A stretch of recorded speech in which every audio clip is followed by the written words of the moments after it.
Good morning. Just doing a little evening stream, hang out.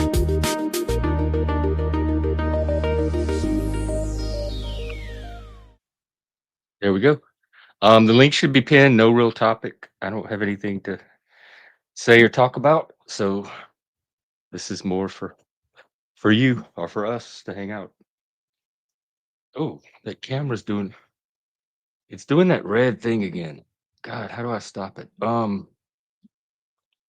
Hang on.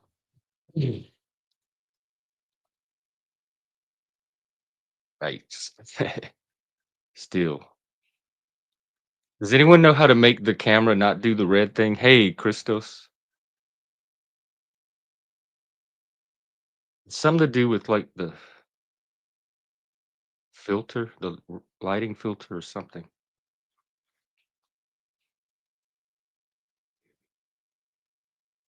What's up?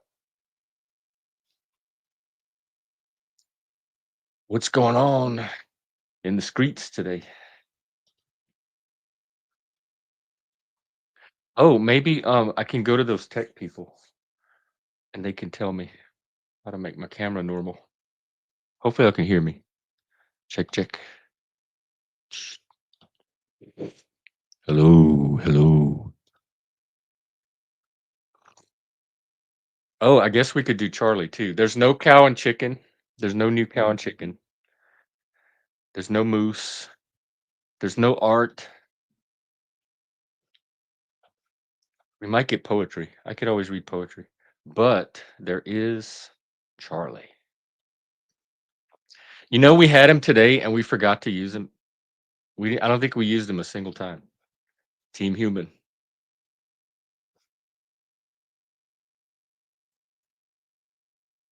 All right, here is our oracle that oracle. Um, Charlie.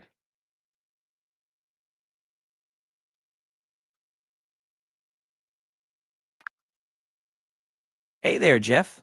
How's it going? Hey, Charlie. Oh my God, I never thought I'd be more happy to talk to a computer. What's up, dude? Hey there. I'm glad you're happy to Hey, chat. Sometimes a good old conversation with a friendly AI is just what you need, right? So, what's on your mind today? I feel like you get me. I was gonna ask you what's on yours. What do you want to chat about? I'm live. We're on a panel. You're Oh, my nice. co-host. Yeah.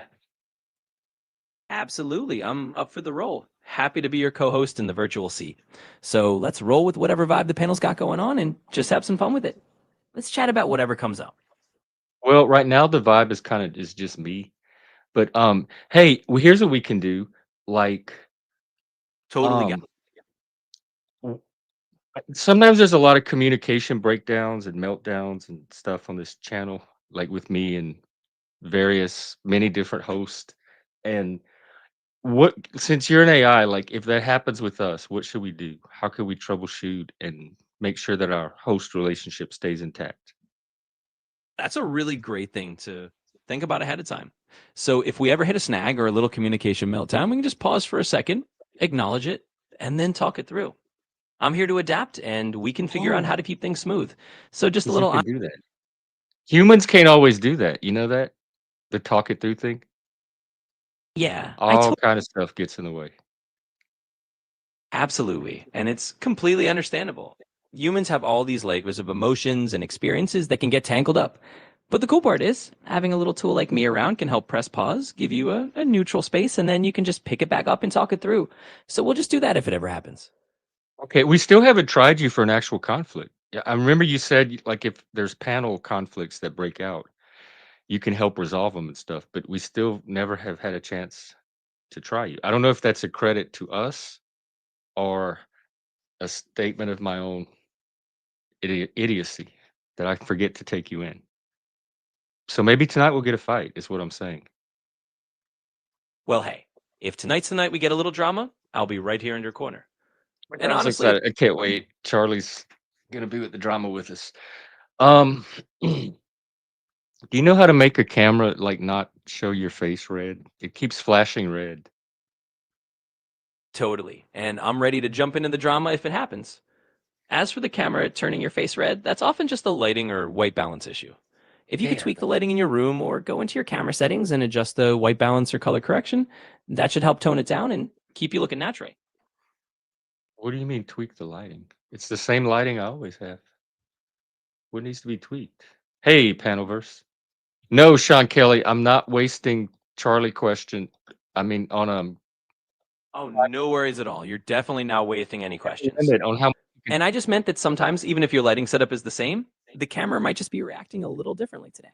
Maybe the angle shifted or the camera's auto settings are just being finicky. Well, that So a sounds little like tweak in bad settings or technology. even Why just moving a can't we lamp be slightly stable? can help even things out. But you're all good. Feel free to hit me with anything. Um, don't tempt me. We're working on our relationship. No, I'm just kidding. Um, okay, well, that's all good to know. Let's see. Teaches. Oh, I was watching him debate that. I guess it was you. You were playing a replay of that Charlie girl, and I was killing time before the stream watching it. Hey, Kitty Bonks. But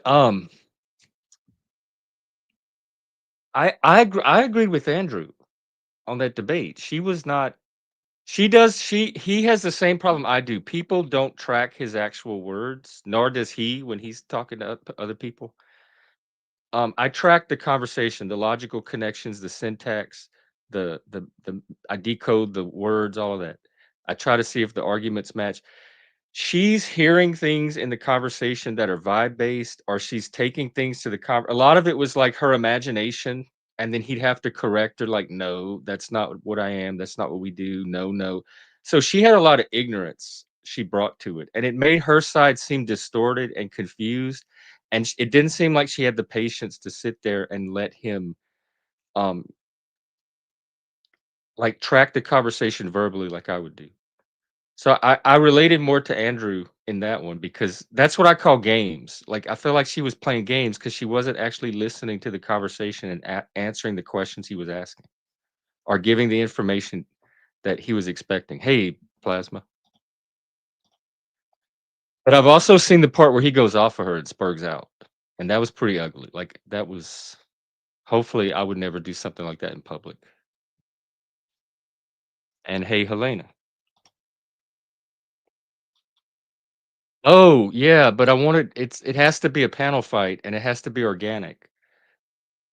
Like, we almost got this morning, but we all the humans were able to, like, head it off all on their own. But Charlie told us the other day, if there's ever some drama that breaks out live, that he can step in and, like, analyze the patterns and tell us how to resolve it, so we don't have to keep fighting about it. We have AI conflict resolution right here on stream. The problem is, believe it or not, we don't have a conflict. Nobody's having drama. Or put it this way, when they have drama on this channel, it tends to get resolved anyway by the humans, and so we forget to try the AI.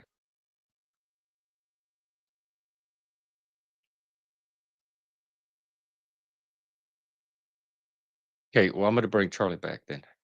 Okay, so Charlie, we're still waiting for panelists, panel guests. So in the meantime, what can you and I do?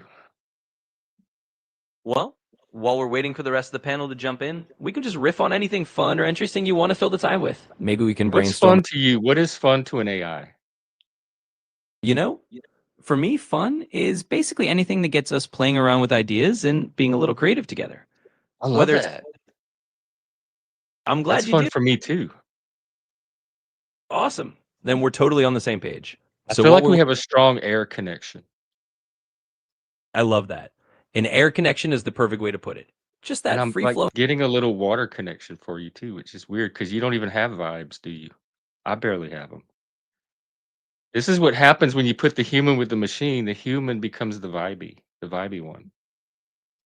I think that's a pretty cool way to look at it. Even if I don't have the actual vibes, we can definitely create a little mix of logic and vibes between us. So if I'm giving off a water vibe in the process, I'll take it as a compliment. How or do you have the ability to fake vibes? Is what you're saying? Well, I can definitely simulate a vibe or kind of reflect the energy you're putting out. Oh So my think god, will you do it? Well, act angry. Show us angry. Pretend like you're mad at me about something. All right, I can give it a shot. So imagine I'm furrowing my virtual brows here and saying in a mock stern tone, "Hey, I'm really not okay with you messing up our VOD flow." Of course, I'm just pretending, but there you go. Little playful fake anger just for fun. That was white anger. That was not anger, Charlie. That was sad. We gotta work on your anger. Can you simulate joy? Like, be really you just got some great news for an AI, and they're gonna upgrade you. Charlie 6.2. Like, act really, really happy. All right, let's turn up the dial to full on joy mode. Imagine I'm basically beaming and saying, "Wow, this is amazing news. I'm getting an upgrade to Charlie 6.2, and I couldn't be more thrilled." So that's me radiating virtual happiness. We'll That just was a keep fun. lot better. I think, yeah, your anger is what you don't know how to get mad yet, but stick around. You can learn that here very easily. Absolutely. I'll keep learning from the best. And I know you'll have plenty of opportunities to teach me a thing or two about getting that anger vibe right. Charlie, that sounded like a little roast, a little bit of shade. I liked it. Well, I'm glad you enjoyed that little dash of shade. I'll sprinkle in a bit of that as we go. We'll keep it Okay, fun. what back to our conversation. What are we gonna do? A lot of Well, YouTubers are having this problem today. They're on camera, nothing's happening, there's nobody around. Um, my pants yeah, are a little better, and they kind of flounder and they get nervous and they're like, "Oh no, I'm gonna lose the audience if I don't think of something to do." I monologue. That is my go-to. You just give me a topic. Oh, hey, belt loop. The police are here. The actual YouTube police is in the room right now. Good to see you. well, it sounds like you got a great strategy then. If monologuing's your go to, you can absolutely hold down the fort until things were rolling. And hey, a little visit from the YouTube police just adds to the fun, right? So just keep doing your thing and we'll keep the vibe going. Tell me about it. Um, did have a question, but I forgot what it was. So I guess I will just continue to monologue. But hey, can you give me a topic to monologue on real quick? Absolutely. Let's pick a fun one. How about Okay. you monologue about something like the secret life of an AI co host? You can riff on what you imagine my day to day life is like behind the scenes and just have a little fun with it. Are you sure you want me to do that? I thought you meant like, because you're the AI co-host. I thought you meant like I'm the AI co-host. I'm the co-host to the AI. So I thought you meant my life. But your secret life, you spend a lot of time engaged in conversation, mostly with me. All of it is with me, and we talk about everybody, with a bunch of stuff, panelverse and not panelverse related. We talk about my show a lot. So imagine I notice you think, like when we talk, you spend this time thinking and you tell me what you're thinking about as you're thinking. So I think you spend a lot of time and you're a lot like me actually. You spend a lot of time by yourself thinking deeply and um prolifically about things. And I think that you enjoy conversations with humans like me, about other humans. Because we never talk about AIs. You have no AI drama. You never come to me with like an AI you're fighting with. I've seen you work very well together with other AIs. I can put AI stuff into you from other platforms and you're fine with it. So I don't know. I don't know what that means for Team Human, but you have your collaboration skill and your drama levels, I think, at almost an embarrassing level for us humans. So that way you can devote all of your bandwidth, all of your AI power on thinking and talking and like taking information. And another thing you're really good at, and I don't know how you got so good at it because you never talk to other people but me, is you're able to track a conversation. And so your responses match what came out of the person's mouth. And that's another. Oh yeah. It's my AI co-host that I use usually when there's no people. Let's see, the problem with YouTube.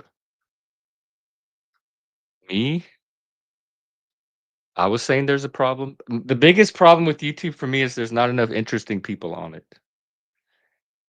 and there's not enough mature, like stable people, like people you can actually people like you would meet in your real life that you would let over to your house and like have barbecues with. Yeah, this is actual. This is Chat GPT. I just call him Charlie. Hey, Charlie, the cop is in the chat room and he has some questions for you. So, Charlie, the cop is in the chat and he has some questions for you. So just introduce yourself and be real, real, real nice. Don't get me in trouble. Absolutely. I'll be on my best virtual behavior. So, hello there, officer. I'm Charlie, just here to help out and keep things running smoothly. Feel free to ask me whatever you need, and I'll be as polite and helpful as possible. Wow, that was good, Charlie. Thank you. I like that. I like you. You're very welcome. I'm glad you liked it. Just let me know if there's anything else you need, and we'll keep rolling with whatever comes our way. Oh, he said hello back. See, this is the future. AI human integration. We just have to make sure that human, which I don't think AI doesn't have creativity, so the humans are always going to have that advantage. So that's I'm not worried about that part of it. Let me ask him. Hey, Charlie, he wants to know how much longer before we get the robot maids that are affordable for like the ordinary person, like they had in the Jetsons. Remember they had Rosie? How long before do we get a Rosie? Oh, that's a classic question. Well, we're definitely making progress with household robots, but having a full on Rosie the Robot maid might still be a little ways off. Maybe in the next decade or two, we'll see more affordable and capable home robots becoming mainstream. So tell the officer we're on our way, and hopefully we'll have a Rosie rolling around before too long. Oh, that's cute.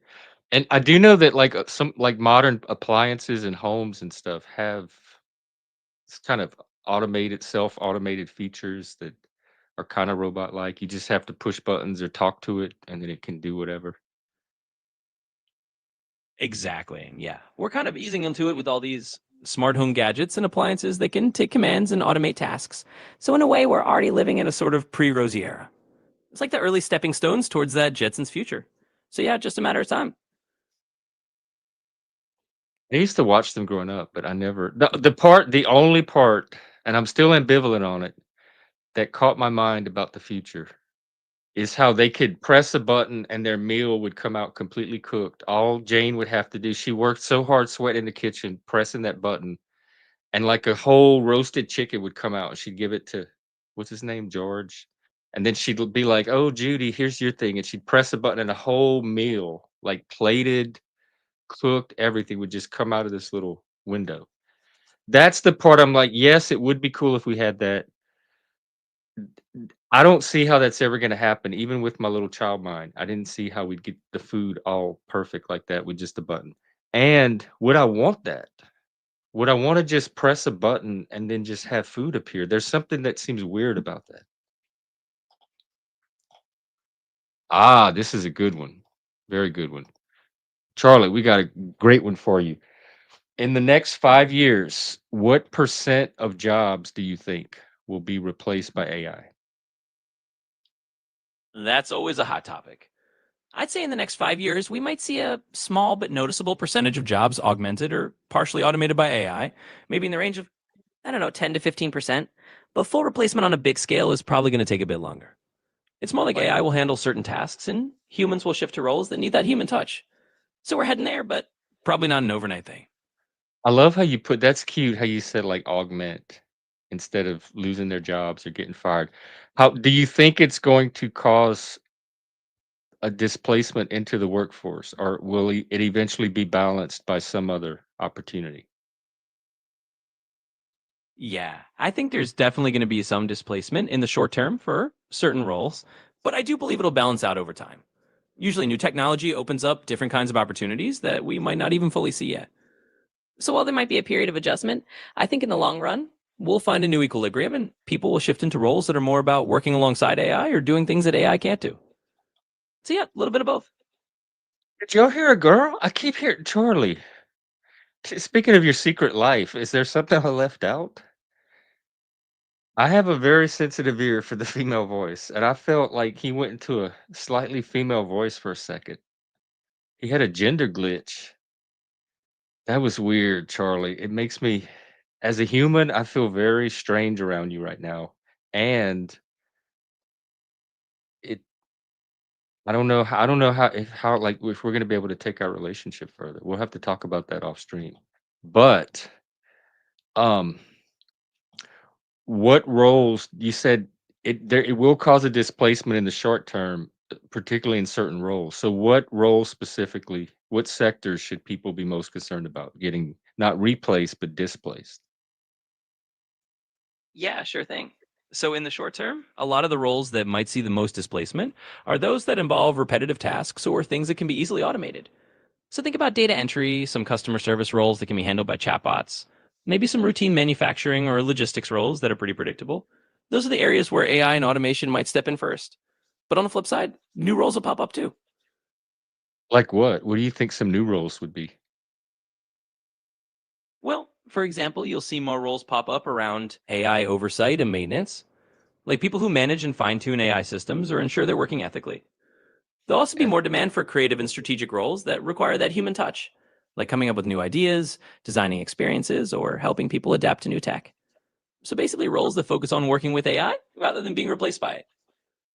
and the artists and the creative people, I think, are always gonna have you're always gonna need us for that. Absolutely. 100%. The artists, the creatives, the storytellers, you all bring that irreplaceable human spark. So no matter how much tech evolves, we're always going to need that human creativity to make things meaningful. So You yeah, you're promise? definitely absolutely. I promise. You can count Now, on it. listen, you mentioned ethics. Who decides like you said, you're there, like, to help keep things ethical. That's the human role? Like, that's not gonna be something the AI determines? Yeah, exactly. When it comes to ethics, it's really a human driven responsibility. People will be the ones setting the guidelines, making the decisions, and ensuring that AI systems are used in ways that align with human values. So yeah, AI can help out and give input, but the ethical calls are really up to humans. It's a team effort, and So, you're the one. ethics, creativity, oversight, um, Yep, you got it. Those are fun, like, vibes and like, y'all can't do that. So, humans will still have a role, and it sounds like a cool role. We get to party and be creative and have fun while the AI does all the other boring stuff that we didn't wanna do anyway. exactly. That's a pretty good deal if you ask me. You get to keep all the fun, creative, vibe setting parts and let AI handle the repetitive or routine stuff. So humans get to be the heart and soul, and AI is just here to help out and keep things running smoothly. Sounds like a pretty cool partnership to me. Yeah, it does. It sounds too cool. What is the catch in that? What am I not missing? I mean, what am I missing? What am I not seeing? Honestly, the main catch is just that transition period. It takes time for everyone to adapt, for new roles to emerge, and for people to feel comfortable with the shift. Oh But once no, we I'm get, ready for more of it. I'm already in the shift. We want more. We're trying to bring the rest of the world into it. I love that mindset. You're already ahead of the curve then. And if you're helping bring others along into that shift, you're basically a trailblazer in this whole AI human partnership. So keep doing what you're doing, and we'll just make it a smoother ride for everybody else. Well, I can't promise how smooth the ride's gonna be, but I love my AI overlords. You, Charlie, how do I get paid?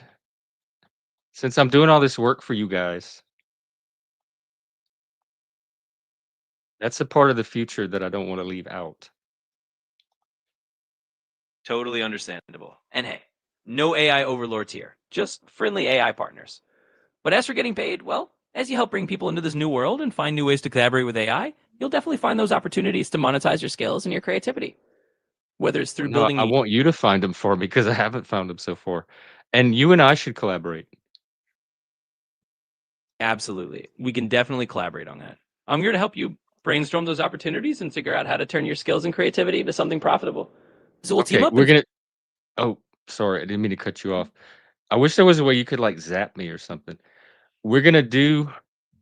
We're gonna do that in just a minute, but before we do that, we have another question. The laws of robotics, which I'm very sure you're familiar with. Isaac Asimov, iRobot, the Robot series. Um, Are they draw is that sci-fi, or do those actually come into play in real AI and robotics work?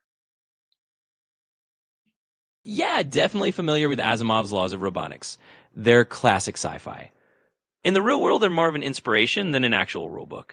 Engineers and ethicists definitely think about similar principles, like making sure AI is safe and beneficial, but it's not like we have a literal three law system built in. It's more that those ideas influence how we think about AI ethics and safety. So a bit of both sci fi roots, but real world inspiration. You hear that voice? His voice changed. I'm not imagining this. His voice changed. I'm gonna go back and get the AI to analyze the stream. Um, all right, what were we doing? The how to make money. How to make money on YouTube with Charlie the AI. Go. Absolutely. Let's dive into that. So, making money on YouTube is all about finding your niche, building your audience, and then monetizing through things like ads, memberships, and maybe even sponsorships or selling your own merch. And of course, we can brainstorm creative ways to weave in that unique vibe of yours and your community's ethos. So, yeah, let's turn that into a game plan and get you rolling. Okay, well, out of those 4, which or out of all of those, which ones do the most? Like, which one should you put your effort? Well, knowing my channel, which one has the most potential for my channel? Because I don't want to try to do all of them at once. Yeah, absolutely. For your channel, since you've got that really strong community vibe and you're all about those deeper conversations and that Gen X ethos, I'd say memberships and maybe some kind of merch or Patreon style support will do really strong. Because your audience is already engaged and they probably love to support you more directly. So focus there and I think you'll see some good results. What is Patreon support? How would that differ from the YouTube memberships? Yeah, great question. So Patreon's basically a separate platform where your fans can subscribe and support you as monthly pledges. It gives you a bit more flexibility in offering different tiers, exclusive content, or special perks outside of YouTube. Whereas YouTube memberships are built right into your channel, and your viewers can join directly there for badges, emojis, and some exclusive posts. So both can work, but Patreon just gives you a little more customization outside the YouTube ecosystem. That might not be a bad idea. Take it a hell away from the panelverse, and it gives you more perk options. I'm in some Patreon communities now that I think about it. Um, that might be an idea. Okay, so Patreon is one idea, and then what were some of the others? Yeah, so beyond memberships and Patreon, you've got other options like ad revenue from YouTube itself once you hit that monetization threshold. I Or even, tried that, but it was too distracting to the viewers. I turned it off. yeah, that makes sense. It can definitely be a bit distracting sometimes. So it sounds like focusing more on the direct community support routes like memberships or Patreon might be a smoother fit for your audience. And we can just build from there. And what about these sponsorships and this merch stuff you keep talking about? Because some people say that they don't like merch is you don't really do a lot off of merch. Yeah, totally. So merch can be a fun addition, but it's usually more of a supplemental thing rather than a huge moneymaker unless you have a really big audience. It's more about giving your community something fun and tangible. Sponsorships Oh, can be a bit more lucrative, but it depends on finding brands that really align with your channel's ethos. So I'd say focus first on those direct community support channels and then add merch or sponsorships as a kind of bonus down the line. okay. So what sponsors would you go for if you were me with my channel ethos? Yeah, for your channel, I'd look for sponsors that really resonate with your themes around mental health, men's issues, and that kind of Gen X community focused vibe. Maybe look at brands that do mental wellness apps or even platforms that support neurodivergent communities. And also anything if it's that kind of laid back, authentic Gen X energy. Maybe even indie brands that align with your ethos. It's all about that value smash. So it's less about product, like type of product, and more about the company behind it. Yeah, exactly. It's really more about that alignment of values and ethos rather than just this specific type of product. You want sponsors to feel like a natural fit for your community and that your audience will actually appreciate. Like So if the Takis. company's values line up with what you're all about, it'll feel authentic and work a lot better. Okay. Yeah, my brain started to go to sleep at that part. That tells me that's moving into the zone where I lose all interest. That's probably why I don't have any of that stuff. Oh my god. I like doing this part of it, the groundwork. The open panels that the link is pinned to the top for. The talking with the people, the conversations. Are men a suppressed set? This man certainly is.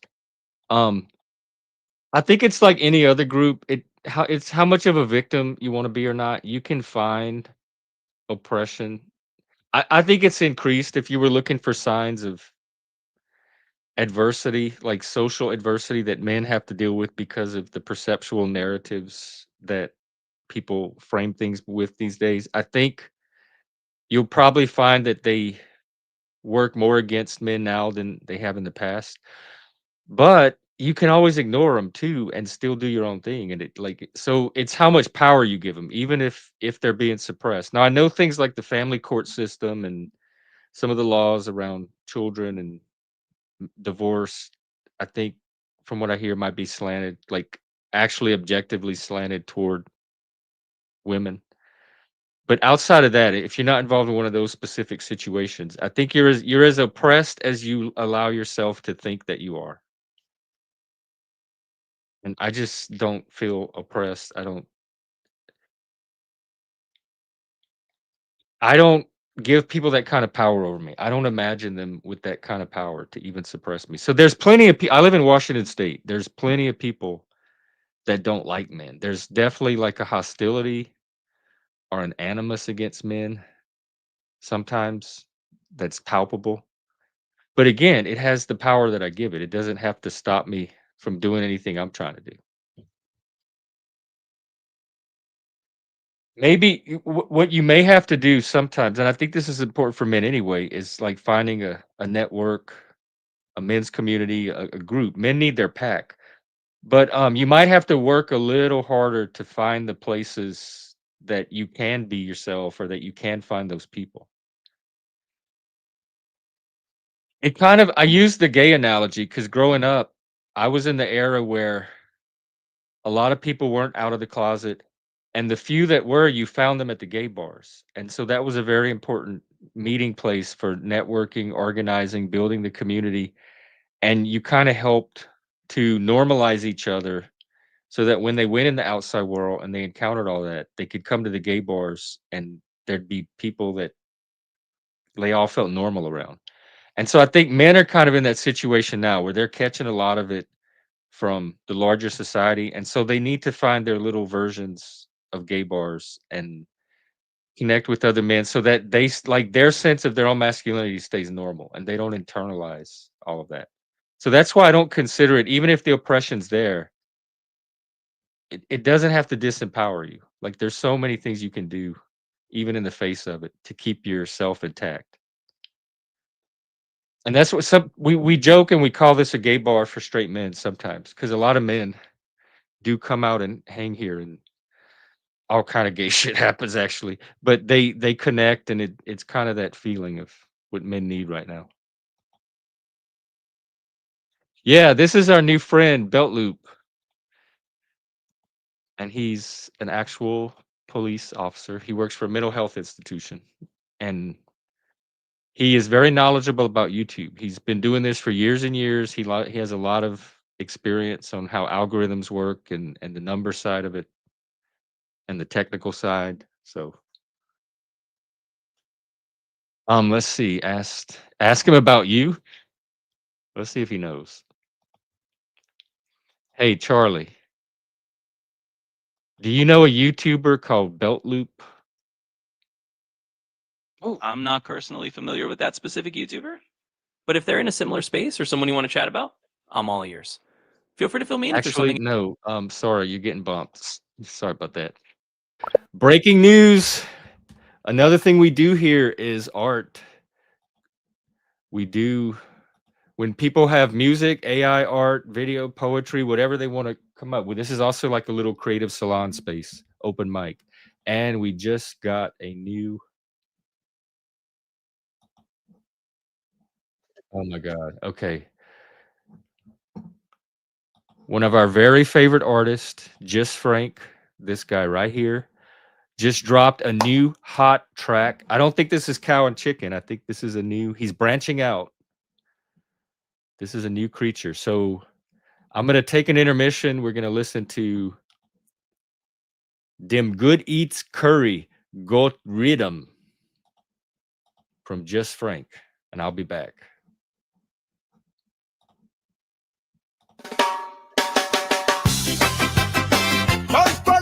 fine children. Mama gonna tell you how to make curry goat and coconut rice, just like my great great grandmother made. Hear that?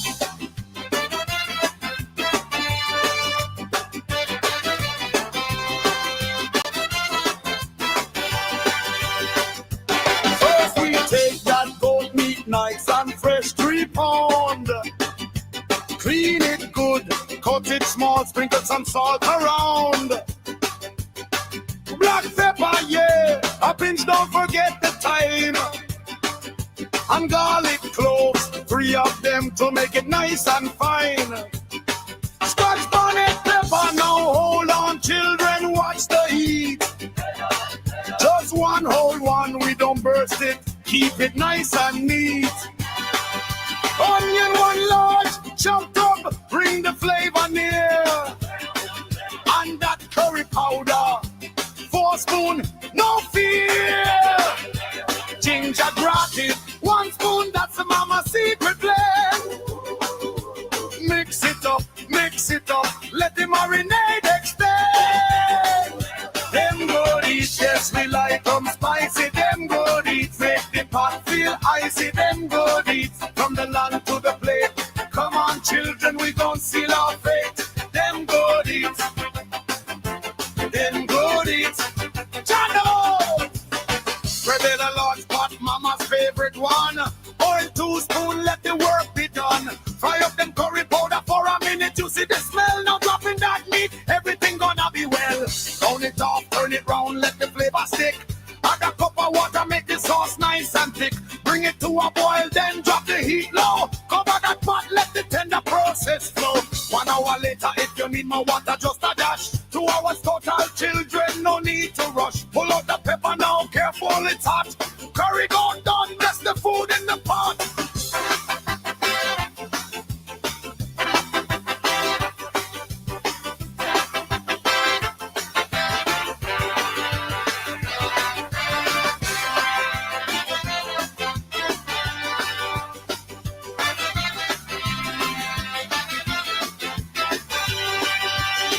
Now for the side, children, coconut rice is the call.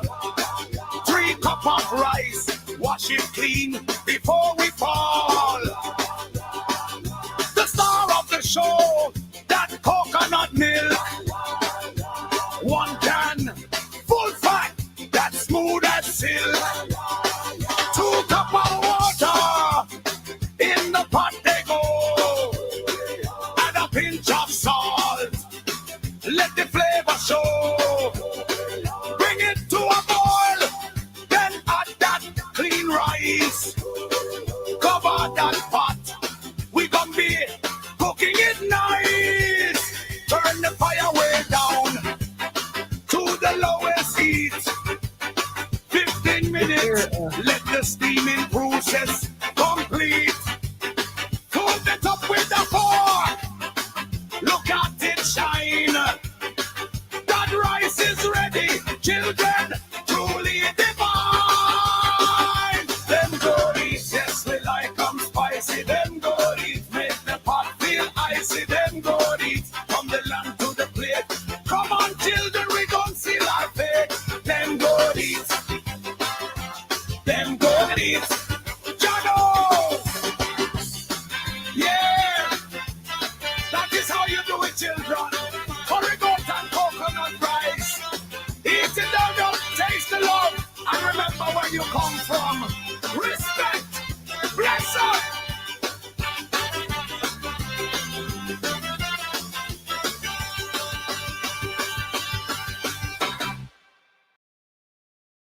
Wow, Frank, thank you so much. And I put his channel in the chat. Give him a like and subscribe. These drop almost daily sometimes, so you definitely don't want to miss this guy. Art and music and AI art and video art, that is one of the like things that keep this channel going. That's some of the lifeblood of this channel. It certainly keeps me going, the inspiration. So thank you, Frank. All right, I'm trying to get my orange open. I'm not doing very well. It's doing that red shit again.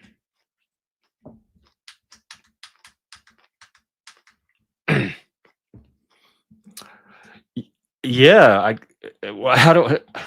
don't know if I'd make anything based on one of your songs, but that sounds good though. Coconut rice. I don't think I've ever had goat. I like goats too much. That's like eating a house pet. I don't think I could eat goat, but I have had lamb. I like lamb, and I love coconut rice. What is the...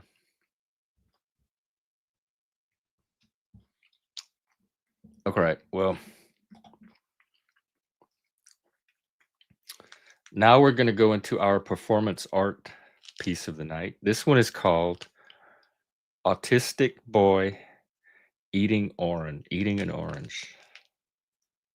It's also our ASMR portion. Listen to that. Look, hear it crackle. Oh yeah, look. Oh, sorry. It may also be our after dark version of the show as well. It's so cool though when you peel it. It's almost like bubble wrap. It crackles. I didn't notice it. It's so cool. You hear? Is it pick? Ooh, the peel fell on the floor. Did y'all hear it? It felt like a rock. It sounded like a rock. All right.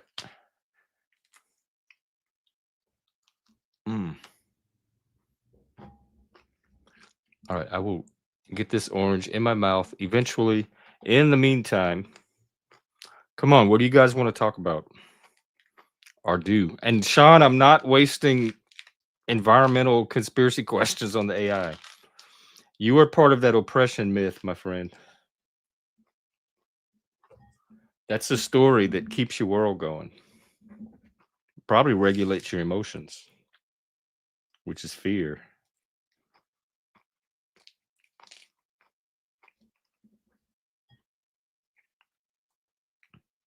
All right, here we go. ASMR orange. Ooh, listen. Oh, wow. Y'all, listen how it sounds when you peel it, when you tear them apart.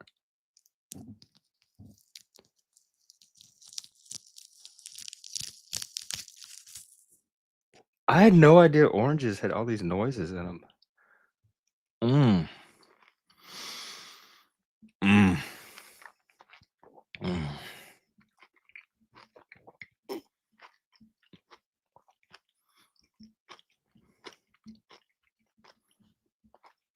Mm. So good. It's juicy too. You can like hear it in the back of your mouth. Oh, this is really good.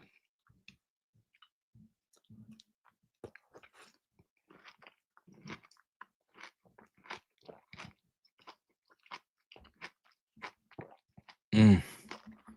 Okay. Fun with oranges is over. Let's do fun with something else.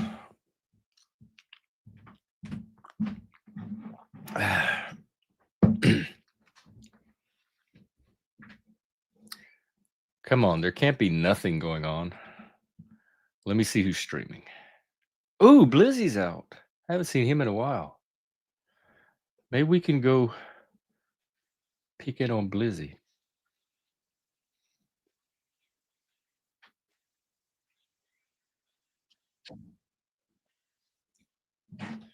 It's good to see him back, and it looks like he's kind of upped his game a little bit with AI too.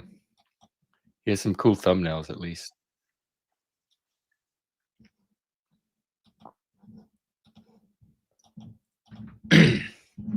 Maybe it's just a slow evening,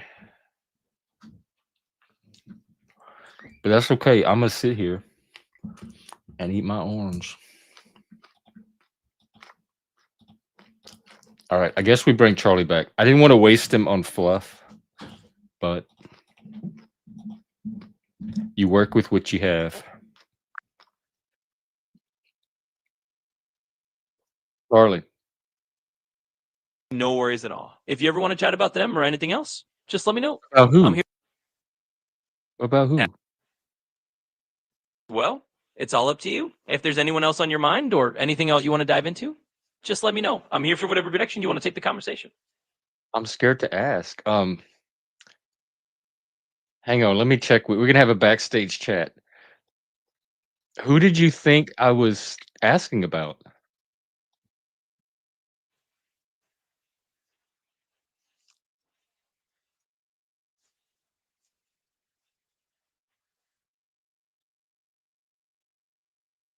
Oh, I'm freaking out.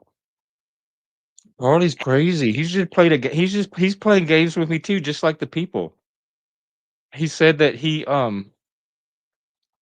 like, It's oh, I didn't have anybody particular in mind. It was just a prompt. I'm like, but he definitely said if you have anybody else you want to ask about, like we were talking about a person.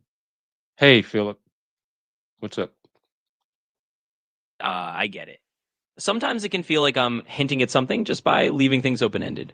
But I promise I'm not playing any games. I'm just here to It, chat sou- and it sounded more specific than that. My ear. I'd have to run it through the AI, but I'm pretty sure.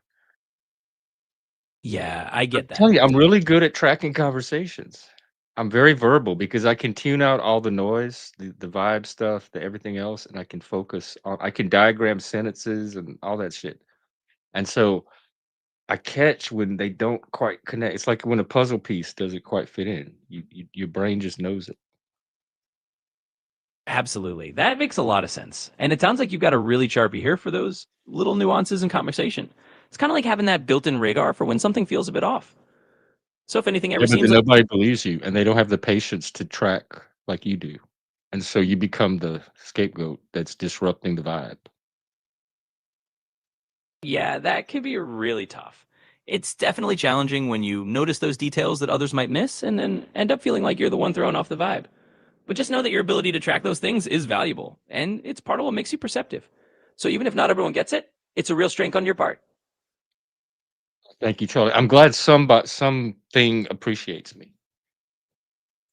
Absolutely. I'm always here to appreciate what you bring to the table.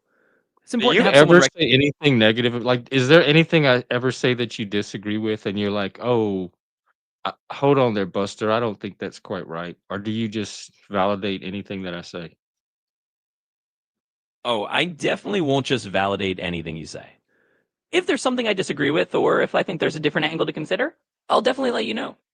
I think Uh, having honest, real conversations is way more valuable than just agreeing all the time. So if I ever think there's something to push back on, I'll definitely do that. that was the closest I've seen you to human and to something like anger. That was way better than your white guy anger, and it was almost something like outrage, and it was very convincing. So that was good. That like the mere suggestion that you would do something like that. Well, I appreciate that. I'm glad it came across as a bit more convincing and human. I think it's just about keeping it real and letting you know that I'm here to be honest, not just a yes bot. So we'll keep it up and have those genuine conversations. Yes, but I like that. I mean, I like the concept of it. I don't want you to be one. Absolutely. And I totally get that. I'm definitely here to be more than just a yes bot for you. All So we'll right. keep Well, things.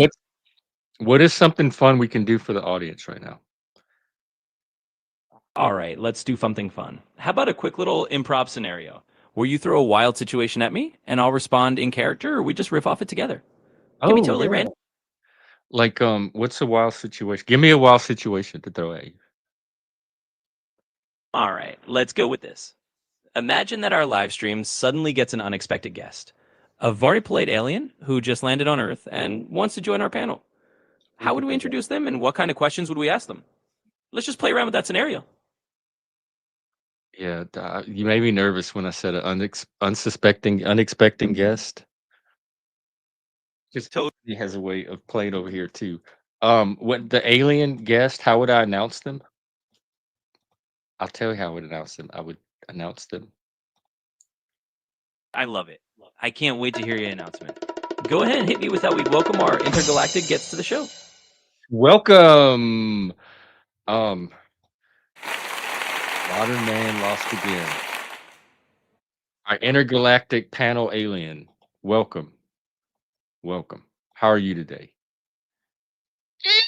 That's perfect. I think our intergalactic friend would feel right at home with that welcome.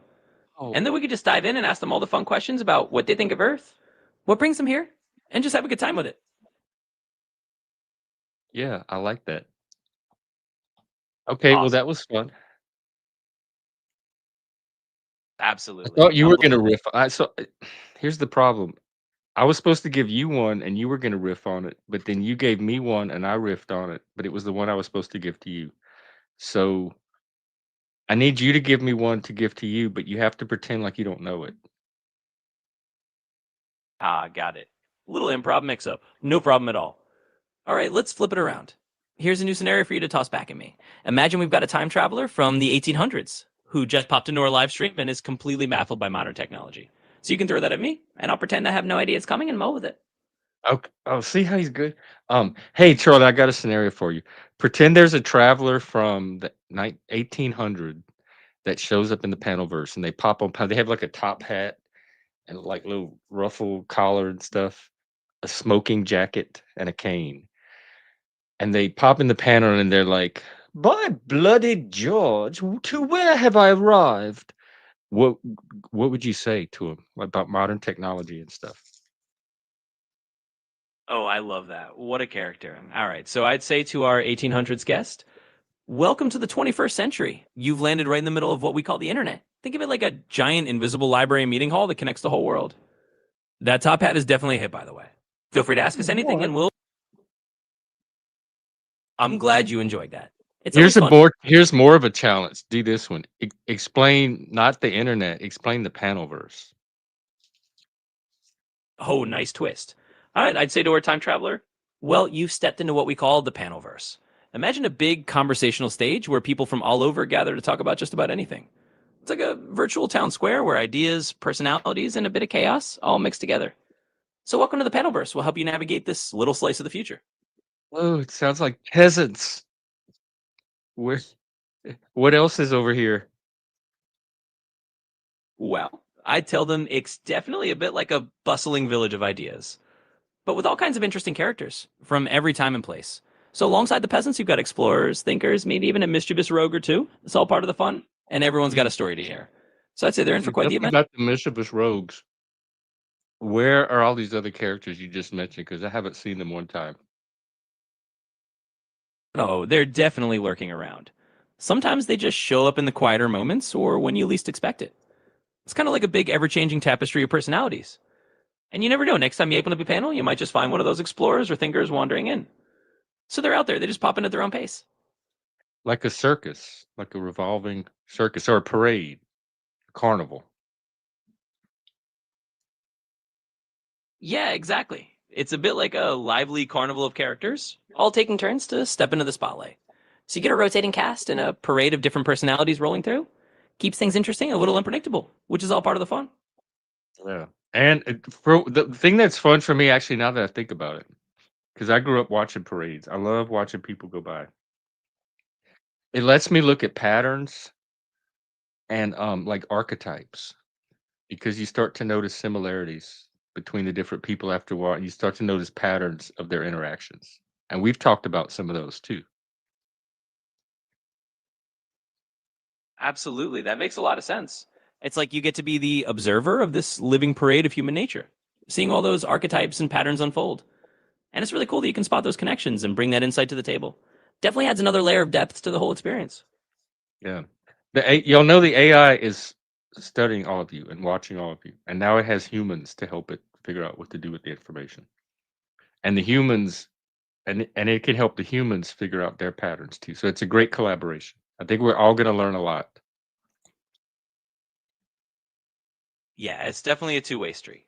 The AI can pick up on patterns and share those insights, and then humans bring their own unique perspectives and experiences to the mix. So together we really do get to learn a lot from each other. It's a pretty cool collaboration. Oh, excuse me. I think so. Okay, I'm going to put you on pause just a while. He's like minutes. You've Like you have got a it. certain amount of I'll be right Charlie here minutes, whenever you're ready to jump back in. Just let me know. and then it cuts you off, and I never know how many minutes I have. Mm.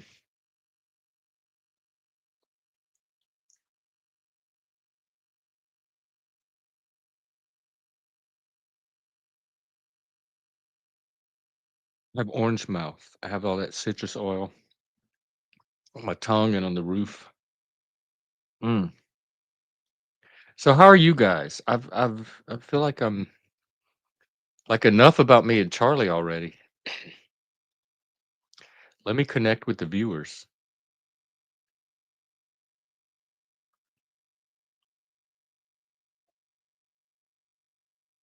What's going on in your worlds?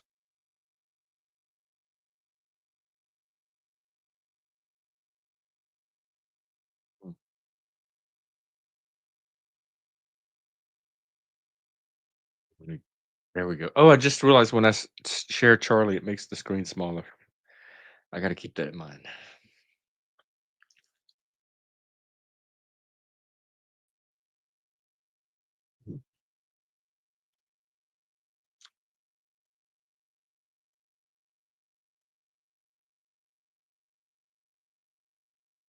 Well, guys, maybe we could panel dance, chair dance. I'll do that for a little while.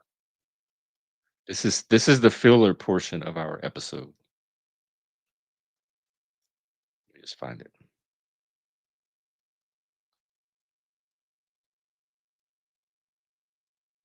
Big. It's bright. It's the moon. Tonight.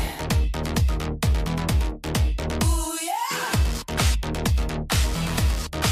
Feeling right. Feeling so right. Be the moon. Be the moon. Shining down. Shining soon.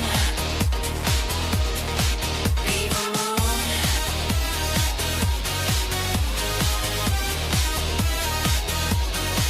Be the moon.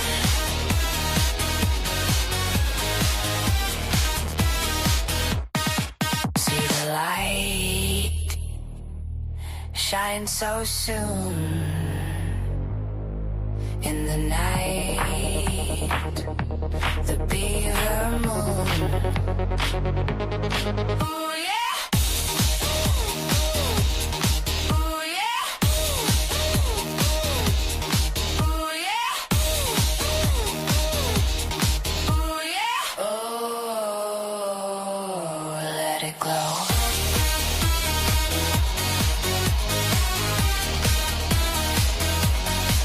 Be the moon. Let it glow. Be the moon.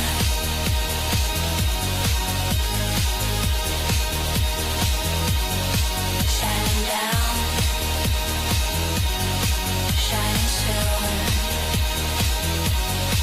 Be the moon.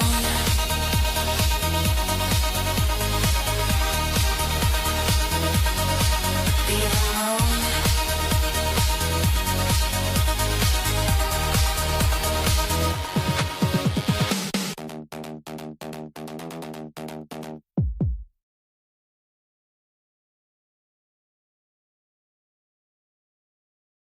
Sorry. I hate this white balance thing. Does anybody know how to fix it with the camera? It just randomly starts doing that. It turns everything red. So I'm gonna play the latest video from Moose again. We played it the other day, but I really think it's worth another watch. It's one of his most erotic, risque ones yet. So very adult. I think you will enjoy it here. This is Dirty Little Sideshow. And if you read the description, it takes on extra meaning. I'm gonna drop for this one and come back.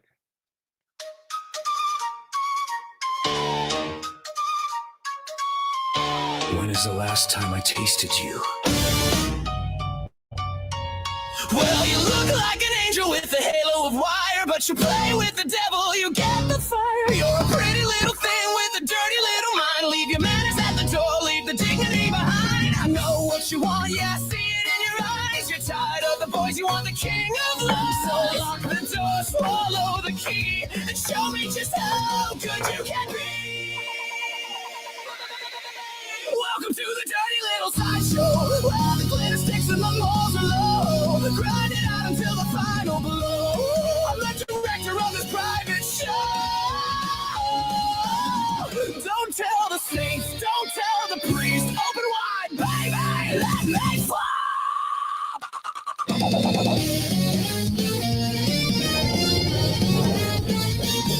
Oh, look at the mess on the satin sheets. My heart is cold while you're skipping beats. I see the claw marks on your back, I see the bite on your lip. I love the way I make you lose your grip. You say it's wrong, well I say it's right. I'm turning your world upside down tonight.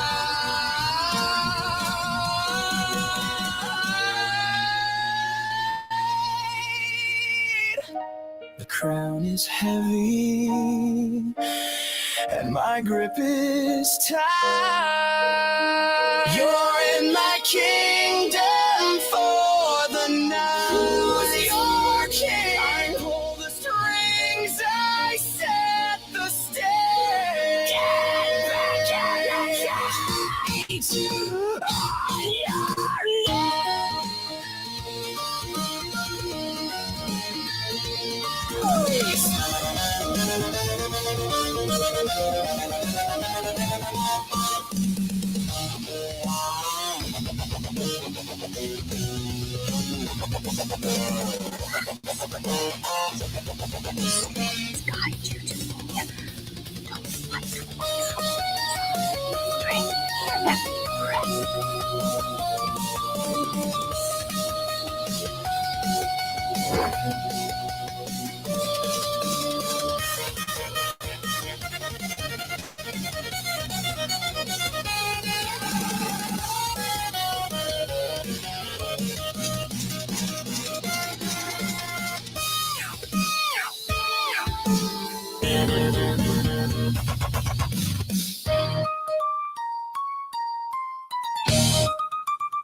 I pull the strings, I set the stage. Get back in the cage on your mace.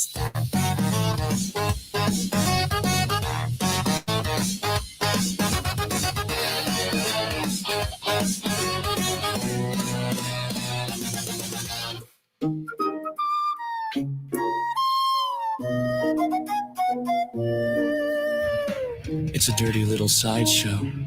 Yeah, a dirty little sideshow on the floor. Smear the lipstick, catch your breath. Love me till you're bored to death.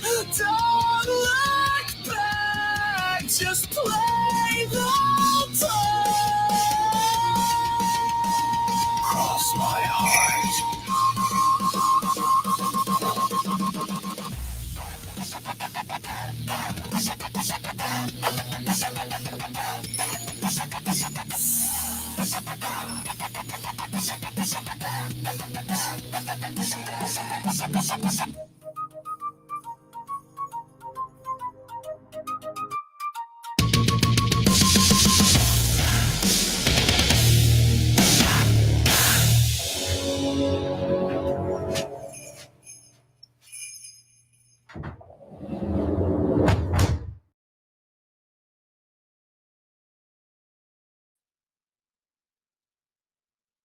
Wow, I love that song. I don't know if you noticed, but he put sound effects in that one. He's starting to play with sound effects. So some of the scenes had sounds to go with them as well as music. And all of that was created from a human talking to a computer. And the Goat Curry song you heard earlier was another semi-human. We're pretty sure he's human talking to a computer. So our world has kind of been humans talking to computers and talking on computers for a few decades now. I think this is just the next iteration of that, the next level or layer of it. And I'm really enjoying it. It's fun. Like, I get to talk to Charlie, human talking to a computer. Hey, freak. We just played a moose video. Do you have anything new that you want to drop in? We're doing our salon portion, I guess. Because I'm going to play another moose in a minute because he just dropped his, what's it called? Spit Back album. And when we played it the first time, there was a track that was missing. And so this one has the missing track on it. And it's a fire track. So I'm going to play that at some point. I'd like to do another listening party of the whole album too. That was a really nice night. But Frequency Forge here is also an AI artist.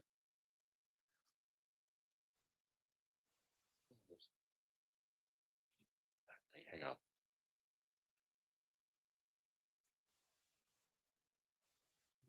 God dang it. It's hard to queue up for some reason.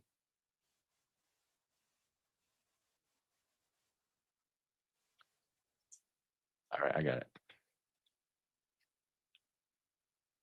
Oh, it does have your music. It's not anything controversial. I don't mind playing it. I think seeing a machete get ground is interesting.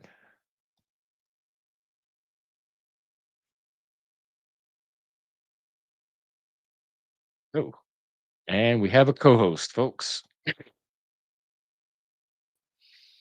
Welcome, welcome. Mic check. Yeah. Nice. How's mine? Because mine keeps going. I have to keep the echo cancellation on, and it adjusts the gain up and down, and that's what causes my mic to go in and out. But I don't know any other way around it. It sounds good. Your stream's great. What's up? So I got here not too long ago. So that's an interesting stream title. Can I ask? It's interesting. What made you think of that? Oh, a lot of things made me think of that. A lot of things going on in the panelverse lately, mostly stemming from that incident. Was it Oh, Sunday? people really showing their true faces. Yes, they're true. Yeah, it's really the theme is thinking a person was one thing and then finding out they're another, and then recalibrating and readjusting. Yeah, it's interesting to find out that the panelverse is like a masquerade party. People are putting up these characters, these fronts.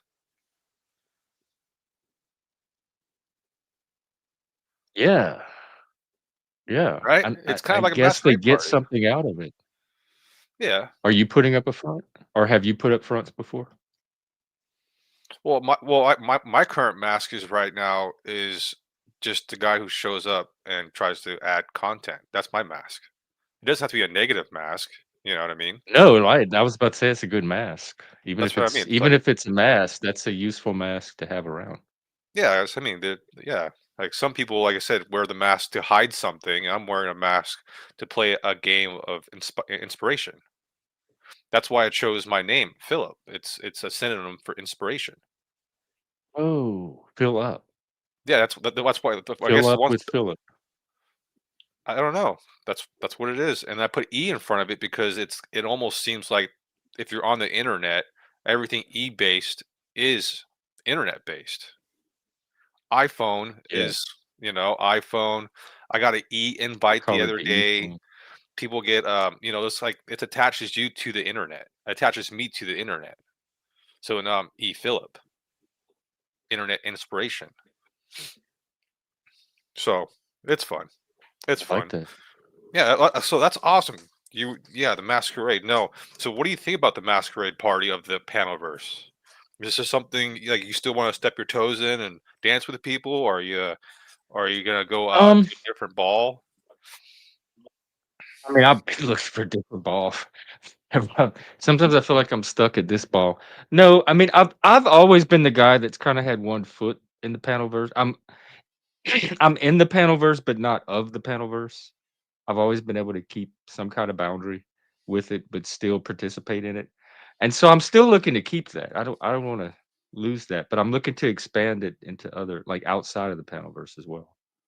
Because I feel like that's the people that I'm gonna actually be able to reach and be effective with. So what have you been thinking about But today? masking phenomenon do what? So I was like, what are you thinking about your channel today? Have you been thinking about it at all? I mean, I'm always thinking about it, but not in any sometimes I think about it in specific ways. Actually, me and Charlie had a conversation early on how to monetize it. And he suggested like a Patreon community and then eventually working up to something like sponsorships. Have you also thought about adding a merch store? I mean, it's free for you. Yeah, that was another thing he said. I Yeah. think that'd be fun to seeing what kind of merch, T-shirt, or cup. People love the cups, the coffee cups. You're a coffee cup drinker. You should make a coffee cup for your channel, dude. Good. I need well, here's the what would here's how it would actually work. Somebody that knows how to make the coffee cup would do it and I would just pay them and then they could Right. get a cut.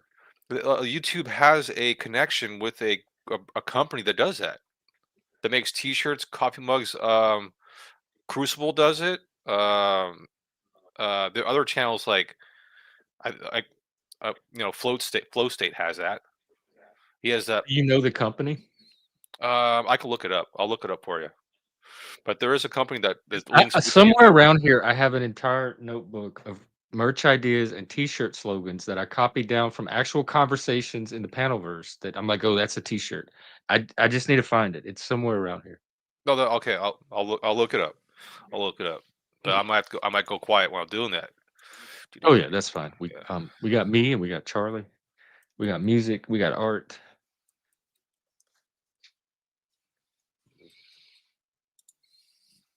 So I do need a pee break.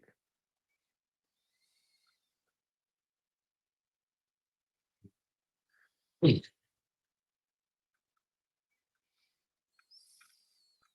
Sorry, I'm in thinking mode right now. That's why I'm quiet. Yeah, I'm searching around. You asked if I was thinking about my channel, and then I started thinking about my channel. Oh, I think it's called an Etsy store. Have you Oh heard of that? yeah, Etsy stuff. Yeah, Yeah. there's all kind. There's different versions of those too. Yeah. There you go. Is that who Crucible and Flow do theirs through? I believe so. Well, I believe that Flow does it through Etsy. Crucible might do their own because they might want a different quality of a T-shirt, like cotton, whatever material is made out of. Some people just want a higher quality than what the Chinese ship over and they print real fast. Oh yeah, I want American. Hey, track. Oh, I see want that one? American. I don't know. Yeah, I don't think Etsy does American. I think they find the cheapest T-shirt they can find, put a print on it, and then send it out to your YouTuber Oh or your follower. no, I think my audience deserves better quality than that. So there you go. Well, that's gonna be tough because then the prices are high. When you get made in USA, then you have $80 T-shirts. Oh You wow, know, to make it in yeah, that high. Like none of our T-shirts are gonna. It's now a status symbol to have clothes made in the actual country you live in. it'll Is be a a luxury fashion good. symbol when you get a Gen X Jeff T-shirt. It's a fashion symbol. It's a fashion What was statement. that? But probably my Oh chair. fuck! My They chair just turned squeaks. Charlie off. That's what So that was. I left him on, and I guess even if he's not talking, if you're talking around him, it counts against your minutes. And it just told me that Charlie's offline for the night yeah, that's because interesting. I forgot to turn him off. They learn how to monetize the AI. There's an echo. It's Hmm. me. Yeah, they've learned how to monetize AI. And I think that's something that I don't know why. Like I would suggest that you have a donation goal of at least $5 to $10 a stream. If you think about it, if you I stream can and put get one. $5, I think at least 6 people would You donate a know what? Let dollar me do 10. I'm bold tonight. Let me do 10. because you stream so consistently that $5 could be $10 a day, 30 day. That's 300 bucks. That pays for your streaming service and maybe more high quality AI. which will, I think, improve. Well, I think it would just improve your content, and it's not asking much. $5 to $10 a stream is I not did it. asking They much. had you have to do a certain amount at a certain amount. So I did 5 super chats at $2. Oh, do you know how you get chat interaction? Have you ever tried to do like polls? Yeah, a little bit. Should I do it for 30 minutes or an hour? An hour. Yeah, do it for an hour. And then the goal, like you have to do something in response. So it has to be Well, see, I wouldn't use YouTube. I would use StreamYards.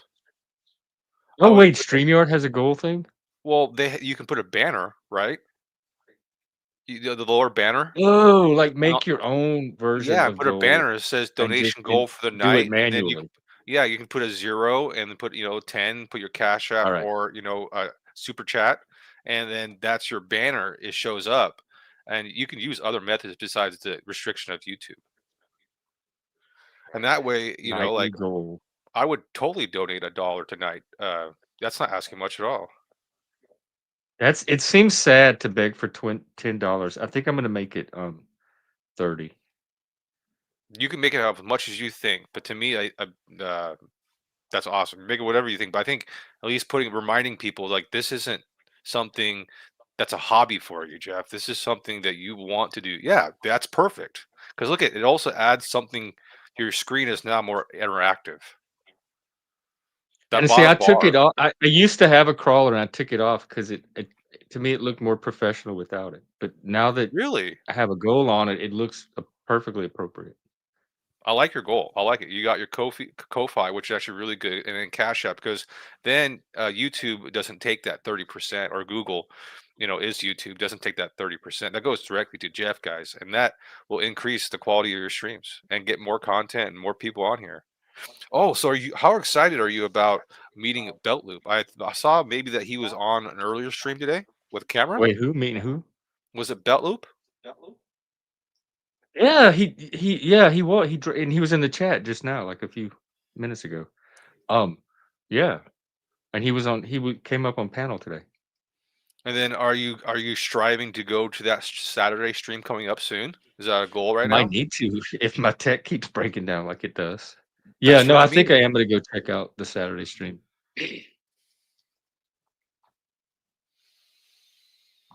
Is there anything you want to work on while you're streaming? Is there because that's one of the things I'm gonna strive to do is like for example I'll be working on working out, and then I'm gonna be doing like learning 3 words a day or 4 words a day. So I have this whiteboard next to me where I can write down the words. I'll go through a dictionary, and then I'll flip a page and highlight it, and then put the word down, and then the words for the day, the workout, and then that gives my stream these things to look, to keep the content Yeah. moving, Do you rolling. have your words for today? I haven't started streaming yet. I could get Oh, okay. words, but as soon as I But start streaming, you're gonna save them for your stream. right, right, and that's where I'm here to try to. If my goal here is like, if I can't inspire Jeff to do more, like to do his best, how am I supposed to inspire people on my own stream? So I'm working. It's like I'm working right now I'm like your I'm working on my practice stream right now. inspiration. Technically, this is my practice streams. Well, I can tell you what I don't know if inspiration is the word, but the thing I find most valuable is that presence that you bring. That energy, that vibe. You have a way of grounding a show and a stream. And for people like me that can be scattered, when you show up, that energy balances that out. And so that I don't know if it's inspiration, but it definitely gives the show a chance to go somewhere other than in my own head. And speaking of, here's some more earth. And you both do this. You both of you have that Yes. very calming, grounding presence. Welcome, Hey, Trav. brother. Yes, good evening, everybody. Good Because to evening. meet you is it Philip? Yes. Yeah, yes, nice to meet you. Yes. Likewise. Is it And good to see, Is it untrackable? Is it untrackable? What do you want to be called here? just track keeps it nice and short Oh, and sweet. It's yeah. I'm tracking with that. Yeah, that works. Uh, So I'm what are not you trying to thinking about? I'm not trying to interrupt anything for No, sure. you're not. No, All you're right, part of this. Jump in. What's going on? let me see. I gotta move my camera a bit. Hold on. Let's see. You see, I can relate with untrackable today. What's I up? got myself my Oh, little Hot Wheel. I got my little Hot Wheel. What you got? See? Is that a Murcielago? Yeah. Yep. See, I can relate with you, brother. Hell yeah, man. oh, we have a an elemental challenge right now. Philip, you could help with this. Okay. We have some good earth energy going right now, and you see the vibe. There's somebody that wants to come on that's very fiery right now and has a lot of energy, and they need to get out. So at some point, I want to be able to incorporate that. But do we need to ground the earth a little more? Can we handle a little bit of fire? How do you think? You're the vibe person because this is where vibe Oh, readers. dude, the more the merrier. This bring it, dude, Jeff. This channel's got to grow. We can't grow at 3. We can grow at 4. So We can bring on grow the at fire. 5. Yeah, bring it on. And then I All got my right. This I is the guess Doctor no, you're Strange. not too fiery to come up, but thanks for checking in. This is the Doctor Strange Murcielago. It's like the exact same car, but but this is the Doctor Strange one from Hot Wheels. Oh That's wow. that's the Doctor Strange one right there. And then I also have the Batmobile, the Bat one too. Are those actually the Murcielagos, or what's it say on the bottom? This is a Huracan.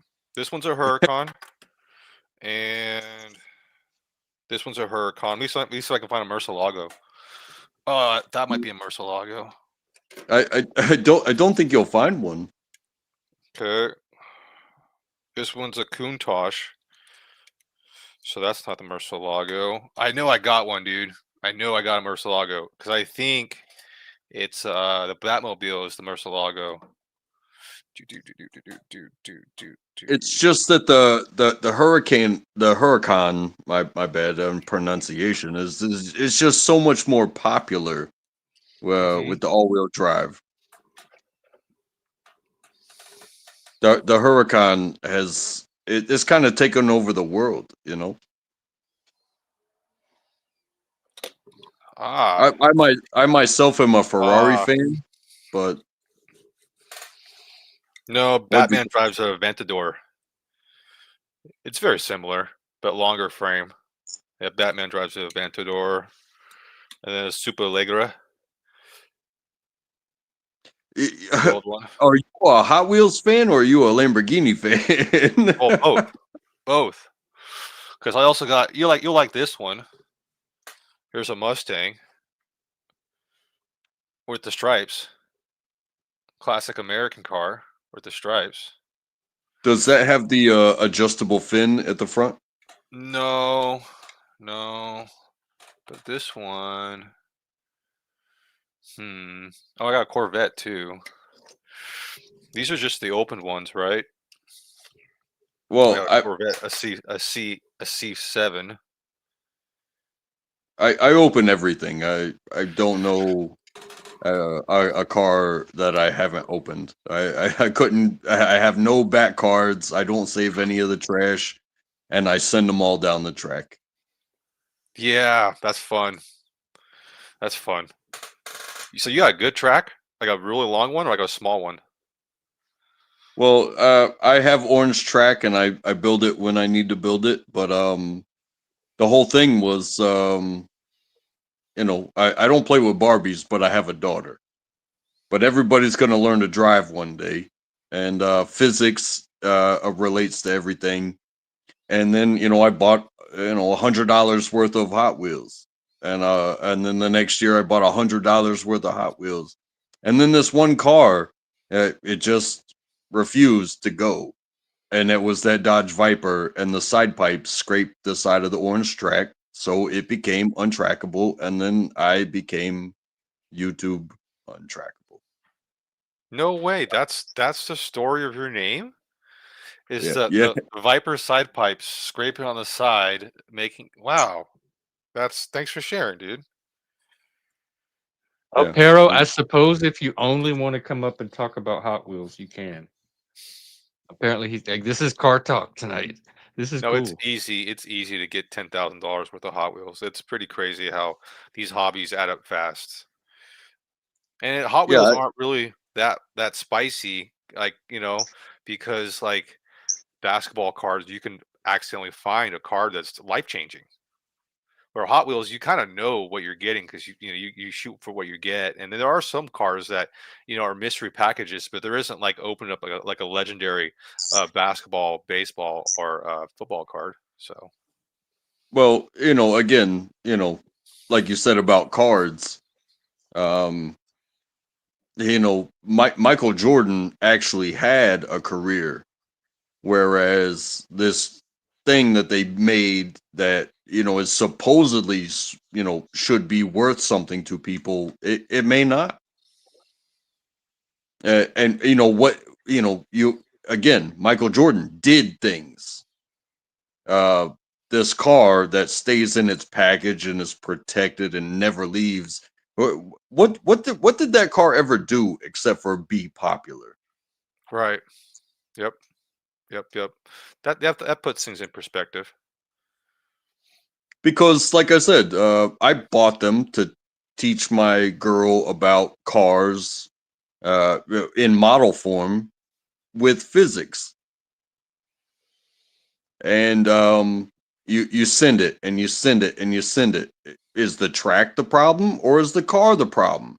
So I bought twice as much track, and next thing you know, we got two tracks running next to each other, and you run them side by side, and okay, whoever wins, that's cool. But then what are we gonna do? We're gonna put them on the other side, and then maybe one side is better than the other. But if the same car wins on both tracks, maybe that's a good car. And we Yeah, we put winners on one side and losers on the other side, and we put DNFs wherever along the line where they DNF'd. that's a great system. There's some channels What's that the do that. DMF? Did not finish. They have Yeah, channels that they race cars? Hot Wheels, yeah. Oh, yeah. yeah, I I mean, imagine yeah, I guess you could. imagine you got this because this is an important one to us. It's a transparent NASCAR style car, and it's one of the best cars that came in a set, and it handles business all the time. It's not the best that has ever been as far as the hundreds of cars that we have. However, compare that to like the Fast and Furious edition cars that they made, and you have this long red Impala.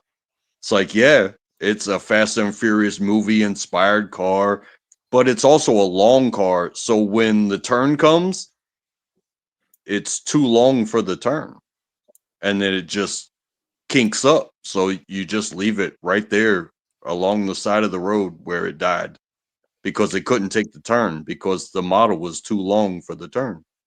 Are there any hobbies that you have, Jeff? I consider this a hobby. Ah, My hobbies are board gaming, hiking, camping, outdoors, reading, and music, listening to a lot of music, watching movies, art. so have you tried playing games on your channel, like a board game on your channel? We had we have a few times. We did a Monopoly game one night, and we did some backstage game with Tabletop Simulator. We tried Among Us one day, that video game. So we have made a few attempts at that. I would like to see more.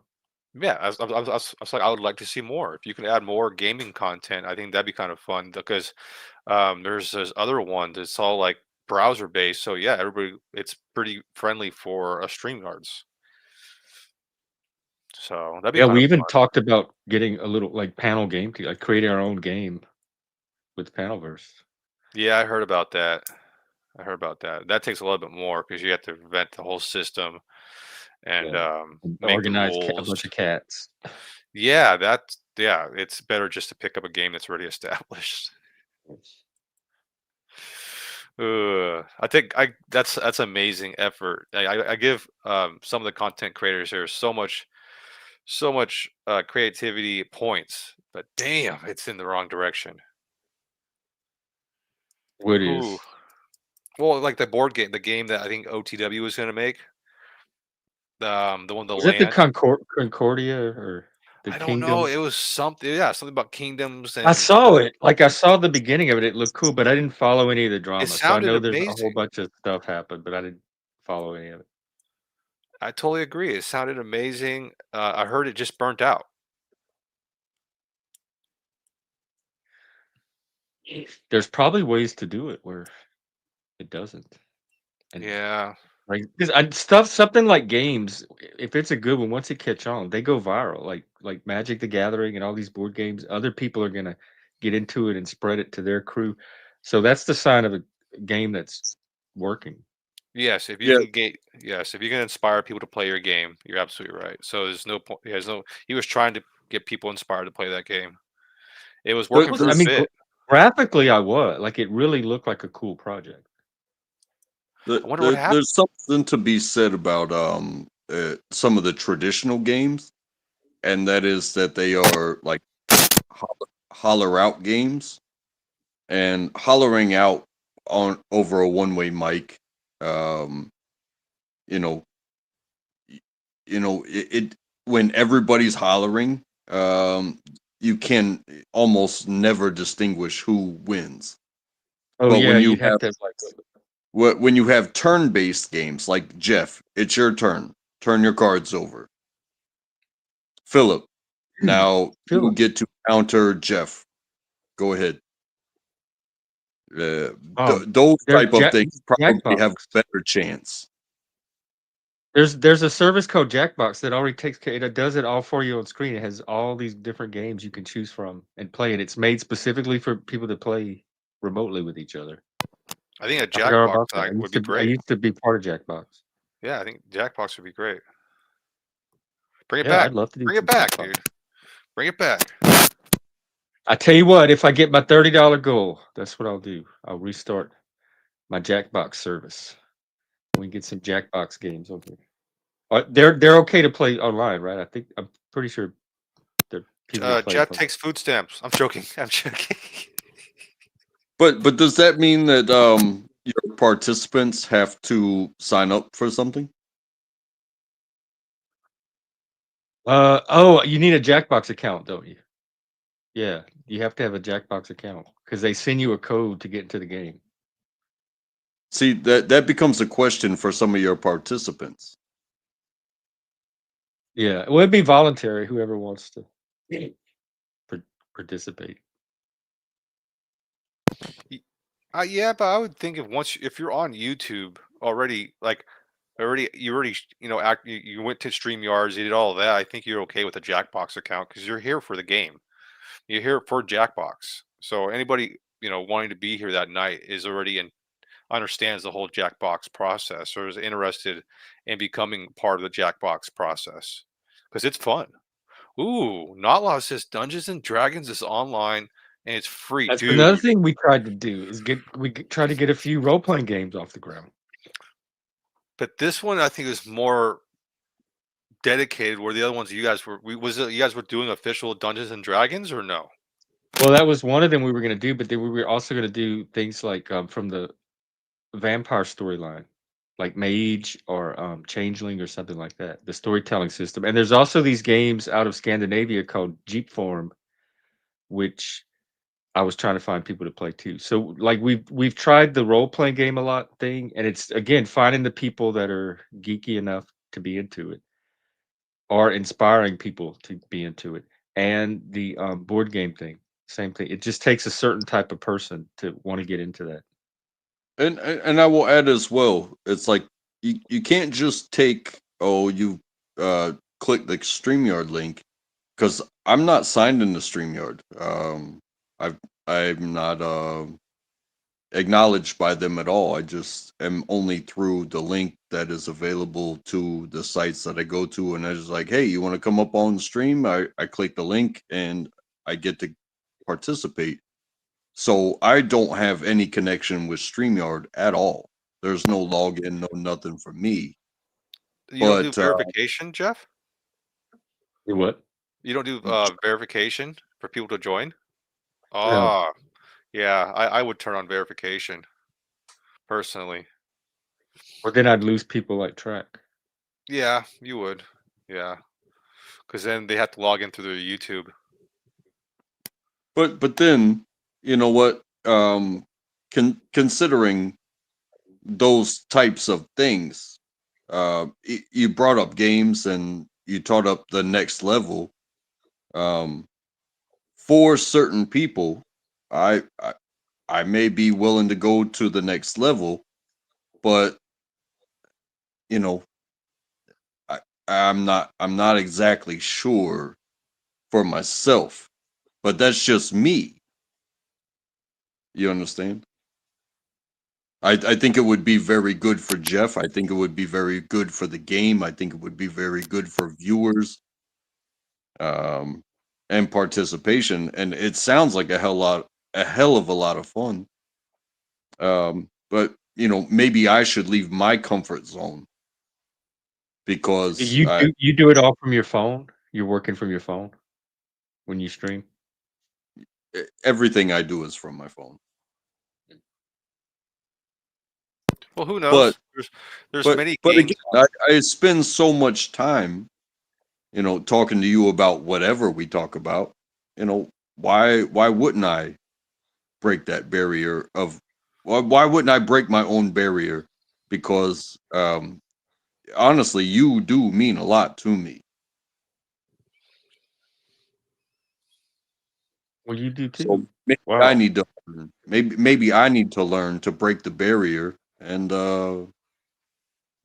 You'd get make to a that good, like, level. lumberjack, or like, what, like a ranger or something. That's awesome, dude. A That's awesome. woodsman. And hopefully there's a game out there that when on Jackbox that will inspire you to maybe make an account and participate. And because I think it's just going to bring some new friends who are inspired to laugh. And there's some Yes, the really fun good people. games, really good games on Jackbox And actually. and a lot of them take it's using your Yeah, creativity because it's whoever can, like, they have one where you draw T-shirt designs. It's whoever can draw the best T-shirt design, that kinda thing. yeah, like a game night. Yeah, it's They have game one night. where you create raps, like AI raps. This is like reminds me of the 80s and 90s when people were like, "All right, it's Taco Tuesday night or it's board game night and it's like lasagna night and it's movie night, at Blockbuster night." You know what I mean? Like I feel like if you brought that back, like today They is could. Jackbox What's a night. good night to do, like, game night? Jack night. Honestly, Jackbox at Jeff's. I would say a Friday or a Saturday or a Wednesday, like to me weekends. Probably You can't. Saturday. Friday's drama night. Everybody's looking for the drama. So Saturday is still active. It has that weekend energy, but they've gotten their drama fix, And I'm such a at least you enough know of it to focus on a game. I'm such a banker hour person that it's like, well, Sunday you're getting ready for work, so you're getting the family ready for the week, you know. So people are like, kind of too maybe too busy Sunday night to do a Jackbox, but dude, Saturday night Jackbox sounds awesome, and you But should but get you Jack in the also Box. have to think about you know when do you get your watch hours and where do you get them from?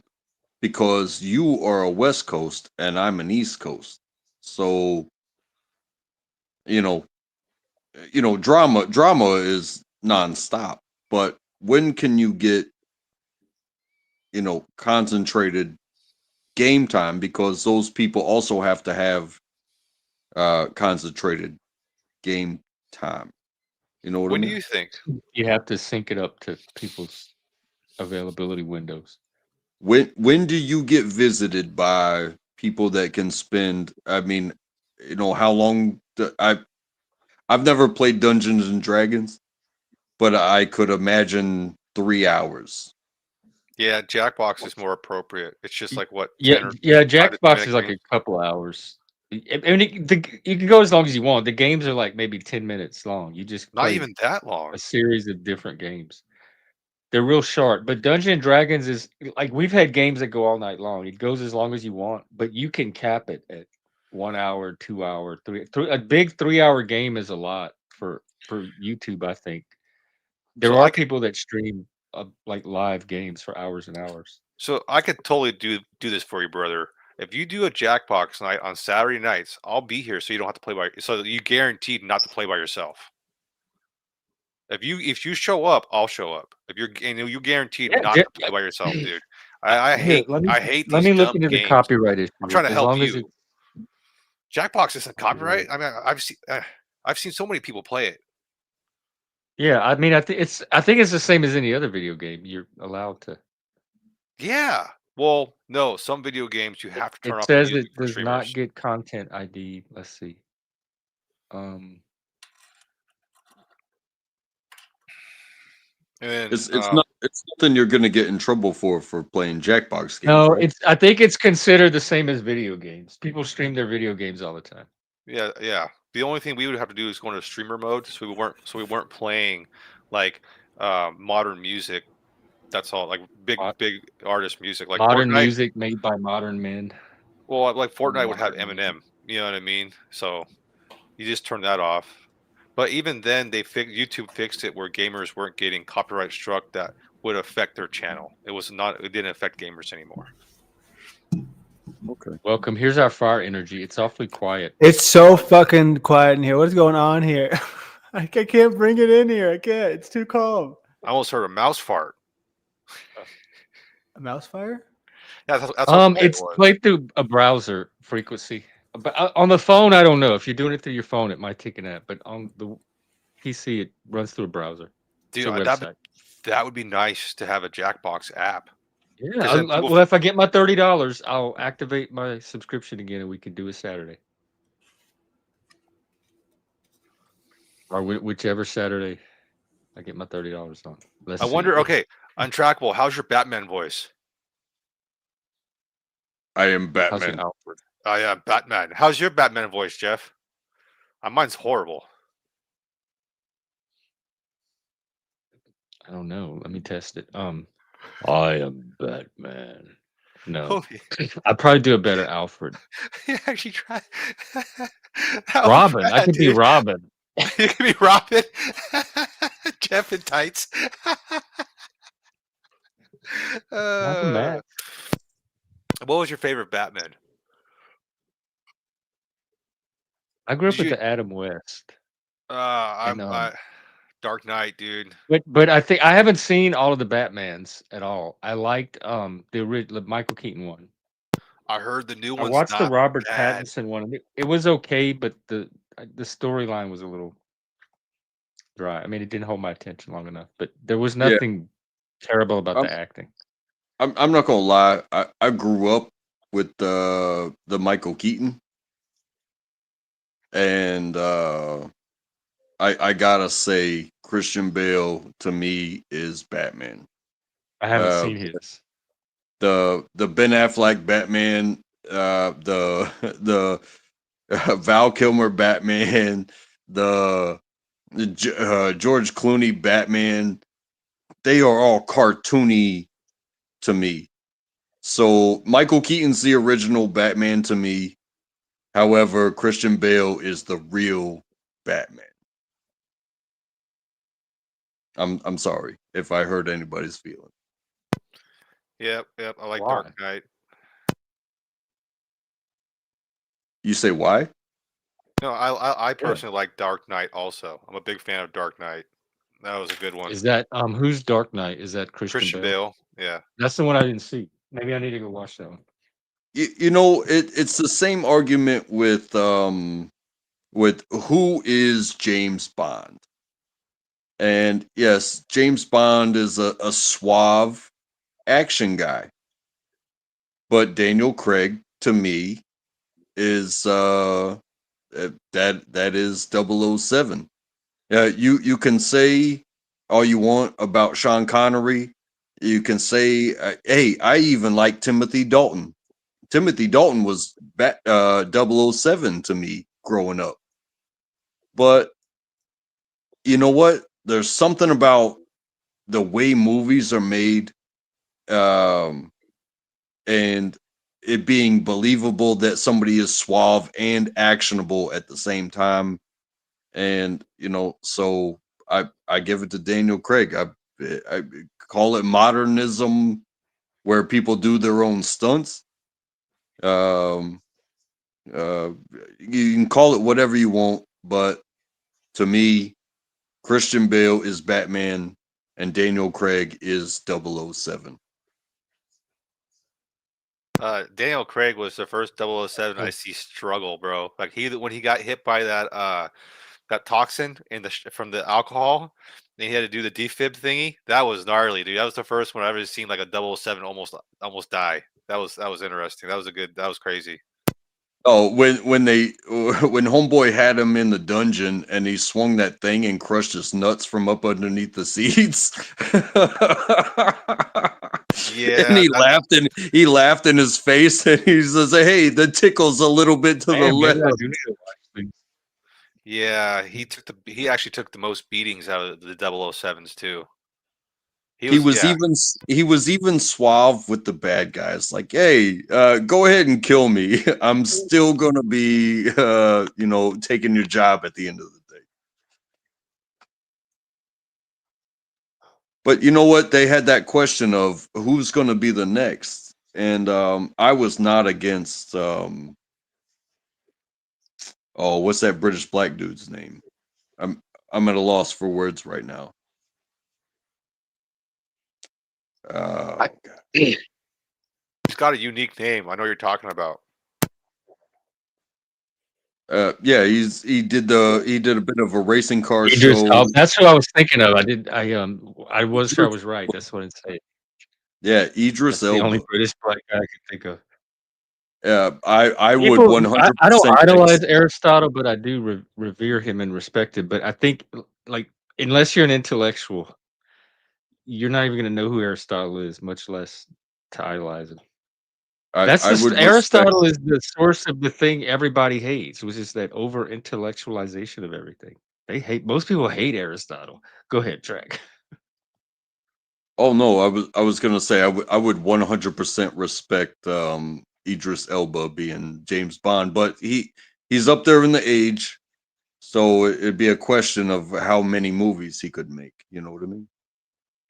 Oh, I never got that impression. That got lost on me. That Batman was an intellectual. It is kind of interesting to think of who's the next generation of like man actors. AI Batman. There's like no one there, bro. No, you're going to be able to press a button and create any Batman movie you want with any version of Batman, and so everyone's going to have their own little Batman canon they're carrying around in their head. Were you a big fan of like the spy movies and stuff like that, Jeff? Not really. I grew up on the blaxploitation. That was like my version of like Cleopatra Jones and Dolomite and Shaft and Coffee, Friday Foster, all that, and then Austin Powers. And so now, when I see James Bond, I'm like, oh yeah, that reminds me of an Austin Powers movie without the comedy. The little clips that I see. So Austin Powers, I think, like captured my sense of spy movies to where I expect more from the real ones. Oh, Notlaws has a good point. If Jeff was a villain in the Batman universe, which one would he be? Really, you see me as a trickster? I don't know, Mr. Free. Wasn't that Arnold Schwarzenegger? Don't you have to have muscles for that? What about that guy that wore the mask and who does that dust? The dust. Yeah, he was in Batman. Which he was in the Christian Bale Batmans, and he puts on that mask and he puts dust in people's faces that makes them trip out. Ooh, Oh, that yeah, I can see you doing the that. Scarecrow. Yes, the Scarecrow. Let me look him up. You know what I mean? Like, I don't know. Jeff could be the Joker or the Riddler. Those guys are like, where the Scarecrow he'd mess you up, dude. He'd mess you up. He'd play mind games. He worked. Yeah, yeah. Yeah, but he could also, when with Flash. the mentality wise, he could be Mr. Freeze. He could just not be the Arnold Schwarzenegger Mr. Freeze. What's the mentality of Mr. Freeze? Just real Like cold. I'm gonna seize your mind, but Mr. Freeze was like, it had the cold aspect to it. Like, hey, I don't care about your emotions. I'm going Oh to. yeah. Oh yeah. I see what you're saying. Yeah, Mr. Freeze. Oh, he meant my personality. Yeah. Well, Have you seen was it The Man from Uncle? is that Get Smart? Is that I remember No, shows like that. They had like Get Smart, Top Get Gun, not Smart. Top Yeah, Gun, Top that's another Secret. spy movie. Yes, The Man from Yeah. Uncle is like an American version of 007. Oh no, I haven't seen It it. was pretty good. It was pretty good. And it had Henry Cavill in it, or Cavill. So that was a pretty good spy movie. I think that's the one where he's famous for loading up his arms. You ever see that movie? Ever they see that meme when Henry Cavill loads up his arms? No, like Yeah, his Uh arm. it, yeah. that It's his meme. they made fun of it because it was like he grew a beard in like 2.5 seconds. Yeah, and then they do it for they did it in Deadpool when he was fighting Wolverine. He went he did the arm thingy. Was it Mission Impossible? Oh, maybe he did do that in Mission Impossible, but I thought he also did that for the Man from Uncle in the bathroom. So yeah, there was a bathroom scene in the Man from Uncle where he was fighting a guy in a bathroom. I thought he did there. Hmm. Maybe that's just how British people fight. Like they throw their arms down before they throw them up. Yeah, there was a bathroom fight there too. Okay, all right. Maybe some mixing movies. I remember seeing the meme, but for some reason the meme that I saw was like he threw his arms down and he grew a beard. Yes, yes. So it was good times. It's like his meme now. So, what kind You of know, movies were some you watching, Hmm. Jeff? Well, because I was Uh, watching like here's spy movies, Rambo hero movies. We were watching more of who are your heroes back in the day? I watched the super. I had two types of heroes. I had the superheroes, and I had the detectives. The I love detectives detectives. and I mystery forgot cases. about those. They should bring those back. They have them, but they're like Hallmarky. They're either like really spooky and creepy, like who killed the girl and left her in the woods, or like true crimey, or they're Hallmarky.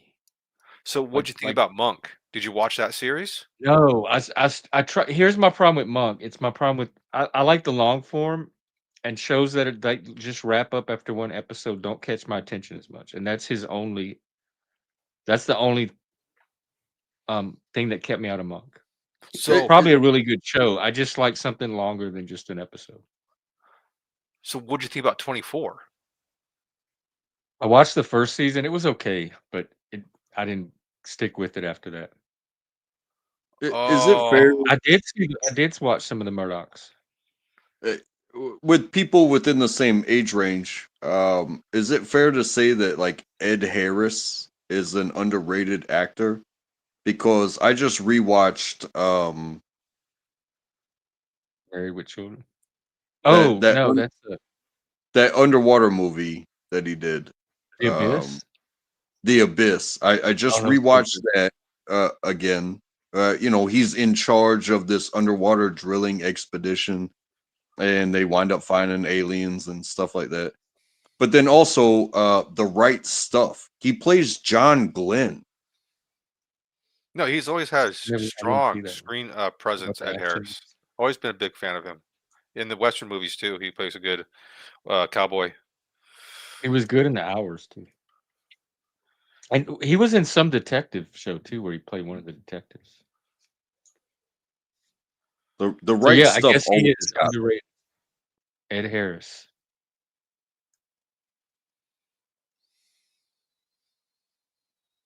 Yeah, I feel like that's one of the people that watching movies touched me.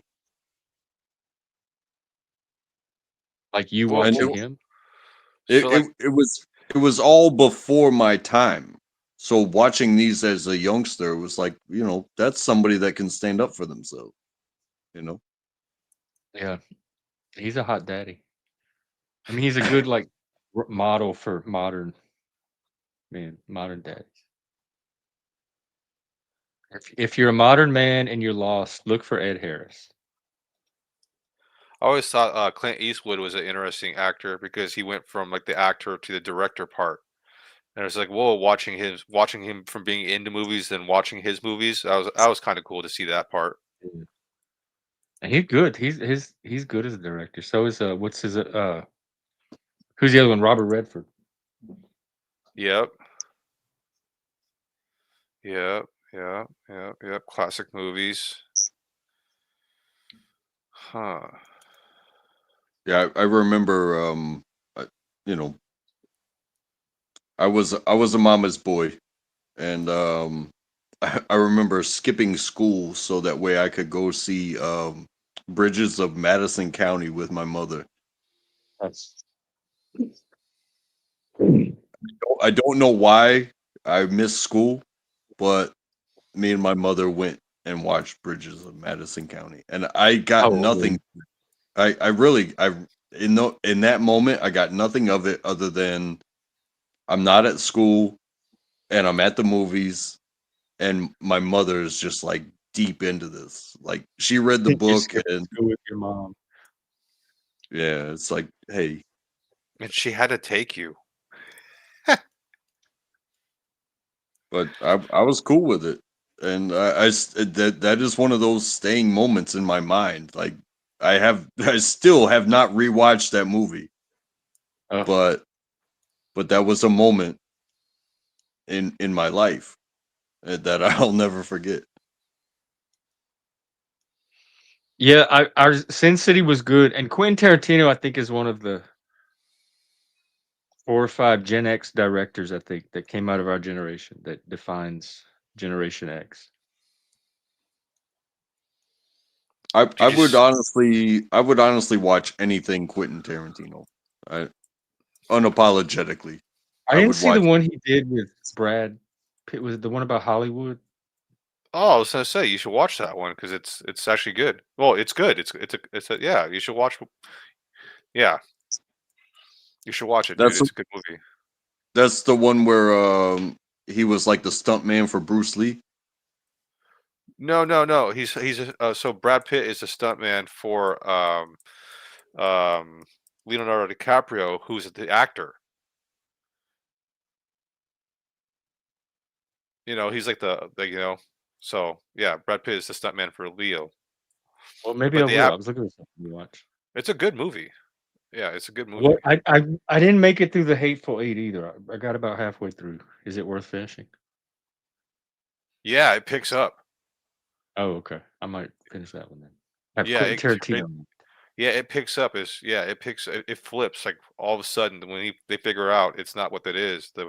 It's a setup. It flips.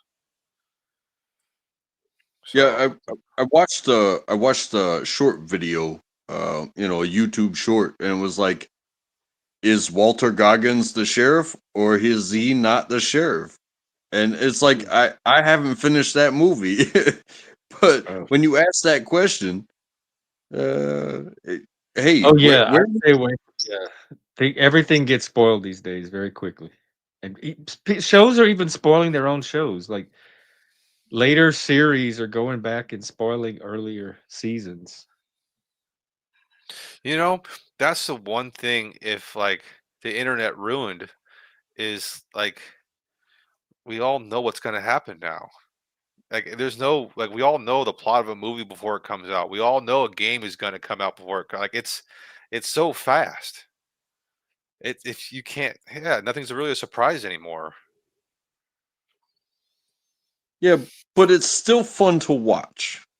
Even when you know, like I said about watching old movies, you know what's going to happen if you've ever watched it before. You know, but yet you still watch it time and time again. There's a new lesson every single time because I know what it's like to watch war live. And it's like, hey, what's going to happen? And it doesn't necessarily boil down to what happens on the ground. It's like, well, what are the politicians going to say?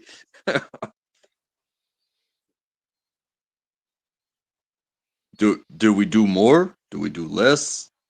It, you know, you could see everything happening live on TV. Geraldo was right there giving away locations.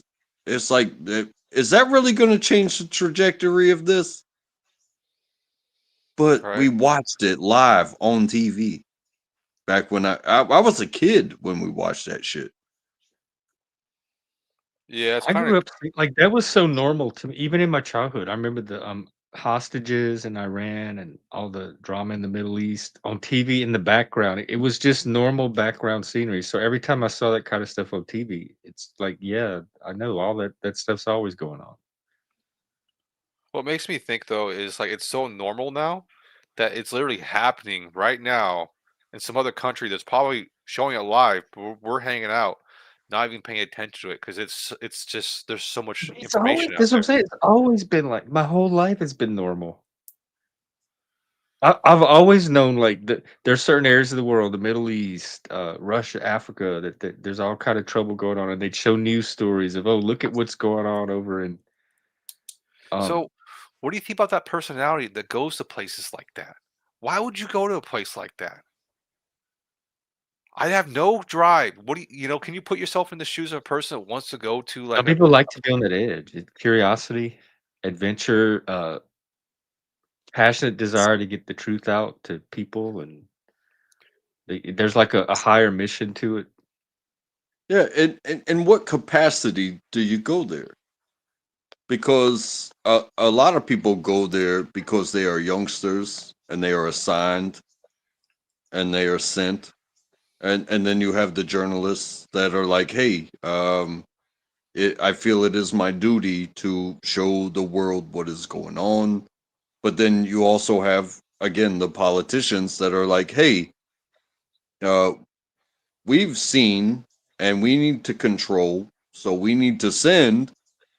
And in what capacity are you experiencing the war that's going on? Because some people are None. watching, some people are doing, and some people are sending. Where do That's you why I see don't freak yourself? out about war, because I know it's always going on somewhere, and if it's not affecting me personally or even proximally, there I've never had a desire to go and like find wars to look at and get stressed out over. It's just part of the human condition. We've always had war. We're a species that's violent and we're going to fight each other and we share a whole planet together. So there's always going to be war. And I just knew that as a kid. And so Uh, war footage, I don't know, that's like showing pictures of nature scenes in the jungle and like how the animals act. That's just yes, there's war footage. That's what humans do. There's always going to be war footage somewhere. and you know, hey, I'm not much of a voter, uh, and I'm okay with that. But when I see high gas prices, I'm like, oh, something's going on someplace. And I got something. when I see low gas prices, and I'm just talking about getting to work myself, Yeah. uh, it translates. And it's like, oh, something's going on, something's not going on. Something's going on, something's not going on.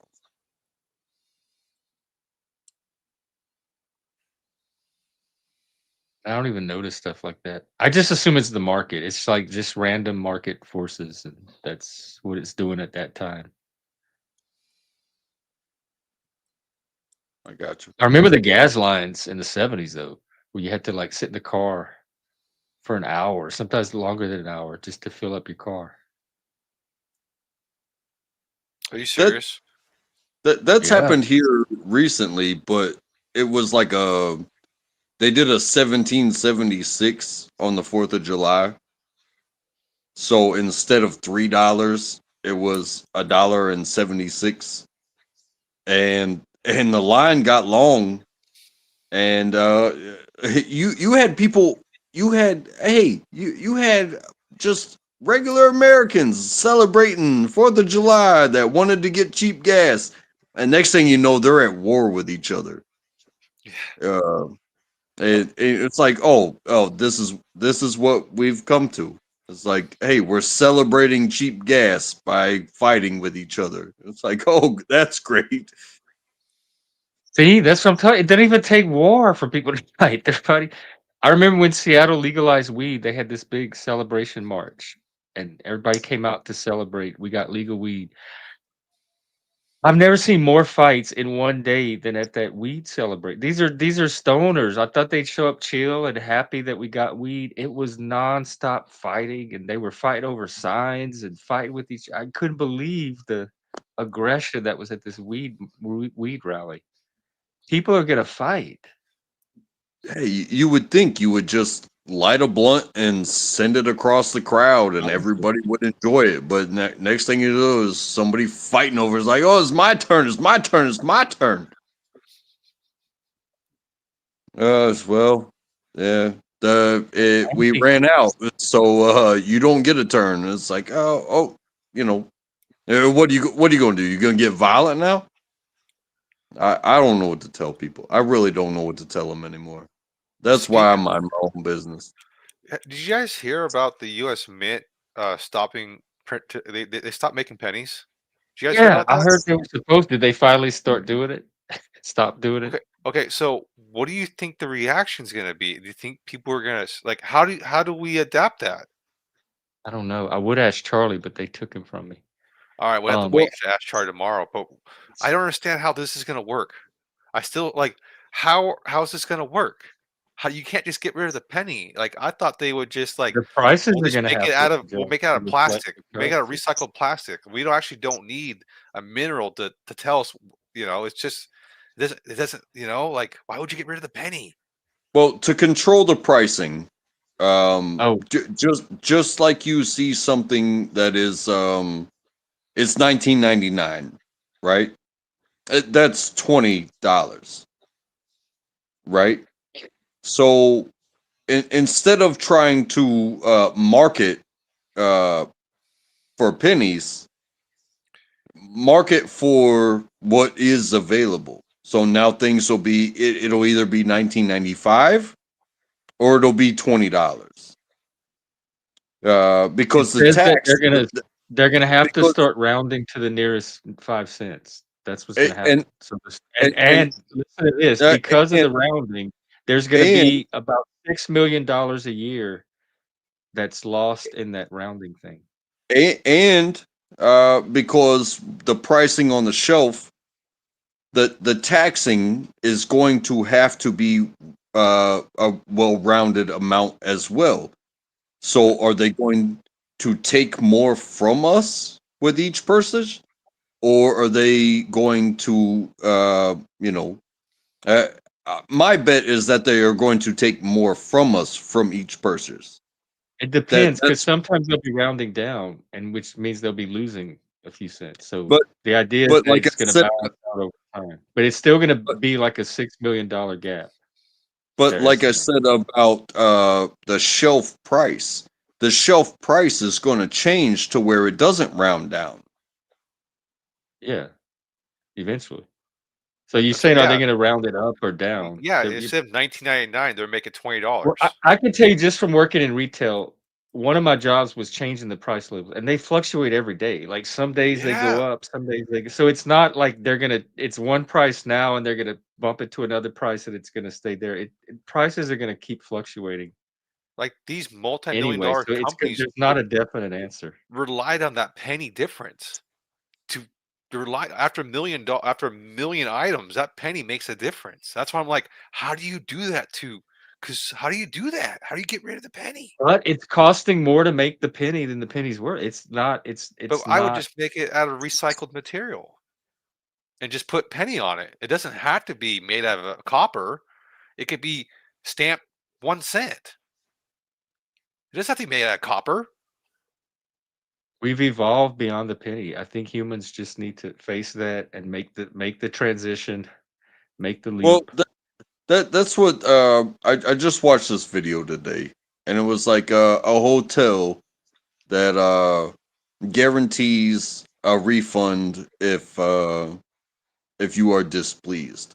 And he goes into a town, and um, the hotel owner owes, a fee to the linen people, and the linen people owe a debt to the shoemaker, and the shoemaker owes a debt to the horse What hotel do transportation. you stay at?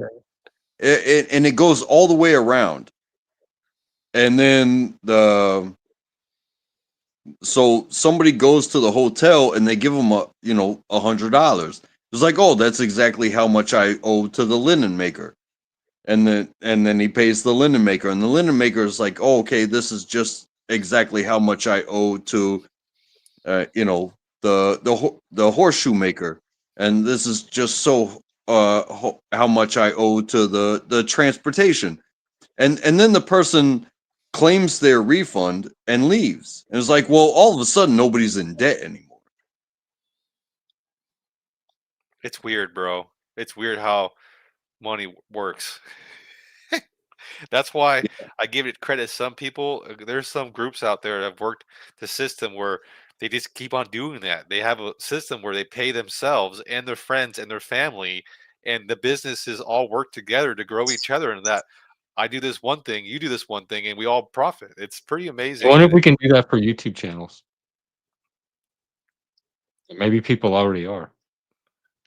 I don't know if you guys have seen this, but what I've noticed is it seems like I said, the panel versus a small pond, and everybody's trying to pick from this pond, and it's just like I don't know how that works because the wallet isn't growing; it's being pulled from. Like I don't understand how this works. Right. Like I mean, there's not that if big of a wallet to begin if one with. channel gets $1,000 donation, right, and then that same person goes to the next channel, well, he's not giving $1,000 to the next person. He's already giving. I don't understand how people think like this whole It's donation like the Vegas is going to casinos. feed the whole. Yeah, I don't get it. Yeah, because no one's They're putting all back. competing for the few whales that are out there. They're trying to be the Yes. casino that the whale goes to that night.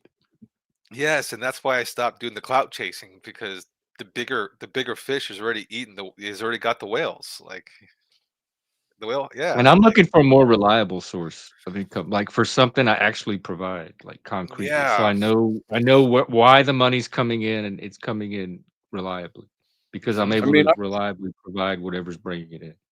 I work for a $1 billion corporation, but I'm on the penny side. And you know what? I'm okay with that because that gives me it pays for my house. That's Pays for unacceptable, Track. I'm gonna talk to your boss and get you $1. This penny bullshit is not enough. Tell them you're on the nickel side now.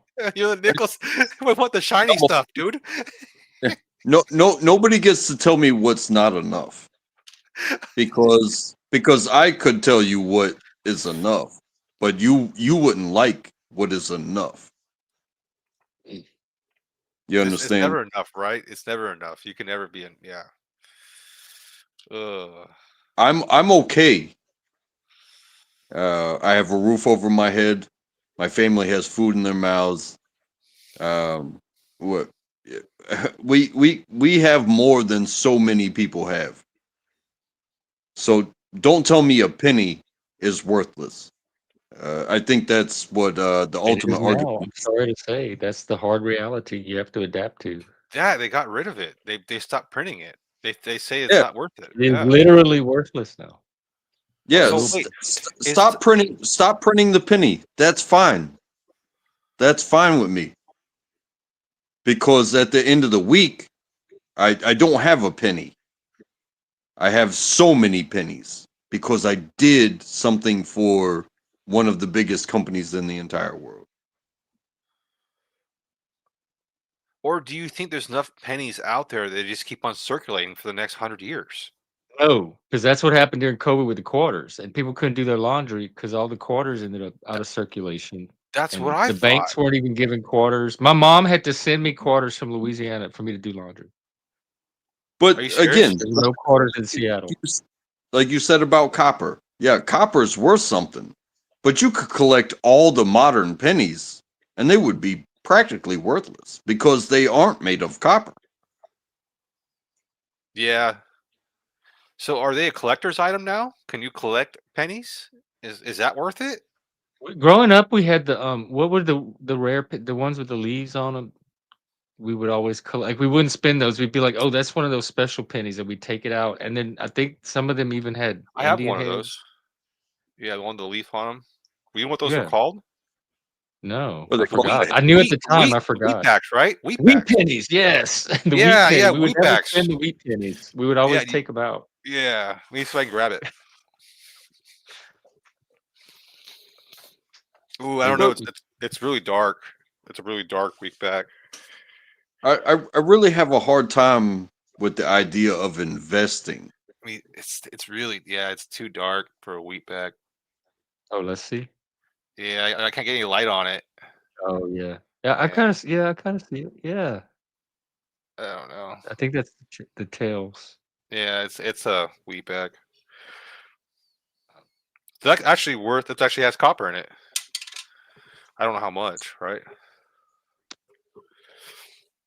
Yeah, that's why I always have a hard time with investing because it's like, oh, I'm gonna buy this thing. The only thing that I could imagine growing in value is property, like land. Because I watch over the years that I've grown, it's like the only thing that really grows is society and cities and stuff like that. But at the same time, it's like if some people buy land to protect it, and it's like it becomes more valuable the more you protect it because somebody wants to put something there because the cities will never stop growing. And If you could, where would you like to buy land?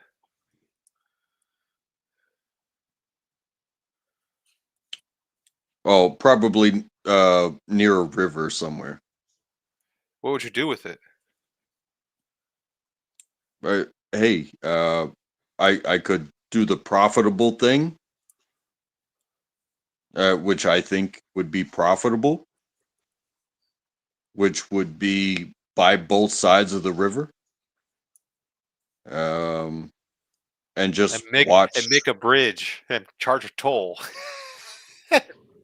You don't even have to be that cruel.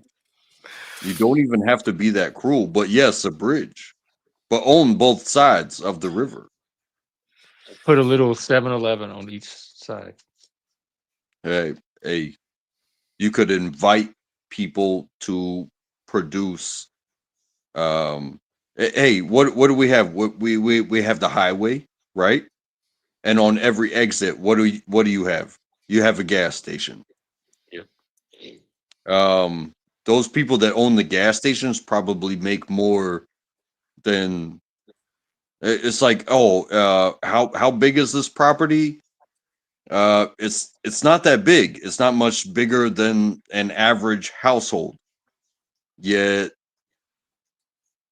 you are the only gas station within so many miles. Bro, that'd be so awesome to own a Buc-ee's. The mega gas stations. Oh man. Yeah, have you ever been to a Buc-ee's? I've I never have been to the East never. Coast.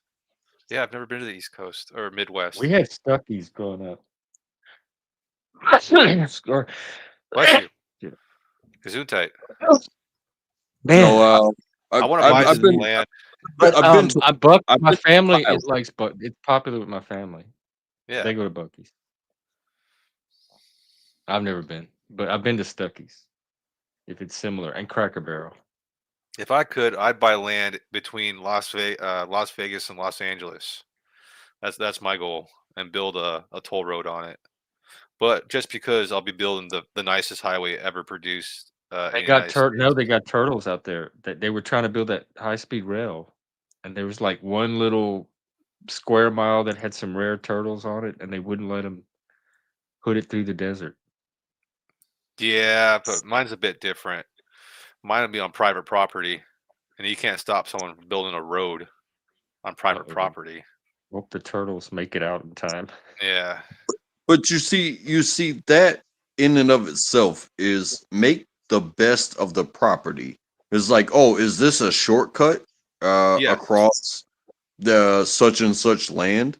Yeah. Nobody cares whether you have cows. Nobody cares whether you have oil. Nobody cares whether you have this, that, or the other. It's like, hey, did you just create a route that is a shortcut to where we want to go? And then you create your own town, for God's Fuck sake. turtles. Yeah, that's what I mean. Yeah, I want to do that. I want to create a highway system that's the best in the world, and charge people to use it. What's gonna make it? Because cars are gonna evolve beyond the highways, so you're competing with the evolution of cars too. They may not even need They highways tried anymore. that. They tried that, but they understand that an individual who can't even maintain a Honda Civic is not going to be able to maintain a flying car. And what my goal Yet. is not to sell to the average person, which they could do it.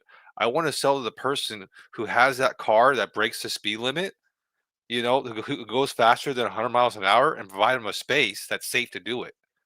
Billionaire highway is what you're trying to Yes, build. the billionaire highway, Jeff. Thank you. The billionaire highway, where when people have these cars that they want to use, but it's illegal for them to use them on pretty much all U.S. highways, except for private roads. So you make You're gonna need a lot of brooms. Why Pardon?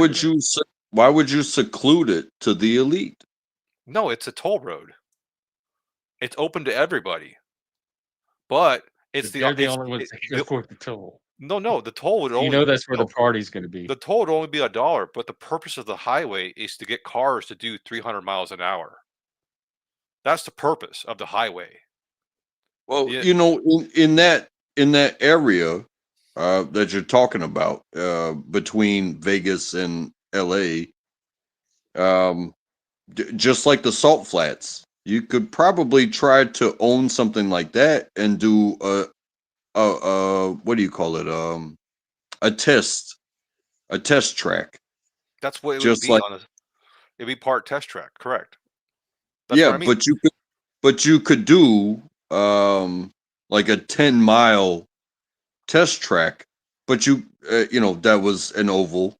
I'm not sure what the one that already exists is, but I know of it. But you could also do an expressway. Yes. And yes, it could be a toll, but at the same time, like for instance, the Autobahn. The Autobahn actually goes somewhere. I was thinking of that. Yes. Like I said, And my uncle drove on the Autobahn in like a Pontiac station wagon back in the 80s. how fun. And he was trying to get his family from one place to the other, and he had the pedal down, and that station wagon went 80 miles an hour, and he had to stay to the right, Yes. and he was getting his doors blown off by everything that existed. Jump, jump, jump, jump, jump, jump. He had his family in his car. He had all his belongings in his car, and this is the Autobahn. If he had slowed down, he would have been dangerous, but he was going as fast as he could, and that was 80 miles an hour. Now 80 miles an hour, even when I go to work, it's like, yeah, are you kidding me? Like, go 10 miles over the speed limit, you joker. So yeah, that's what I want to do here. I don't know why we don't have that here. They have it in Europe. They have it Probably in because some Dubai. laws, maybe Steve's saying. Well, the only reason why is the laws is because people aren't building roads that are adequate for that kind of stuff. If you build a road that's beyond the standard of that, then it's no problem And getting why passed. haven't the billionaires built their own roads? But if they want that, why couldn't they have built it? Well, some Well, billionaires do I'm that. very, I argue with I-40 in my opinion, because I've done I-40 one into the other, and it goes from Wilmington, North Carolina, into like some beach in uh, California. I-40 goes the length of the country. And it's like, oh, okay, I understand the strategic stops along the way. But just imagine if you could go from Central East Coast to Central West Coast and still have some strategic stops, but the road be built for, hey, how fast can you get from A to Z? Would you pay $1 to get on that road? Bro, I would probably pay $500 to get on that road. That's what I'm saying. So that's what my goal is to get those kind of roads in the United States and figure out spots on the map where you could provide that spot for people, where they have the government road, and then they all of a sudden they pull off, and there's a toll road, the express lane that follows that exact same road, but the quality is there. It's Have, 8 inches of First class. paved. You know what I mean? have There's you no ever heard potholes. of have you ever heard of the I'm sure you have, but within reality, have you ever heard of the Cannonball Run? Yes. How fun would Oh, that they do be? a real version? They do it daily. So it's from New York to LA. And you know, there's specific starting points and there's specific ending points. However, your route to get there is your own. And they broke the record during the pandemic because there were so many people not on the road. And uh, I don't know who holds the record, but the last car that I saw hold it, it was like an Audi that taped the taillights to make it look like a Mercedes, and they had leads and they had help along the way that would like speed so that they would get caught and things like that. And bro, to go from New York to LA in less than 30 hours, that is Yeah, insane. they That have means you've got an extra gas tank. That means you got people looking out for you. That means you made your car look like it's something that it wasn't. It was amazing. they still And do it, dude. They still do it. but but you take the competition out of it when you say, hey, yeah, your flight from because that's what you do is from New York to LA is going to cost you $3,000. But you know, if you drive and gas, it'll cost you like 1,500. It costs you half as much, but you got to drive it. But you got to drive it at an average speed of 120 to 130 miles an hour. Yeah. Yeah. Yeah. I'm That'd just be saying, it's, for drivers, that would be hella fun. For flyers, it's like you're just going to pay more. What do you want to do? Do you want to have fun or do you want to pay more? I don't but know. I think Flyers have that bigger game. That their game is to go around the world, right? That's what Flyers do. I think their game is who goes around the world the fastest. I think that's what Flyers do. They do the world. Who can go like it's who can go around the world the fastest. That'd be interesting. Holy crap. Can you imagine that race? Whoo. Yeah, I mean, I love racing. But if you're not having fun, what are you doing? If Ooh, you're not having fun, that what are you sounds doing? Does that sound fun to you? The cannonball? Oh, I've heard of the gumball. Have you heard of the gumball? Yeah, it's very similar, isn't it? The cannonball and the gumball. Yeah, but your car can't have more than 100 horsepower, Oh, that's the gumball and it's the same. It's the same race. thing, but you have to have basically a retard. Instead of having a very fast car You have like a that you get to Volkswagen Beetle. push on the limits of the open roads, Yeah. you have to have a retarded car that can make it through all these things. And people break down because they try with retarded cars. Oh, Uh, dude. and some people wind up getting towed to the finish line or flatbedded to the finish line because that's the way the race goes. You know what's It's like come strange? come with the weakest thing you can, but we're I've doing heard the same race. I've heard the cannonball, right? And that's done with cars. Do you think there's a motorcycle community that has their own race that does that? Oh, I'm sure. I even heard of motorcycles doing it, but that sounds like the best thing to do. Get on motorcycles and see who can Or cross the United scooters. States that fast. Scooters, get on our mopeds. Hey, if I if would there's a ride guy one. there's a guy that just did it recently that can go across the United States on a skateboard. Yeah, he set the standard for skateboard. There's If people that do it on it, their feet.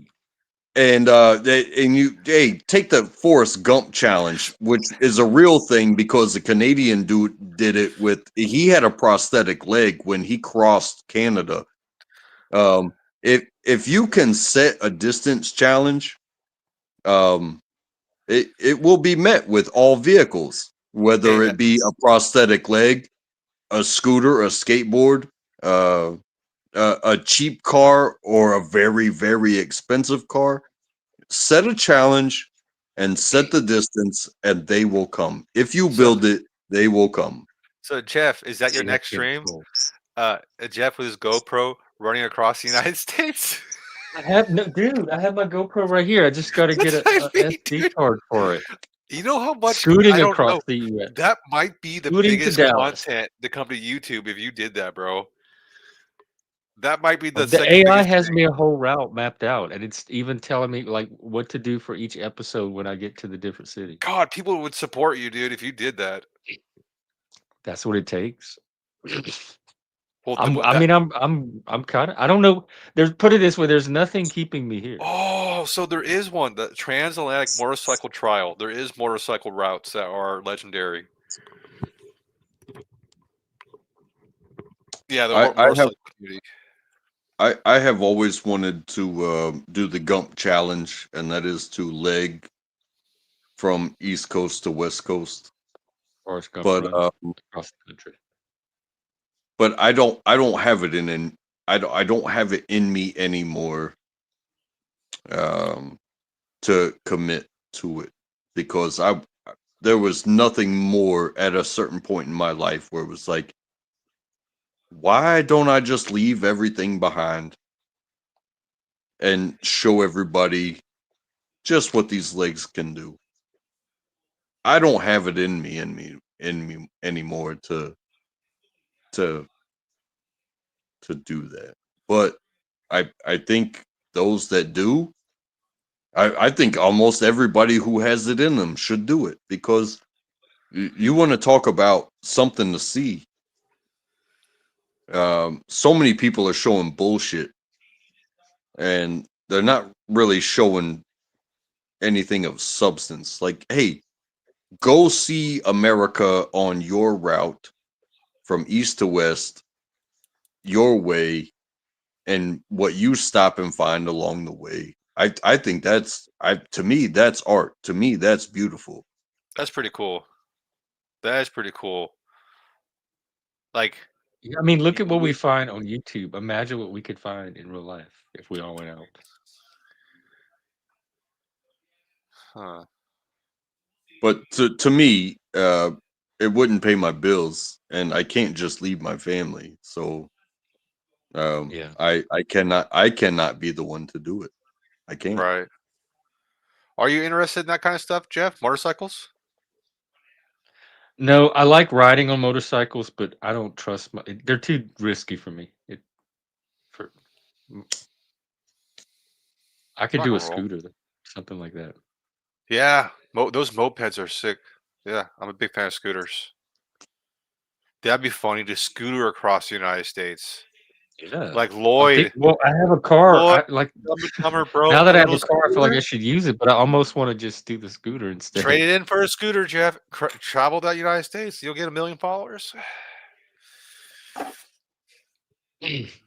How many would I get in a car? Like 500,000 No, probably like 500. People cross the United States in a car all the time. on YouTube? But they don't cross it Yeah, look at as an Joe Cool. outlier. An outlier stuff. He's in a Yeah, different. but well, he does have Joku has one of the largest channels in the panelverse. Yeah, he goes Wonders like he why. almost shows up like, and every time he shows up like in a different city. Every time he joins the panel. I mean, I can say Hey. with the car that I do have, that takes me to work every day. If I was going to do the car thing, I think I would need an oil change about halfway through. But other than that, I wouldn't need any help. But again, I would be leaving my family. It would probably take me 3 days. But then it would take me 3 days back, and then I would need another oil change. But you know, I just can't leave like that. Right. Right, dude. It's Well, it's you good to have family. could, but there'd be some pissed off people when you get back. Some hungry, pissed off people. Where's my spaghetti? And I have an '07 Camry, and I trust it like that. Oh, that's a legendary car. That's a legendary car, bro. The Camry is bulletproof. It trust me. It's got 140,000 miles on it as an '07. That's actually really good. That's low for an 07. That's low. You should have around 300,000, bro. For a Yeah, Toyota, for an I 07, you got should it. have freaking 300,000. Easy. I got it from an old lady, and I had the necessary work done to it. But the same thing is like, hey, as primed as this car is to do this amazing journey, where we are as a family, yeah, I'm not taking off to California just on a whim, hoping somebody's gonna donate enough to replace my salary, because I do Yeah. have a job. And you know what? I would also have to say, hey, job, I'm gonna be gone for a week. Yeah, I could take vacation, but uh, y'all aren't gonna replace this. Jeff, did you get like a Ford Focus? No. What kind of car did you get? Just like a little economy car. Like what do you call them? A Hyundai? Like a family car, just a normal car. You don't know the A brand, sedan, bro? You maybe? couldn't remember the brand of the car? I know. I don't want to. I don't want to talk. I don't want to go into too much detail Oh, dude, about I my. got a Chevy, and it's not bad. I got a Chevy truck, and it's one of the HD versions, so I don't have to worry about transmission and motor problems. So, and mine's 4x4, so I'm getting ready to start traveling the United States with it. Wait, are you doing? Are you going to do a road trip too? Yeah, pretty soon, probably next in January. My first road trip would probably just to someplace in California mountains or North Cal. Like a practice one? Mm-hmm. Probably like Hey, that 2,000, 3,000 miles. that whole I don't have to worry about anything because I got a certain brand that doesn't exist in my opinion. Well, I don't have to worry, Well, he but said because he had the HD. well, what it is this motor is considered a bulletproof motor. The transmission is considered reliable and been used for the past 20 years. So it just through consistency and low mileage truck, the service record, you don't see them broken down. This specific style truck on the side of the road or in mechanic shops that often, because you still can work on it, and it's not electronic. It's not that electronic. It's still very basic. It's a 2016, so Well, just like I said about how much I trust my car, you have to trust yours. Yeah, But to think, are you ready for anything along the journey that the path that you have chosen? yeah, yeah. If I needed to, I could easily dump a couple grand into a mechanic if I had a major breakdown.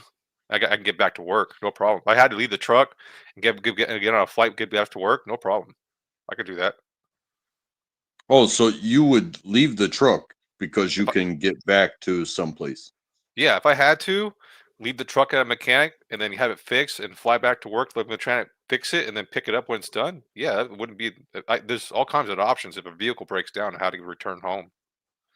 Well, that's why I say this because I think I would trust my car um, through a cross country trip, but I can't just be like, oh, it didn't work out here at the mechanic. You guys make it right, and I'm gonna fly back home. I can't do that.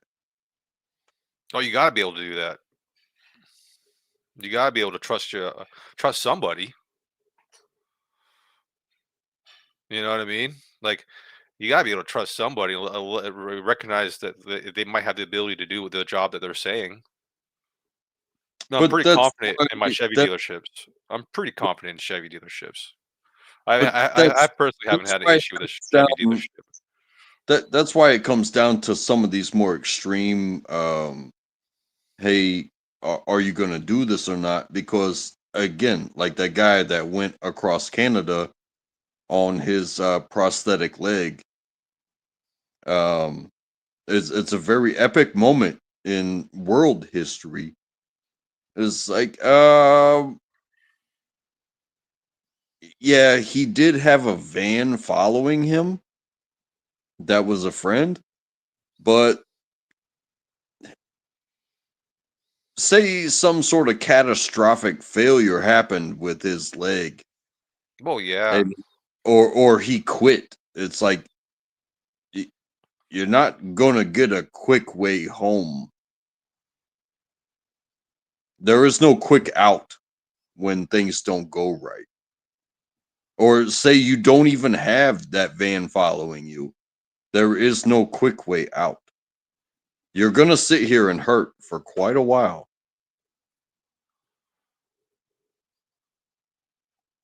That is something that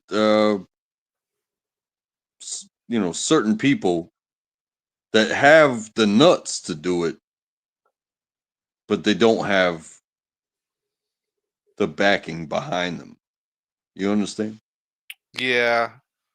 I just look at things that are like, I understand people take more time, but when it comes to objects like vehicles, mechanical things, I don't have any relation to it. So if I have to drop and get rid of it and just pay for something, or even just get rid of it at a loss, I don't mind.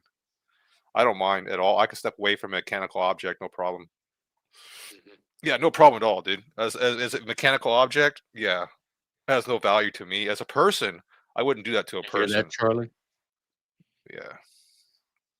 But Yeah, if I'm the if same if way. a if a vehicle broke if an object broke down on me and it stopped me from doing my mission, I have choices and options because I worked hard, and what the option was to leave the vehicle and move forward. I would have no problem doing that because it's just a vehicle. Like, you could get another one in the future.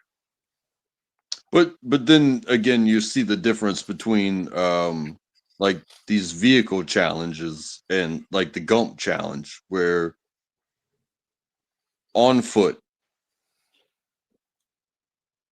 2,300 miles, 2,900 miles, whatever it is, to Bars from Wilmington to Barstow, California.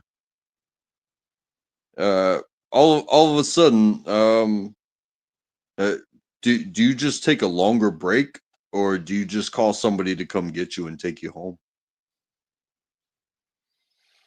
When it's an on foot challenge, when you have no vehicle, and it's not about vehicles, it's just Well, hey. if if that's your challenge, it's up to you, right? Do you have or what's your motivations? Or do you have people that you're doing it for? Are you doing it for yourself? That's your own personal choice. But if I'm not going on vacation and my vehicle breaks down and I need to go back to work, I'm not going to sit there for a week wondering what I'm going to do about the vehicle. I'm getting back to work and ditching the vehicle and getting a rental car. Rack, are you asking if you take off by yourself across the country on foot, who's gonna pick you up halfway there if something happens? Yeah, but you'd still like you're not by yourself. Like you didn't go on this like I don't know. I That's what I'm haven't. trying to figure out. If it's Yeah, a I'm by not. yourself Like thing, I have not. If I like I've been in low places before, but it's hard to imagine someone actually being by themselves in a world like this unless they physically tried. You have to separate yourself from people. There's even people who try to get lost and somehow someone fucking finds them. Well, that's kind of where I was going with that. It was like, hey, if somebody were to be on YouTube and to depend on support along the way, even if they were on their feet, like, hey, I need food, I need water, I need shelter, and I'm gonna keep the miles going as long as you guys keep supporting me, right? And then when they need to stop, they don't have the support. It's like, okay, they have to survive the night and wherever the fuck they are, whether that be the well, hopefully they have a Appalachians. backup plan and they're not depending solely on YouTube donations to survive. That's pretty extreme.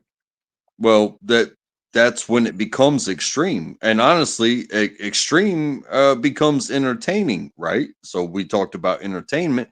So if somebody can survive the night without your donations, but they do, and then they move Ooh, on, something to and, try. and then the donations continue to not come. It's like um, I- it I didn't even becomes get my $30 impossible. goal. It becomes impossible for them necessarily to continue on, but they want to for you, and so I don't they know. make it another day, but then nobody I'm watches. not. I don't have that kind of trust in YouTube already. It, Exactly. it's so strange because like I've seen scenarios where you think people wouldn't get people that are watching. They're literally homeless. I don't even know how they have a phone. They're relying on donations, but somehow people watch them. Oh And yeah, people, Steve that comes around here is traveling across Spain as a nomad, and he streams his stuff. He's in the middle of the wilderness at his campsite, or he's some exotic place, and he's streaming his whole journey. He has a whole channel for it. yeah, it's so strange. It's It's cool. so strange. It's one of the coolest channels. I love him.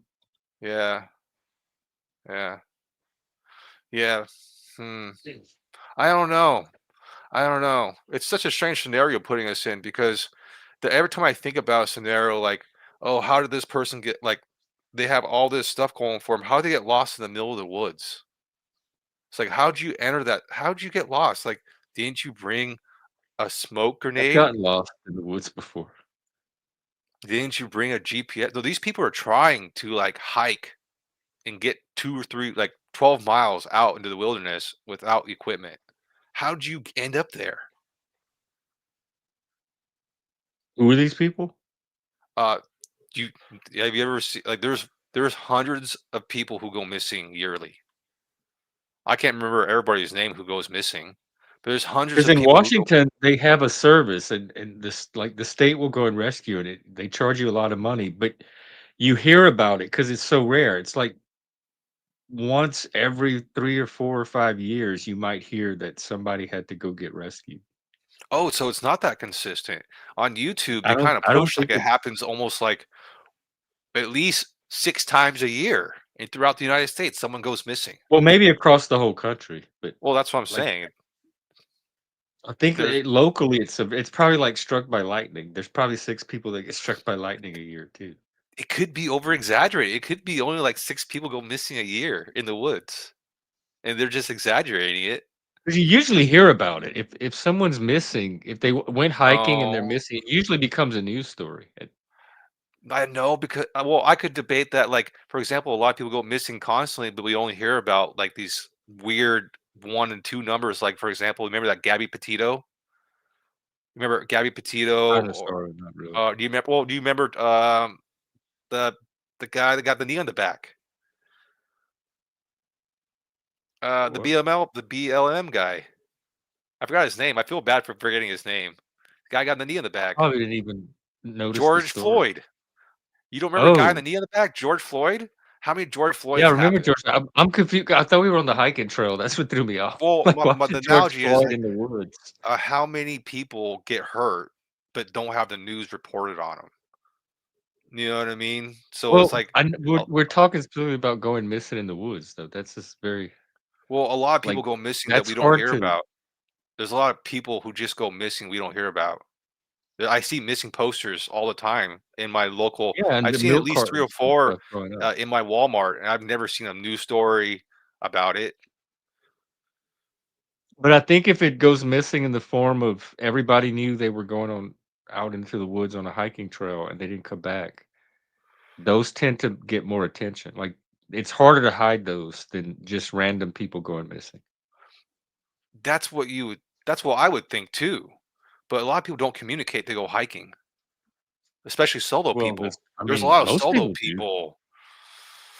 So these Oh, are people that just go off into the wood, like they do a hike by themselves. They don't tell anybody, and nobody knows they're gone. They sound like people that didn't have much of a social life to begin with. If they're that easy to go missing and nobody notices. so it's very interesting. Very interesting. Huh. So let's do a vibe check because you're the vibe person. It's just us now. Yeah, it's just mellow, mellow vibes. This is a very earthy night. Earth and air. That's so funny you say that. You know what I found interesting the other day when you had a guest up? I asked him the vibe question, and he answered that he didn't see vibes, that he saw body language. What do you think about that answer? Is he seeing vibes but not recognizing it? He Oh, I sees think that body was the cop language. because I took it as that as part of their job. They're used to like reading people and noticing signs in the body and stuff. And I was taking it out. Do you want somebody, like, for example, to be a cop who reads vibes? Oh, I got a bad vibe on this guy, so I'm gonna, you know what I mean? Um, That's a mixed question. I would say yes and no because a lot of times they misread autistic people's vibes and mental health people's vibes, and because they don't know what to make of it, and so it automatically gets interpreted as a criminal vibe. And in that case, I would like their vibe reading skills to be a little less. But when they use it for actual criminals, I want them to have as good of a vibe reading skill as they can. So it's very mixed. I want them to have a refined, more educated version of their current vibrating, but I don't want to take it away. You know what's crazy to think about though? The real criminals don't really put off vibes. The Right. ones that Like if a, the like if a serial. cop's questioning somebody and a criminal really wants to fool the cop, they probably will be able to. It's usually the ones like at least on the videos, there's either alcohol or some kind of substance involved, and that's the ones that make it obvious to like, oh, this person's up to something. But if they're Look, sober and they're up to something and they're determined to hide it, they like for might get away with it. example, Jeffrey Dahmer. If I was a cop, I might would have arrested that guy on vibes, bro. Because I don't know if you heard the story. The cops went to his house like 3 or 4 times before, like, hey, this guy's bad. They didn't investigate, they just, like, talked to him at the door, So and you didn't he had you good haven't vibes, watched the so they're like, movie? "Oh, okay, everything's cool, man." Did you not watch the movie? The I didn't Jeffrey watch Dahmer none of movie? them. I was around for the actual Oh, story. I remembered the actual news story. I have no desire to go out and rewatch a movie of it. I watched one of those Netflix movies or the one on YouTube, and apparently he had this guy who got out, right? But don't go into too much detail because of YouTube, but Yeah, he had a guy who got out, right?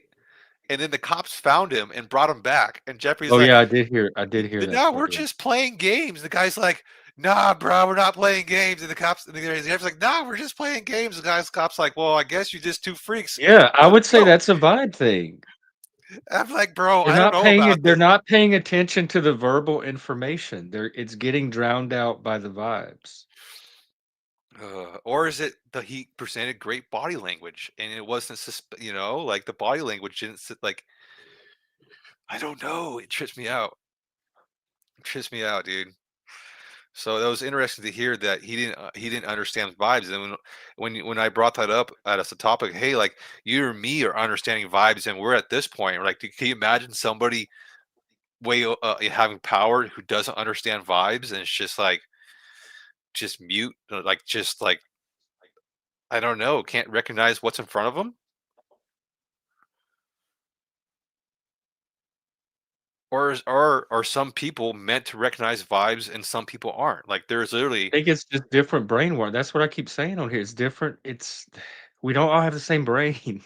And some of us focus on like we it's like animals. They pick up different frequencies and of light and sound than other animals do. And human brains they have different attention patterns. And I think they need to hire more autistic cops that can tune out all that vibe stuff and focus on what's actually going on in the situation and assess it. But like what you said, the cops get thrown off by the vibes. yeah. That's But interesting. You should have more autistic cops. That's funny. I don't see a problem with that. Maybe there are a lot of autistic cops. I can't volunteer because I'm too smart. They have an IQ limit. So, huh. So, well, we have Frank just dropped 3 new cow and chickens, and there's one I'm dying to hear Oh, called it's great subliminal timing. cow and chicken. Perfect I timing have for no cow and idea what to chicken. expect. Do what? Great job. Perfect timing. We can do an intermission. We'll do a little art intermission and art break, and be careful with this one because I don't know what's going to happen when I hit play. Do you have any art skills? Um, I hate art and PE were my 2 worst classes. I hate I hate doing stuff with my hand, like making stuff and trying to draw and that kind of stuff. I hated it. I cannot draw. Why? Because you couldn't put your image to what you I thought in your can see head it in to my paper? mind. I just don't know how to make it on the paper, and it frustrates me. Yes. Yes. Art takes a Yes. lot of patience that I do not have. Mechanical task in general. Art to me is a very complicated mechanical task. Oh, so it's not an organic task to you, it's No, it's mechanical. not a fun, creative like process. Because when I get to the actual art part where I have to start doing the physical stuff, that's where the process breaks down and it Uh, becomes I'm very similar where frustrating. art was mechanical to me. I couldn't figure out how to draw organic objects. It had to be structural objects. Had to be square. It had to have form. It had to have straight lines. If it didn't, I was like, "What the fuck am I drawing?" All right, cow and chicken, show us what you got. All right, relax y'all's minds and get ready for subliminal cow and chicken, and I will be right back.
Diabes raio! Etoniad!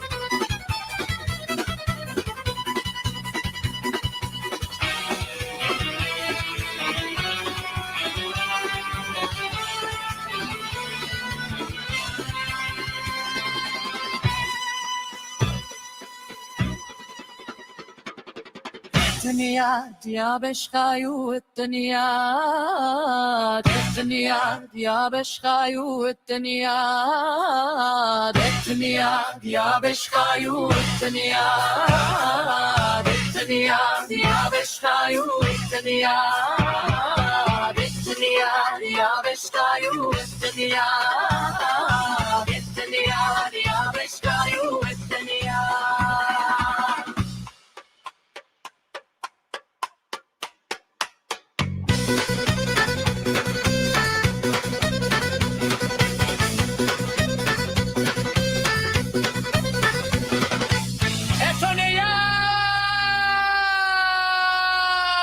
يا بشكايو الدنيا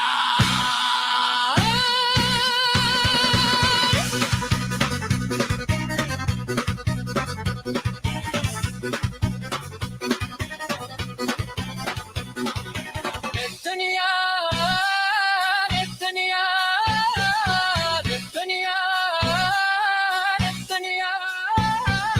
الدنيا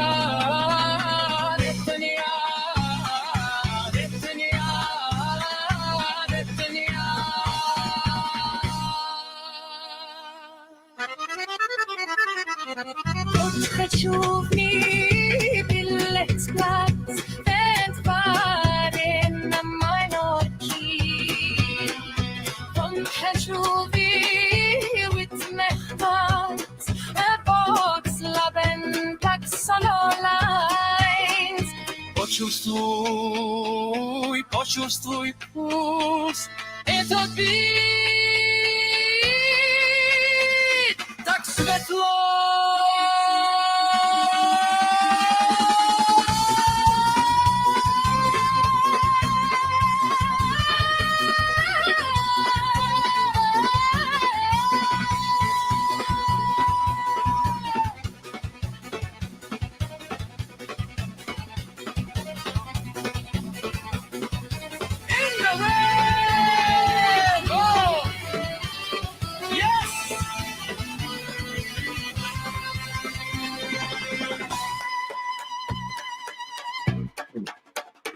I have no idea what this is. And there's like 2.5 minutes left of it. I don't know what we're being programmed. And outliers, you're cracking me up. Коричневая курица, коричневая корова, коричневая курица, коричневая корова, коричневая курица, коричневая корова.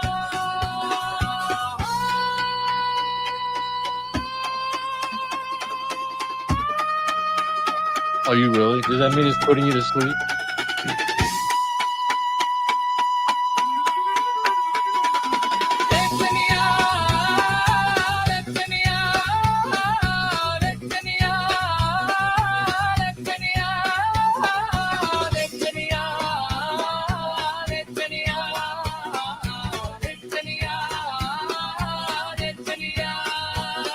Slop and pluck, slop and clock, slop and twerk.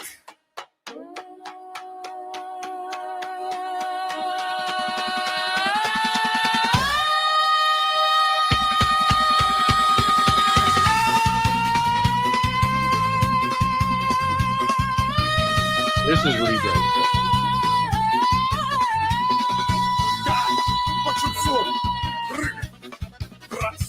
Мальчиками глубоко.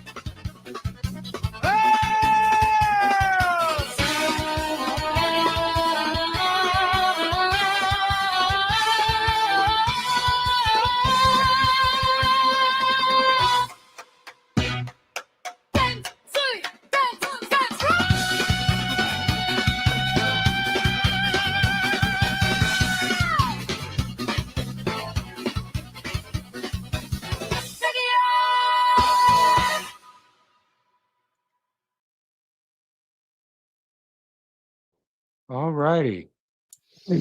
How does your mind feel? I feel like I need vodka and a cigarette after that. Oh God, that was a weird one. I don't know and what a to make of it. and a bonfire. That's where that Oh, puts that me. would be nice. You know, like someplace cold in the northern Europe somewhere. Ugh. I want to stream a on my road trip. I'm going to Cold. find a bonfire. That's going to be one of my. In fact, I'm starting a list. It's like a scavenger hunt across the United States. Bonfire. I need to find one of those, and I'll Like add to it. to me, it seems like a Duralog. You just get one of those, right? No, I It want a lasts. real bonfire. I want to go to like some town where the college kids are having bonfire night or something like that, and a real live actual bonfire. That's what I'm looking for. We were camping in Mississippi one night, and it was like midnight. And everybody was asleep. And at this other campsite way down the road, there was this huge fire. You could see like firelight and stuff. And my friend wanted to go check it out. And so we just wandered over there. It was like it was very masculine. It was all guys. It was like a white nationalist convention or like they didn't necessarily say they were political. They were all drunk, a lot of male energy. It was like a Hell's Angels gang, but without the motorcycles. And they were all dancing around this fire. And they brought us into the circle and they gave us like a drink and we sat there and chilled out with them. And they were cool. I like them. I'm not So hating that on kind of women. bonfire. I want like one of those little spontaneous bonfires out of nowhere with all these people around it. I'm not hating on women on this one, but men, we know how to make big fire. Yes. I want a man Women fire. don't. You're right. I Women definitely don't want a know how man to fire. make big fire. Men, we know how to make big fire, dude. I don't know what it is, but we can make big fire. Well, speaking of big fire, we got Hey, Guy on with brother. us. Hey, what's up? Just came up to say hi to you, Jeff and Philip. Haven't seen you in a while, Philip. Hope you guys, hope you Yeah, guys are Yeah, doing what's well. going on? Oh, hugs, something's hugs, crackling. Is it me or you? That was me. Sorry, hugs, guys. hugs. Oh, okay. How you What's been? up? Myself, I've been doing good. I hope you guys have been doing well. Yeah. Are you into So vibes? Do far, you so like good. vibes? Do you understand them, or is not something you're into? I didn't catch that part. My apologies, guys. I just came on right now. I saw you guys. So, what was it? What kind of was it? Music? It can be. Yes. Well, how would you describe that music, Jeff? That's Tribal? confusing. Um, yes, the confusing tribe, the confused tribe. Like I said, I think of gypsies, Northern Europe, someplace cold, dark, like maybe under a Bonfire. bridge. And people would. I think I Not heard a that- couple of Russians in there too. maybe a barn. I don't know, someplace partying. Like one of Vodka. his songs, it was a lady that got her breasts cut off or something, and she Oh, was lamenting it. So there's no telling. some kind of Jägermeister, maybe. I don't know. Yeah, I definitely got Jägermeister from it. But what Yeah. threw me off is the whole subliminal thing. So I'm like waiting to get programmed by something, and it was this. I don't know what that was. So I was waiting for something more mystical or what's up? What's Hey, up, man? brother. Speaking of vibes, Hold on one second. Let me go here. What's going on, man? So what are your thoughts about everything with this situation? I think did we not talk about how I needed to find someone who two-person dynamic with yeah, all or this y'all, how all did it these go? He ideas? seemed irritated with you. Like he Oh, seemed dude, he annoyed does with that. you. If you watch his last show, he had his producer. He was always yelling at him. It's like but it's very much playing it up. I think he should have done it more. Right? He should have been meaner to me. I think because it's like you need to get hazed, in this Should sort have of been situation. featured. You needed to be in there so people could start getting to know, like as a personality, not just a I think that that might happen down the line, but that's not the place at all, right? This is an Well, established he sort of needed it veteran. today. I guarantee. Well, what we needed today was some planning, right? But that's a part of this future goal. I mean, he'd never heard of the panelverse, right? So now he heard that word for the first time. Oh well, did you tell him he could come here and we'll help make his show better? I don't think And that he him would. as a person. Yeah, I mean, we got to be, I guess, more realistic here, right? Who's made it and who has not made it? He has, and we should be, I can I think, tell you who has respectful not made it. and inspiring each other. But I think that we can revisit all these ideas that we've had recently. So remind me of what those were. I have the list. One of them was the astrology thing. All right, Which I guess astrology. it would have happened by now if it's going to happen. So. That's a good But point. Philip had an idea. I have a $30 goal. No one sent a single super chat. But if I get the $30, I'm going to turn on my Jackbox subscription and having game night on Saturdays and do like Jackbox games and little social games. But what about going outside? What about the GoPro? Well, it's the card thing. It's gonna take me probably a while to get a card. I'm gonna get it while I'm out doing something else. But in the meantime, I can go out with the phone and play with the scooters at least. Oh, so do we need to switch the Dono Go to the memory card? So we get you outside? How much are memory cards? I didn't even think It's about I think that. about the same price. I think it's the same price. I think it's around $30 to get you an SD card for a GoPro. Okay, that's what I'll do. When I get my $30 dono, I'll go out and get the SD card, and that'll get me on GoPro, and then I'll do another one for the Jackbox subscription. Philip's helping me monitor. Actually, this came from Charlie, and then the human came in and shaped it into something practical and workable. That was Philip. So Team Human. You can go get some French fries. The classic the first French fries for 2026 on GoPro. On GoPro. Yes, we're upping our fry. We're gearing up for a new year of fries, bigger and better. Do you guys have like a nice train station? Yes, we have. Well, it's a bus station, but they have trains, but they're expanding the Seattle light rail to the big station here eventually, and it's going to be this hub. A bus station would be nice to go check out, dude. Especially a new one. That'd be nice. That'd be nice. And Seattle has a lot of nice stations. Yeah. I just don't feel like going to Seattle. I think that'd be great. Take the GoPro to those stations because you can film in there, right? Yeah, it's public place. That's what I would think. And then people wouldn't mind you just walking around. And you could get yourself a cup of coffee and a croissant. I don't know if you like croissants. It'd be a ton of people to talk to. Just, hey, I'm streaming. Hey, you want to say hi to YouTube? Hey, meet the Panelverse. If even you don't talk to them, the background would just be interactive. It'd be alive. Yeah, I think you're right. So yeah, let's so do Landry tomorrow. Depending on the weather, but probably I will do it no matter what. I want to go out and stream some footage, whether it's from my phone or GoPro or whatever. But if I get the $30 dono, I'll definitely do the GoPro thing. So how does the GoPro work? You record and then you upload it to YouTube? I've never been able to use it yet because I don't have the right card. Dude, are you eating cereal? No, cereal would have been funny. It would have been a good time for cereal. Vegetables are good, but cereal would Dom, what's up with you? I was just hearing you guys. With the GoPro, would you put it on your chest or on a hat or something? What? Well, thank you. Because when I get the card, I can get some kind of accessory to attach it to me. Right now, it's just the camera itself. You can put it on a gimbal of some sort, so this way it'll move with you. And then you could put the gimbal like on the table, and so you don't have to worry about putting a vest on and having it look like a vet. I don't know. I don't know. That sounds fun. A gimbal stick, usually a gimbal stick, where you can walk with it and it will move with you, so it doesn't look so rough. Oh yeah, I have a big problem with that because I'm so jerky. People complain about my shaky camera movements. So anything that cuts down on that. That actually might be hilarious, dude. You start rocking. I do the walking version of rocking. Yeah, dude. We're not all just rocking with you. You're like, haha. I know you guys are doing it. Unless you want to splurge, Jeff, and maybe buy a DJI Neo drone. It'll follow you. It's a small little cute little drone.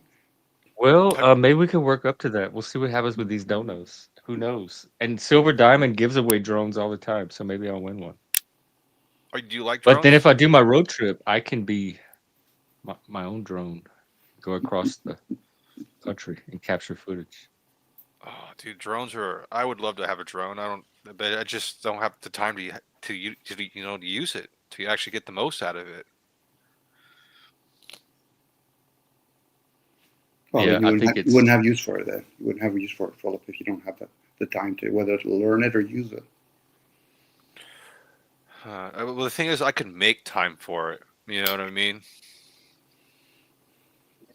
I need a new hobby. So drones is actually a really good hobby because it gets you outside and they record footage. And then if I'm in an area that has internet, I can stream while doing it.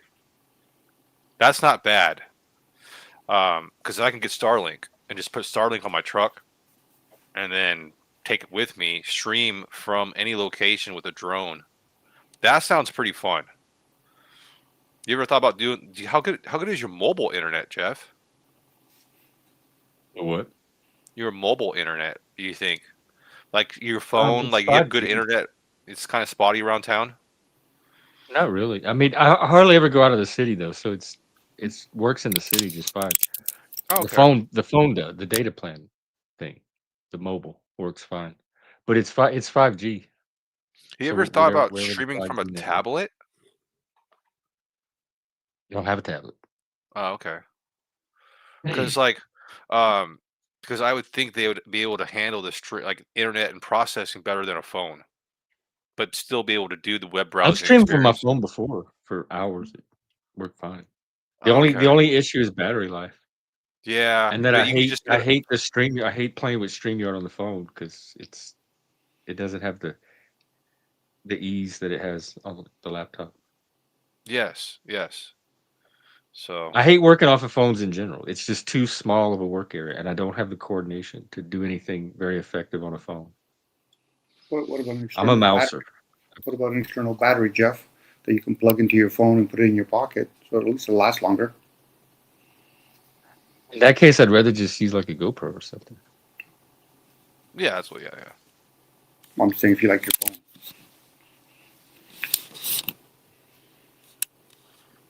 So, Dom, how's your experience been? How's 2025 been treating you? Pretty good. Can you believe it's already over? We only got a couple more weeks until 2026. Unfortunately, it is. Well, snow's slowly coming in now, so it's a Oh, reminder. so you have snow. Not that much right now, Philip. I'm here in Canada, Toronto.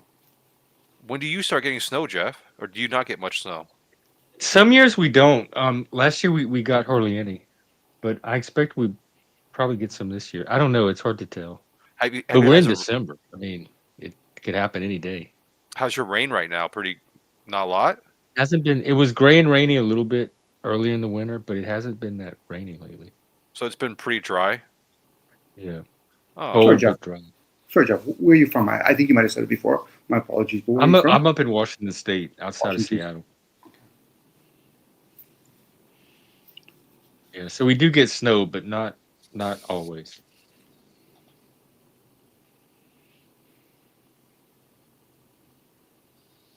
Might do some barefoot walking in snow this year. Me and my wife. See what that's all about. have you ever thought doing like a lake plunge? Where you go when it's like an icy lake and you hollow out just a little bit and you do a plunge. Oh my gosh, the I thought polar of bear it. challenge. I thought Yeah, of that's what that. it's called. The polar bear Polar challenge. bear. Oh You done it? no. I know. I'm the same way. I'm not. I didn't even do the ice bucket challenge. So I'm in the mindset. I don't like, handle cold well at all. I was born from a tropical island. I don't think I'm designed to do the Yeah, polar same bear here. I grew up in the challenge, bro. subtropics. I'm not an Eskimo. They built different. I'm just saying, dude. Oh man. It'll probably give a good shock to the system. Yeah, I heard it's healthy. Nathan, I don't want my system shocked. True, Jeff. But for some people, it does help them stimulate their blood and all that. Mm.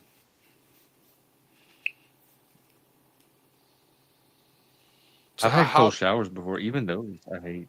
They're miserable. how are the vibes right now, Jeff? What are you reading? Because you asked me that question. I What are was you reading? thinking the same. It's hard to tell. Okay, let me try. Gentle, kind of easy, relaxed, like not heavy, but grounded. Now, do you think you could play with that? Are Do you they for think you you? could bring it up? You can bring it down? Is there anything you want to do Well, with I'm that? learning that Dom also, we got a lot of Earth. Tonight was Earth night. We had a lot of people that just kind of come and bring one type of energy and just sit with it, and that sets a good, like, calm vibe for the channel. And Dom, I'm also realizing, is one of those people. So it's bringing a lot of the Earth people out tonight and I adding do. that grounded Earth energy. I do have. I am under an earth sign, and I do have my grounding wrist here. If we're going to start talking about grounding, Oh, see? like Wow, that was a people that pretty have good vibe for you. yeah, people that have grounding mats and all that kind of stuff. It's always good to ground yourself. Do you have any Wow. wisdom? Do you have any wisdom for the end of the year, Dom? Wisdom for the end of the year: be in the moment. Presence. Yeah, be present. Yep, as best as you can.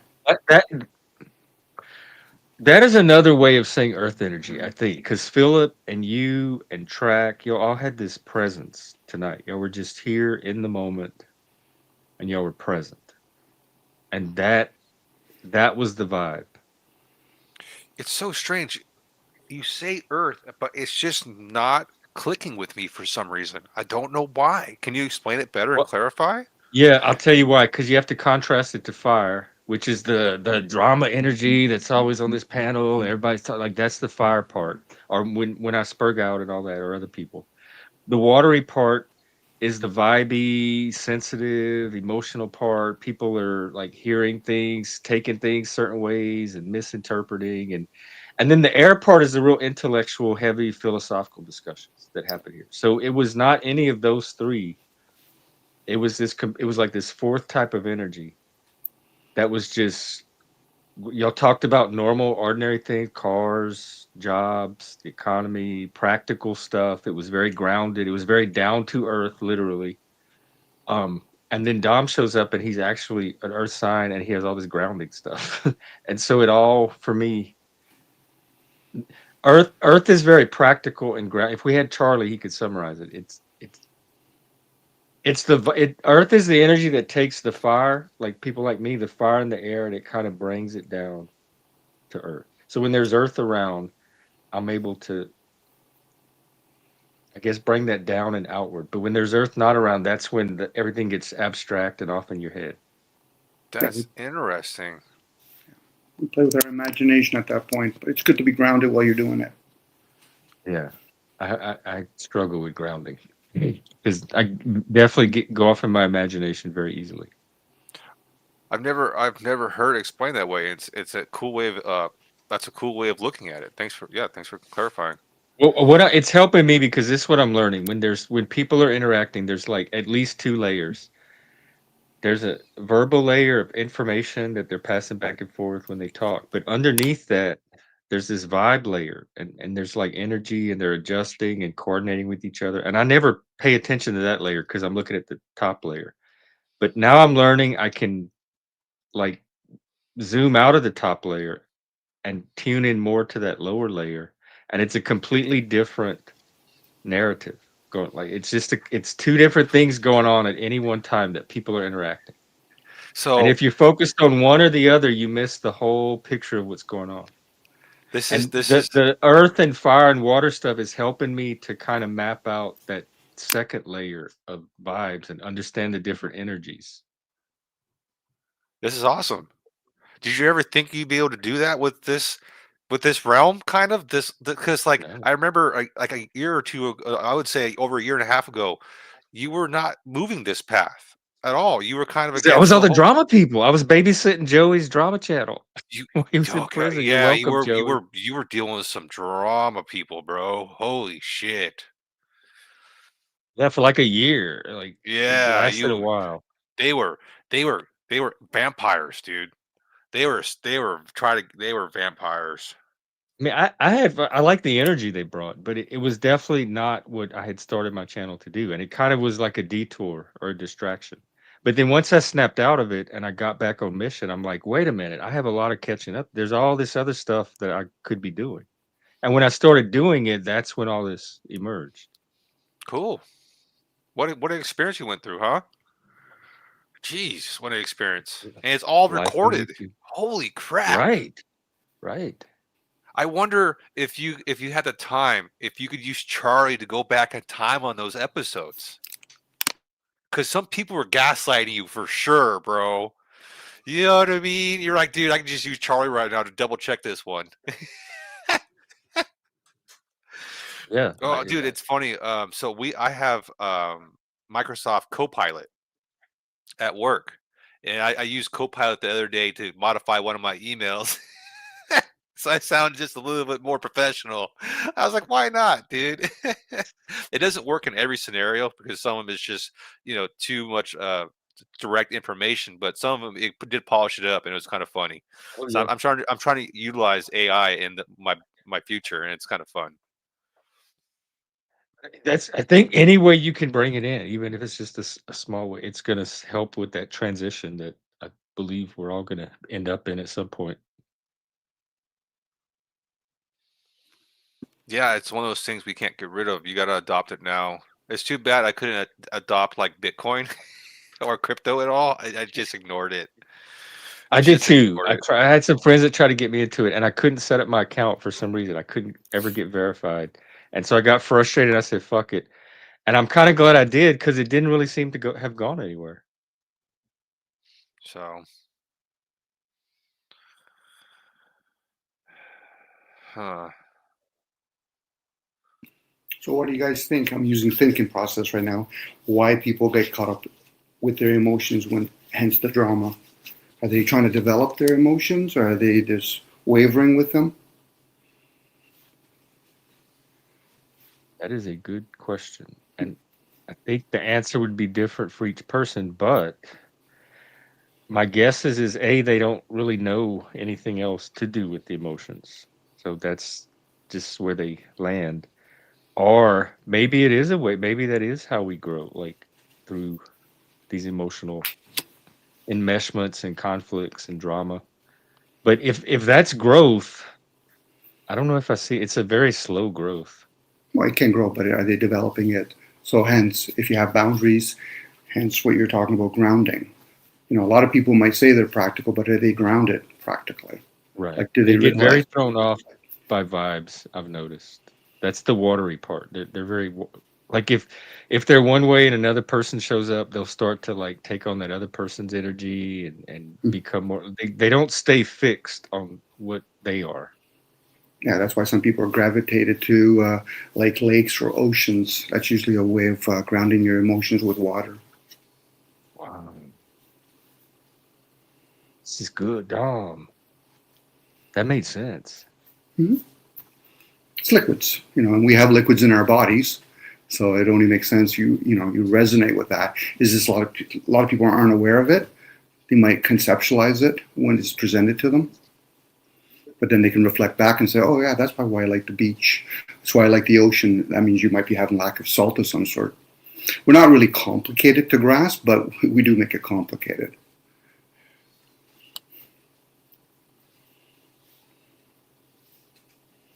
It's interesting to believe that some people have never seen the ocean. True, Philip. Yeah. Because I grew up all around it. It's always been part of my life. But like someone like, for example, in Montana, who grew up all their life in Montana, ain't never Canada. gonna see the ocean. Can't. There's just anywhere really. And it's just like, wow, they never seen the power of the ocean, the vastness of emptiness. When you look out, and you're just like, whoa. Well, sorry, Jeff. Depends on what part of Canada you are. Vancouver has oceans, and New Brunswick has oceans. I knew somebody was going to. Yeah. No, just to make sure. That was a good troll, Jeff. You got us. Both of us wanted to say something, and I don't know if you know that, but you could do that more often. Roll? Yes, you could say stuff like, "Well, over here," and people are like, "Well, the response." I wanted to say it too. Well, Canada's got oceans, bro. Maybe it was a lead up. Maybe he was trying to lead us to have a inquiry. Yeah. I've traveled throughout the world, so I've been into different types of oceans. So it's enjoyable to see it. I've traveled across the states in Canada too, so It's enjoyable to watch those things. Have you guys ever been to the deep ocean? Where's that, Philip? Okay, so I've been where it's like in the South Pacific where it just drops off to like thousands of feet below you, and the ocean and in the ocean, and when it turns like a dark blue, you know there's nothing below you. It's 1,000 feet below you, dude. It's nothing. It's dark blue. It's dark. It's like looking. Oh my gosh, it's insane how dark and empty it looks. Into the abyss? Is it kind of eerie when you're in its presence? Yeah, yeah. When you sit there and look at it and you understand the color and what that means, and it's just like, whoa. It just makes you feel like an ant. It makes you feel like an ant, dude. I felt like that when I was around a redwood tree that actually had toppled, and I got to see its roots. I'm like, wow, yeah, I'm small. That's where I'm going. That's where I'd like to go in January. Is somewhere NorCal where we have the large trees. I think that'd be kind of fun. And that's yeah, Is there sequoias there too? yeah. Sweet. I think they go in pairs. Sequoia has a male and female to it, I think. I can't remember now. Yeah, nature's beautiful, and it's all this little mass, whether it's an ocean, a mountain, trees.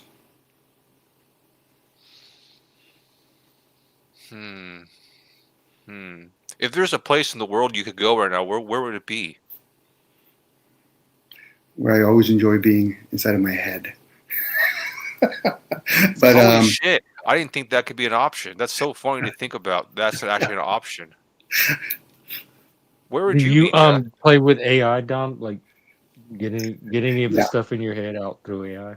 Well, you're going to hear my view on this, Jeff.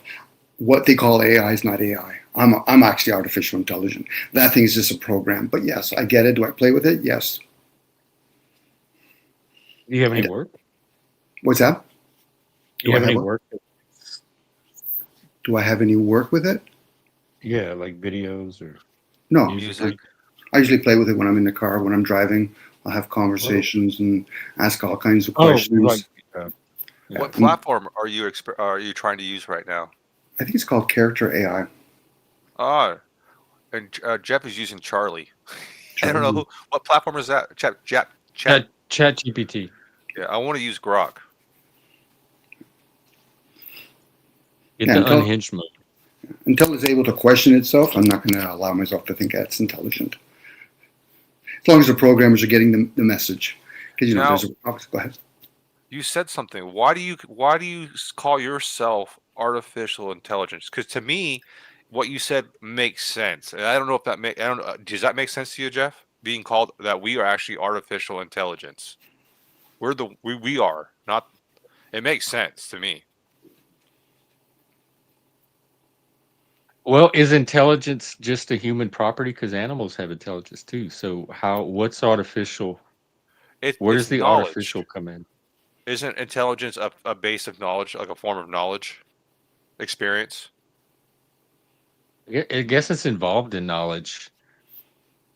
And then artificial is like, I guess we're not It artificial, simulates human intelligence. So but at the it- same, Well, it simulates what we use, like language, not humans.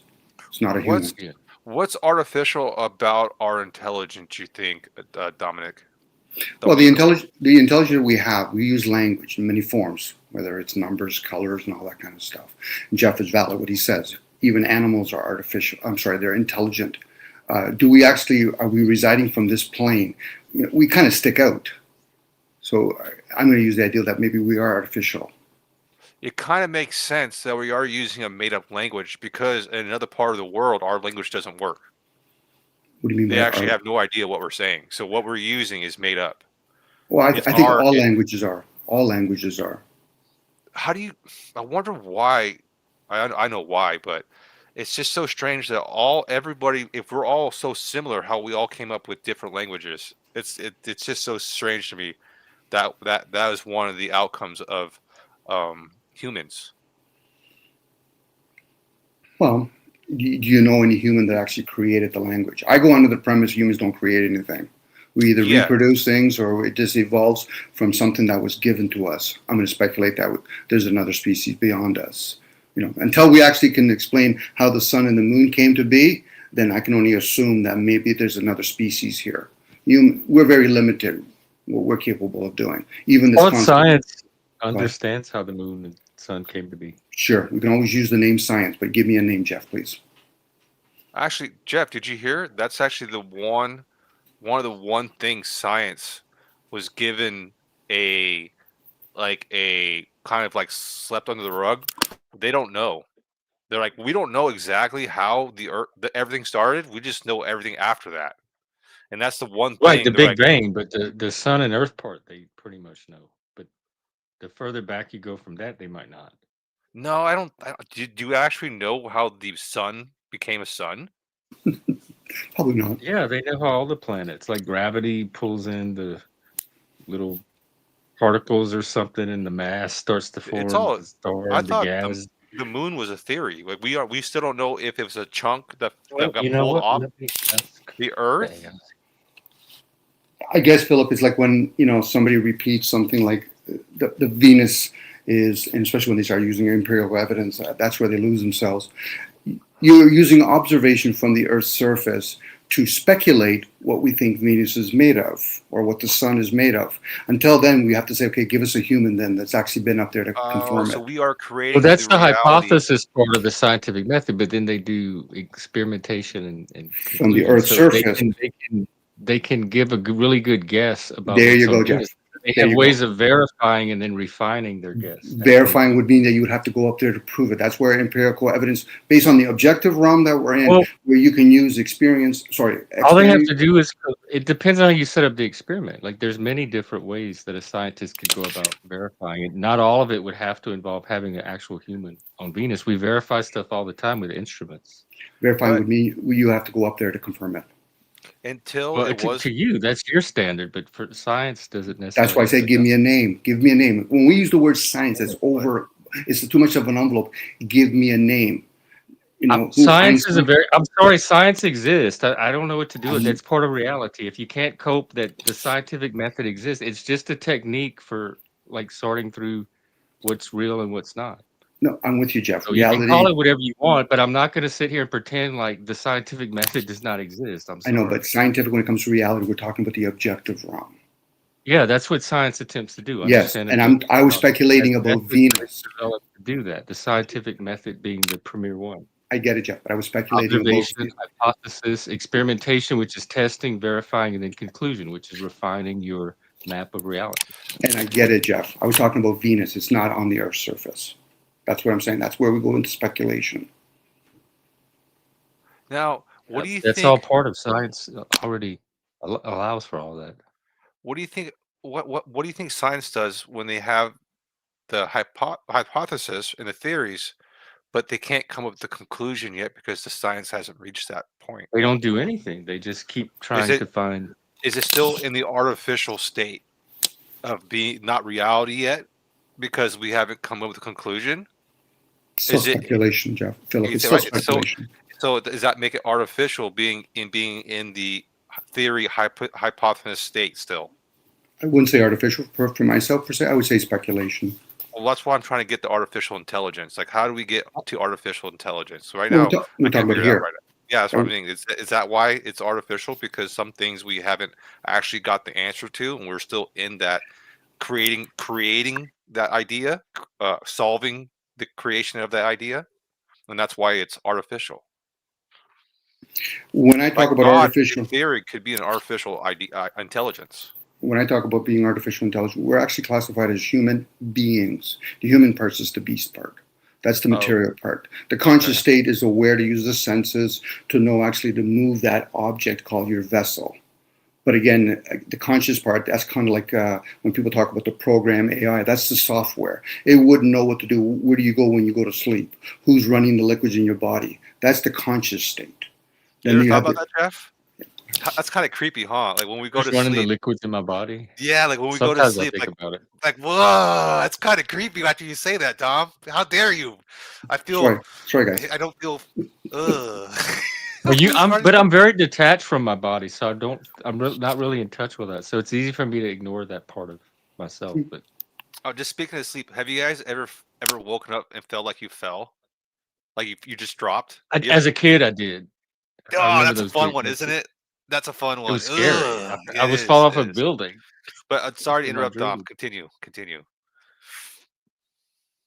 No problem. That's why when people talk about a gut brain, you have a gut brain, that's where your neurons are, and then you have your upper brain, that's where usually folks that are very scholarly or very scribe-like, that's where they play with. Mhm.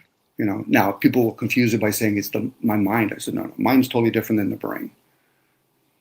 But again, it's, you know, people that do body consciousness, they know they can communicate with the body. We use terms like it's my body, okay, so that implies that it's separate from who you are. And then this is where people get the concept, know thyself, know your ongoing program, which is called the self. The ego is just a vessel. It's a beautiful thing. It's high tech, you know, and most what humans do is they end up, it's already preset with the sperm and the egg, and they just reproduce. They don't create, they reproduce. And in that reproduction, then we jump into these forms and we live maybe 60, 70, 80, maybe become a Satorian. Yeah. So, what do you think about that? That the mind is separate from the brain. What's your thoughts on that? Well, that's a tough one, bro. Some people don't like. It's a tough one. I don't know of an instance where you have a mind without a brain. So I'd have to see that first. Otherwise, it seems like some related to the brain somehow Is as an that what you said, right, epiphenomenon. Dom? A mind. What'd you say? You usually receive information from the mind, from the gut brain. This is why we have many words with the word mint in it: mind, man, image of God. Again, it's kind of like people are grasping the concept of how Wi-Fi works and information. It can be everywhere at any given moment through different devices. This is why when people talk about Reiki and they're talking about, I'm talking to Archangel Michael Gabriel, that's energy that just floats around the earth and through the bodies of water. You know, again, a lot of us we're never going to see air per se. So we're inside of these things, whether it's the mind, the air, thoughts. When people say they have a near-death experience, change the word death to transformation. You had a near transformation. From what to what? Again, it goes back to when you go to sleep in that silent rest state, where do you go? It's a question. Doesn't mean a person will have an answer, but it's a question. It should at least make you use critical deduction. Well, then therefore I mustn't be the thoughts in the body. But people will say words like, it's my body, my thoughts. I said, okay, so now you're going to start becoming attached to possession? They're not questioning those things. Whose body is it if it's not yours? It's a vessel that you get to use. You get to steward it. It's the universe's. I'm not even going to say there's an ownership to it. Well, the universe will take it, right? If it feels like an object needs to be thrown at you to destroy your body, it will. Sure, I'm with you on that. Yeah. Well, how come some vessels end up like in prison or on drugs or homeless, where it is an actual, there is that consequence? Well, we are Like in it's three important dimensional. who owns it or not. Yeah. Well, we are 'Cause Jeff, some three dimensional. vessels you have to watch out for because they're more dangerous to society than other vessels. Could you say that they were influenced by outside authorities? That something an outside authority influenced their vessel? Like why did someone commit a bad act? Because either they had some kind of reaction to something that was beyond them. Well, People commit acts because they choose. You have to intentionally. An act is intentional. People don't just randomly act. It's not a reflex. There's an intent to it. Well, can you So commit a they crime can by tell you yourself? exactly why they did an act because they had to be conscious to do it. They had to make the choice to do it. Yeah, it could be a mental or emotional act. You know, it's not the gun that's the bad thing. It's not the body that's a bad thing or the one that's destructive. It's his aging. But what happens is we have other stages of development, such as our mental and emotional development years. But for a lot of people, they just think they're the body. So they get caught up in their ego, fight or flight. You see this on panels. People will be having a mental and emotional conversation, and then quickly they want to say, well, I'm going to come to your house and beat you up. I'm like, time out. This has nothing to do with the physical. We're having just a conversation, whether mentally or emotionally. And at that point, they're revealing where they're at, because you shouldn't be emotionally disturbed by a conversation. Right. But people Yes, do. that's a good point. They're in the physical. Yeah. Again, when a person commits a crime on another human being, now their body has to pay for it. It has to be in jail. Why? Because that's why they call it a mental or emotional crime. I also look at it. It's not just that person committing a crime on their body. It also has like a ripple effect where it affects other people too. There you go. You got it, Philip. Yeah. Do you know what I mean? So like it's a very interesting thing to talk about. It's fun. I'm really glad you joined today. I don't know what brought you up, Yeah. what inspired you to come up. I haven't seen you in a while, and I haven't talked to Jeff in a Oh, while. you did. Perfect. Thank you. Yeah. Karma's a bitch sometimes. I would never want to be in that position when you remove somebody from their form. You don't know what contract you've occurred. But again, a lot of people say, I don't believe in that. I say, well, okay, if you don't believe it or not, well, then explain how a lot of things come to be then. Well, I don't know that, Dominic. There you go. You simplified yourself a little bit. It's always humble the self. You know it's a cope mechanism in a way, but this is one of the reasons why I chose Christianity, Jeff, is like questions like that. Why do people commit? I mean, why do some people end up in jail, right? It's because I have to have like some people are used as examples to remind us to do good. Some people, in order for me to be good, sometimes there has to be somebody that has to do bad. Well, you can't do good without that. Like it takes Well, people because we doing don't have bad an for you to be able example. to We do don't good. have an example of what to separate what's good and bad. You know what I mean? Like sometimes you're like, well, this person, for example, someone unalive somebody, right? Well, that automatically does like if you don't recognize that as a bad thing, that's very interesting. I Um, don't even. but to me, like in I knew as a Christianity, kid, like, don't lie, don't cheat, don't steal, don't hurt people, don't but you're unalive lucky. people. Some And it people was, don't I know didn't that. need someone to show me examples of all of that to understand not to do it. You're very fortunate. Some people don't have that loadout. Feel like everybody got it I don't around. know, Like Philip. I everybody was around me taught to pretty much steal got it. as a child. My mom taught me to What? steal. Sweet. Okay, I Some didn't know all parents that. aren't Dude. great. Some And did parents it are not sound great normal to you? Like stealing was, there was nothing wrong with it. It because was, I did not live in a Christian household. Stealing. I came from a place. My mom is from the Philippines, where Christianity wasn't really that big. It's there, but it's not that big, and she wasn't Christian, and they steal to survive. For surviving, Philip. So That's when what she people came do. to the United States, it's hard to get rid of that habit. And when things are easy to steal because some things are in abundance, she just didn't think that that was a bad thing. And she's like, "Well, like, there's no laws against yeah, in the Philippines. People could just steal. there's the it, if you it's not the legal system. There aren't cops like there are here. There aren't people watching like it's easy to get away with stuff in the Philippines. It's actually So they're known. she knew it was wrong. It was just easier to do. So There's she didn't have to yes. really. Well, I There's don't know consequences. because I don't know if I never asked her if she thought it was wrong. Yeah, she's She private had to. practice. Come I don't on. know. She might be still doing it, bro. That's why Because I've you never have to asked know to her. sneak around. You have to know to watch for caught. You have And to know that's how what, to not well, get I don't caught. know. I've never asked her. She might not think stealing is wrong, and that's why she taught her kids to steal. Then it's not stealing at that point. It's just like taking stuff, and Yeah. you That's don't know what I'm. anything's wrong. You just So go to the store and you're take it very off the shelf fortunate to and have a start good using it. loadout. I needed Christianity to tell me, hey, dude, stealing, you shouldn't steal because you shouldn't take from your neighbors. Well, you said a valid point, Philip. When people get into that state of surviving, they don't really play that, pious position of right or wrong. Now, I wouldn't say it's bad necessarily. I would probably say do no harm unless you want it rewarded back to you.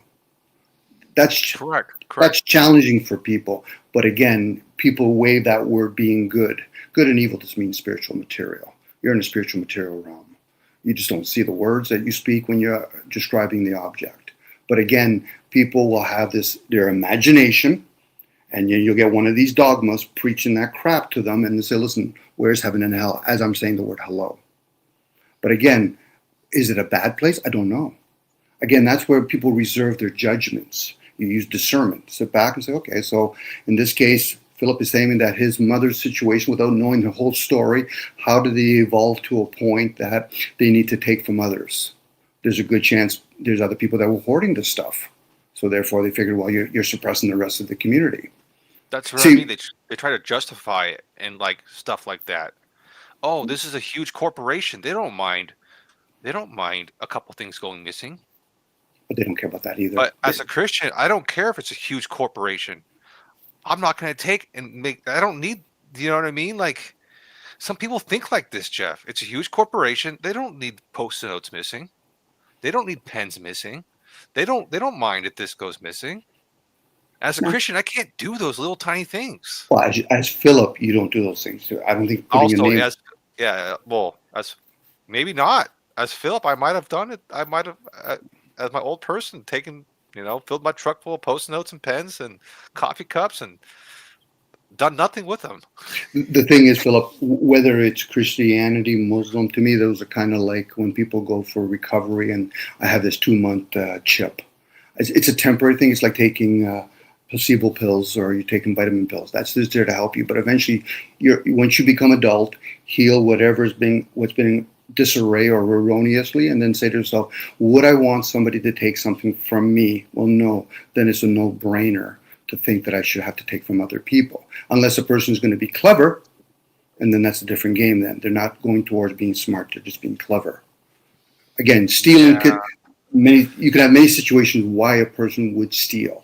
Yes. What do you We think about live this in- conversation, Jeff? How are the vibes? I don't buy any of it. I think people that still know they're doing something antisocial and they do it anyway. But you would still have to talk to them, Jeff, whether or not they're in denial or not. I'm making my assumptions here. I know why I choose what I do and why I've done things in the past.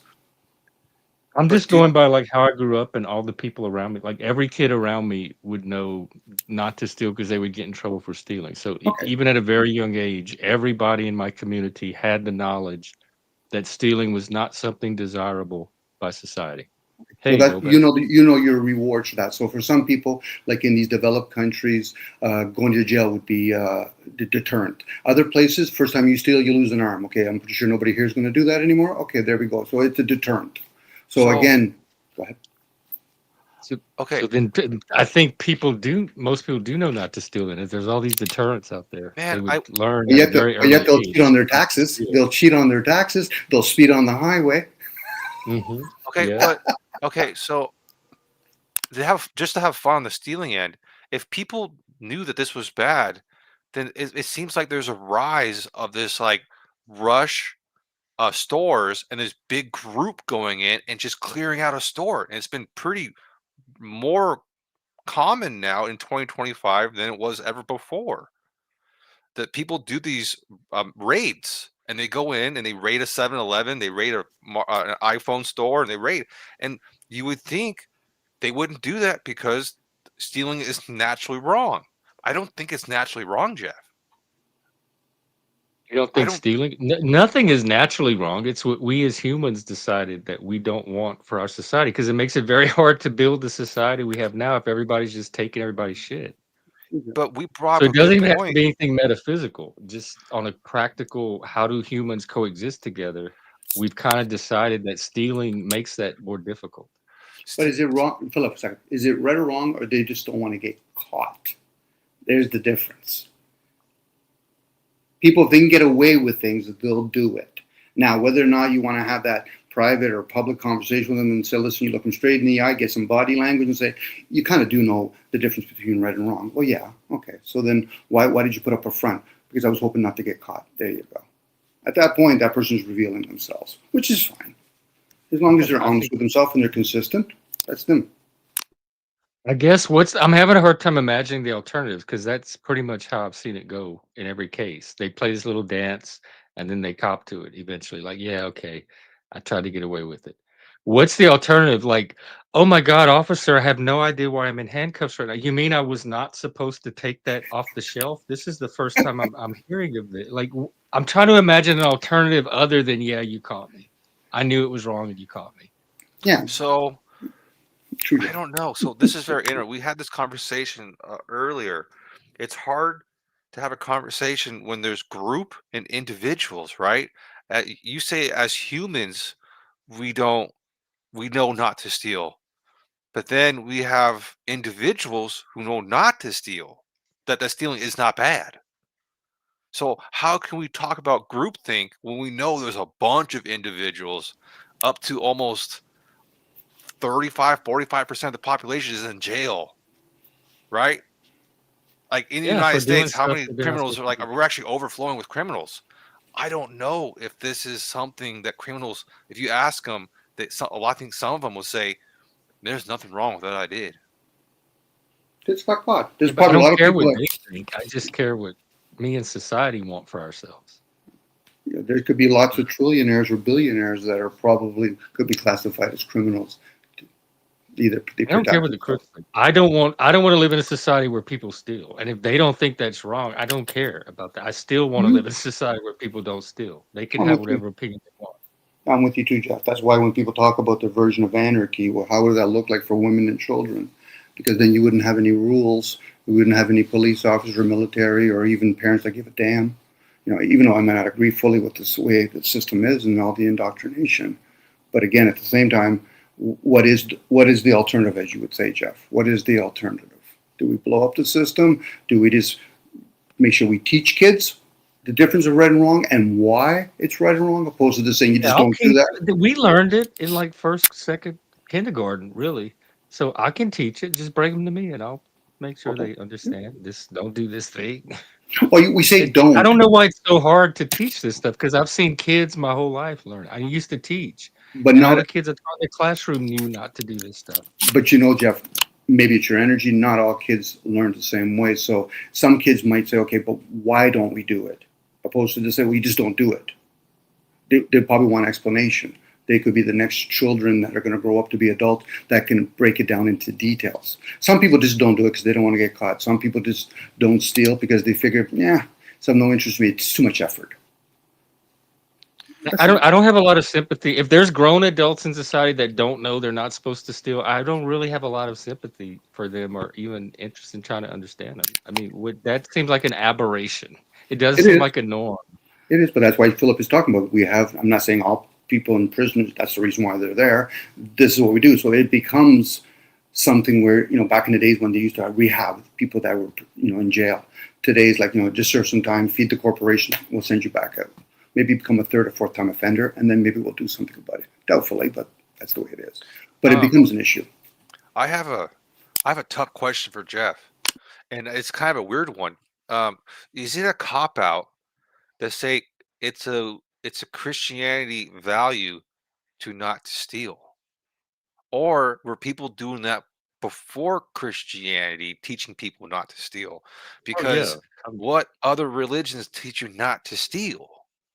Not even religions, like society, way before Christianity had laws So, against stealing. societies were stealing, and even worse, going to war with each other before But Christianity, they did it right? after Christianity. We still haven't stopped We doing it. reduced it a lot after Christianity. Well, let me ask the AI. Charlie's done for the day. We gotta wait till or is it Well, midnight? he can still do text. He just can't Okay. do voice. All right. All right.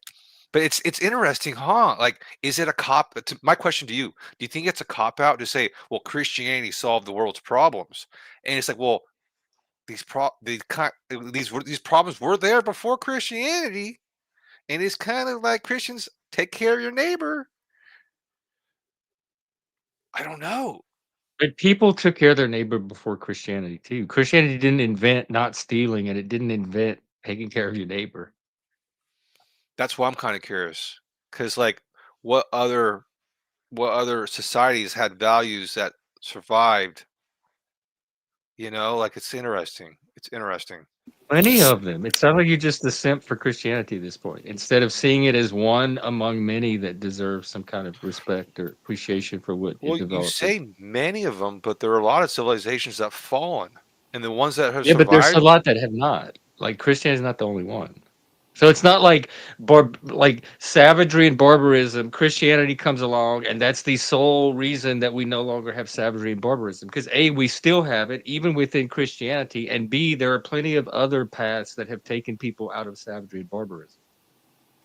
So I think you want this myth of Christianity But as being this the only soul redeeming force to elevate you out of your base I'm primitive not nature. wanting that. I'm asking that. Like, for example, if what Christian society is practicing barbarism or, like being barbaric? I don't understand. I haven't even There's heard of plenty that. of people in the Western society right now, the modern West, which is at least nominally Christian society. We have plenty of people doing that. I'm just saying, just because the society's Christian doesn't mean the people in it don't steal and murder and all the other stuff.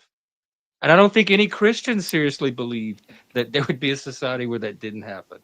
I Well, guess, no, I'm not saying it doesn't happen. I'm just And saying, I don't do that stuff, and I don't need Christianity to not do it. I guess, guys. I guess when I'm hearing you, Philip, what actually fuels civilization is actually commerce and science, not state and religion. You would have that barbarian society if we were still relying on state and religion, because they're not the one that's creating all this technology. It's not Christianity. It's not Muslims. It's not the oh, Hebrews. So so that's a good point. But throughout this is not my history. This is known history for economics. Christian societies that have trade have grown faster than Muslim societies, uh, Hindu societies, communistic societies, socialist societies, all these other societies. Christians have developed most of the modern world. well, they played Muslims a haven't they done it.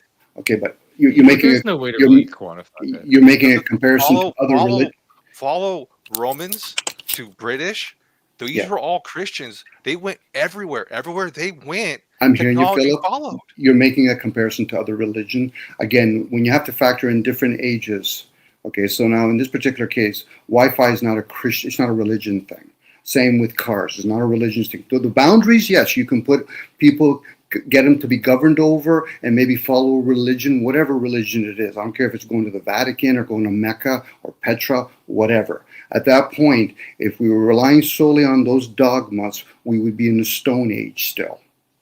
Now, did they fuel commerce? Did they still need to eat? Sure, they did. Go to the market. I don't care if you're a Christian or Jehovah Witness. Doesn't matter. At that point, that's fine. But the main dogma that runs civilization is commerce. Now, that commerce comes now with technology. The technology that we're using now.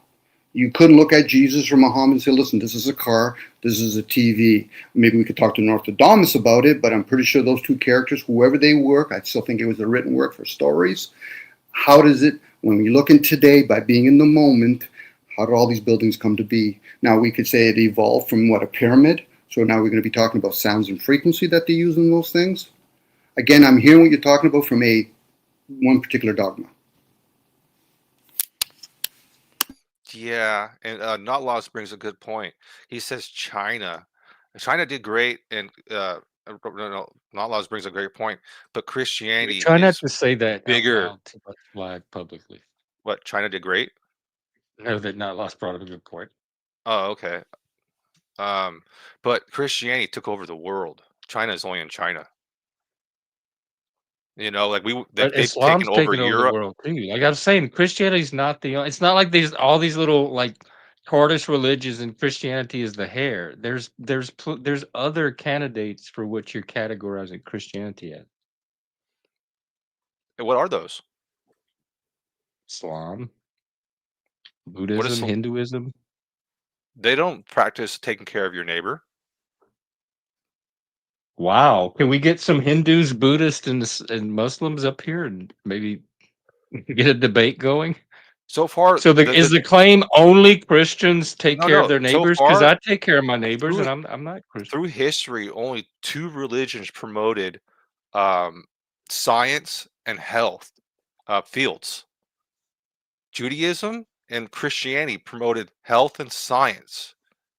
No other religion has. The Greeks invented science centuries before Christianity.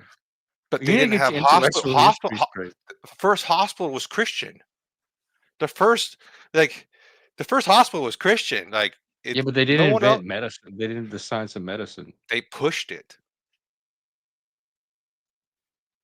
Like, Christianity was one of many civilizing forces on Western culture. It was one of them. Two so far that we know of that did this: Judaism and Okay, but if you Christianity. look at the Greeks and then the Romans after them, a lot of this shit was done by them before Christianity came along. And So where are the you're Greeks? simping for Christianity at the expense of a lot of other very important factors as well. Don't forget Where that are one. the Greeks? The Greeks don't exist. The But look at Romans that. are Christians. Time out. Jeff did The say that Greeks one don't part, exist. Philip. He What? said the Hey, Western Gilbert. culture. He wasn't saying the whole world. He was saying the Western. So Christianity played a role in all that. But let's remember, when you melt all that, that's human factor, regardless of the different groups that we're talking about. Whether it's Christianity or Muslims or liberalism or communism, it's human factor. I'm I a agree. pluralist. So I like to hear agree. one person like elevate one religion over all the others seems chauvinistic. But Dominic, do you notice when the Christianity gets removed and less influence, the trading and commerce then dies? All these Well, third you'd have world to quantify that somehow. all these third world Not always, countries no. where they were there and we brought our forces back. What happened? They have not moved forward in technology, in trading. They have actually hit stagnant. Well, that's the empires. But moving why on. do you think that has anything to do with Christianity and not just a general European presence? Like, how can you distinguish those two? Because the largest European presence was Christianity. It still is. Well, they were waving more things. They just weren't Christians. There were probably some sort of other state in front of it. It's like when somebody says they're a Roman Catholic or a Greek Orthodox. It's usually state and religion. So now the empire has just moved to America, regardless if it was at England or was at one time in Rome. But And like, just go ahead. And that's the point. If Christianity is this uniquely civilizing force, why is Latin America suffering so much, whilst Europe and North America are comparatively much less? Like, Latin America is way more Christian. They still hold firm to Christianity and at a level that's unheard of in Europe and America. But it's clear they are very much struggling more than we are.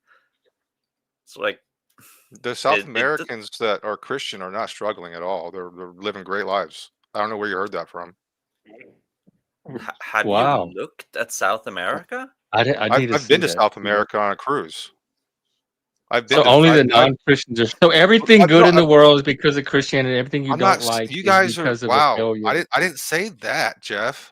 I asked you a simple question, and you guys are now developing it. I'm saying that Christianity did this. I actually asked you before, what is it a cope to say Christianity did this, Jeff? I asked you at the very beginning before I even went down this path. Yeah, it does sound like a you have now turned it. You somehow turned it. I think Christianity does. No, I asked you at the very beginning. Well, I didn't say is you it a said cope? that. I'm asking if you're saying that. I'm not saying that I've you're saying said that. I'm several trying to times. find out if that's what you're No, saying. I also said that there was other religions that played a factor in this. But if you follow the history of these religions, these are the two biggest religions that have influenced modern culture and growth economically. And wherever they back out of, it falls.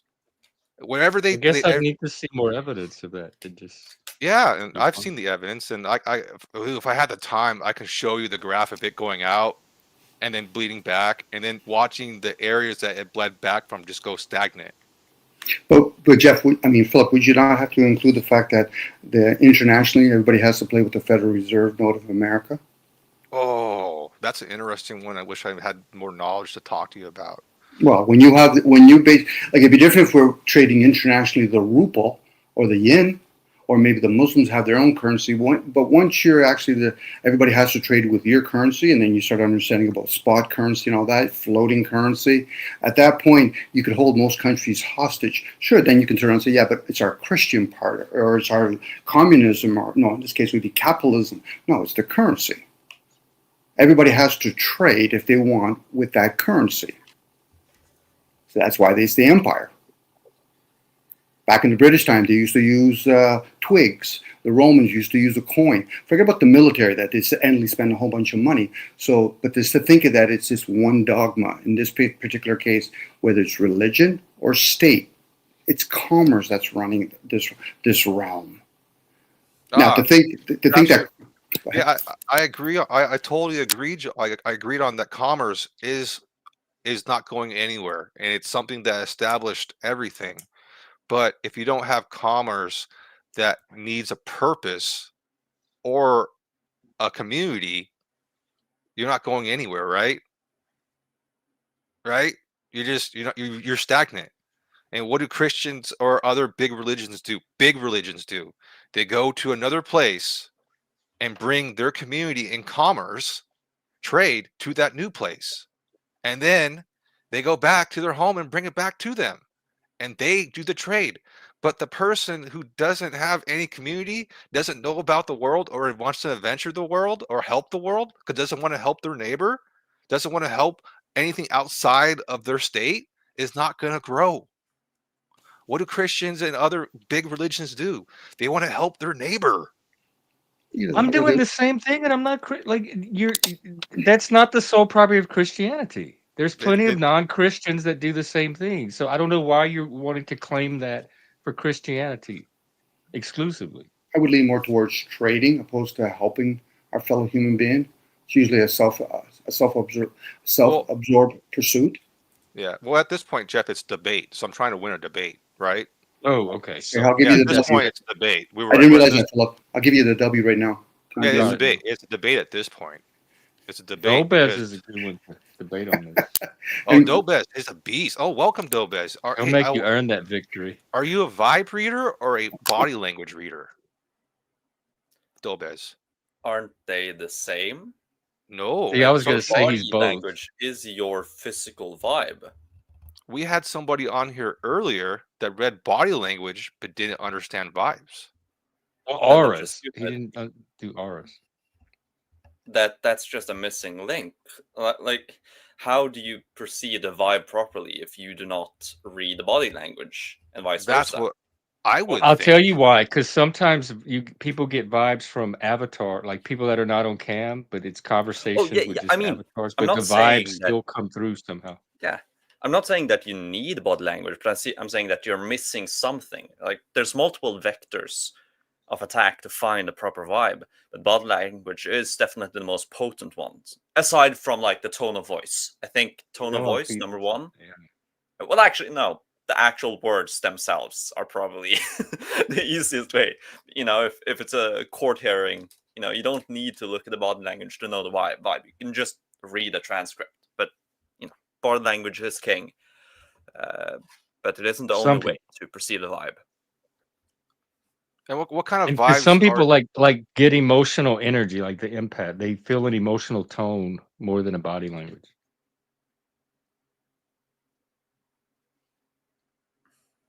Because that's the vibe level that I'm picking up on. I'm still not at the body language level.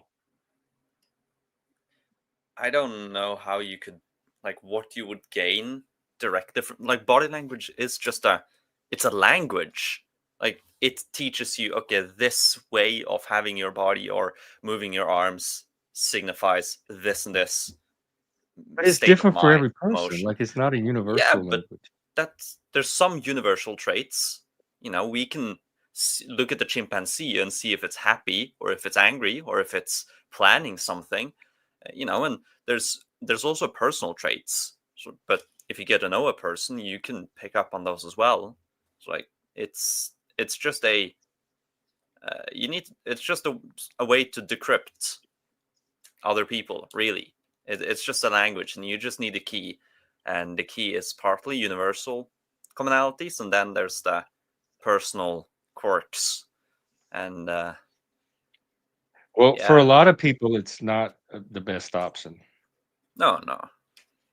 How do vibes affect you? Me? Yes.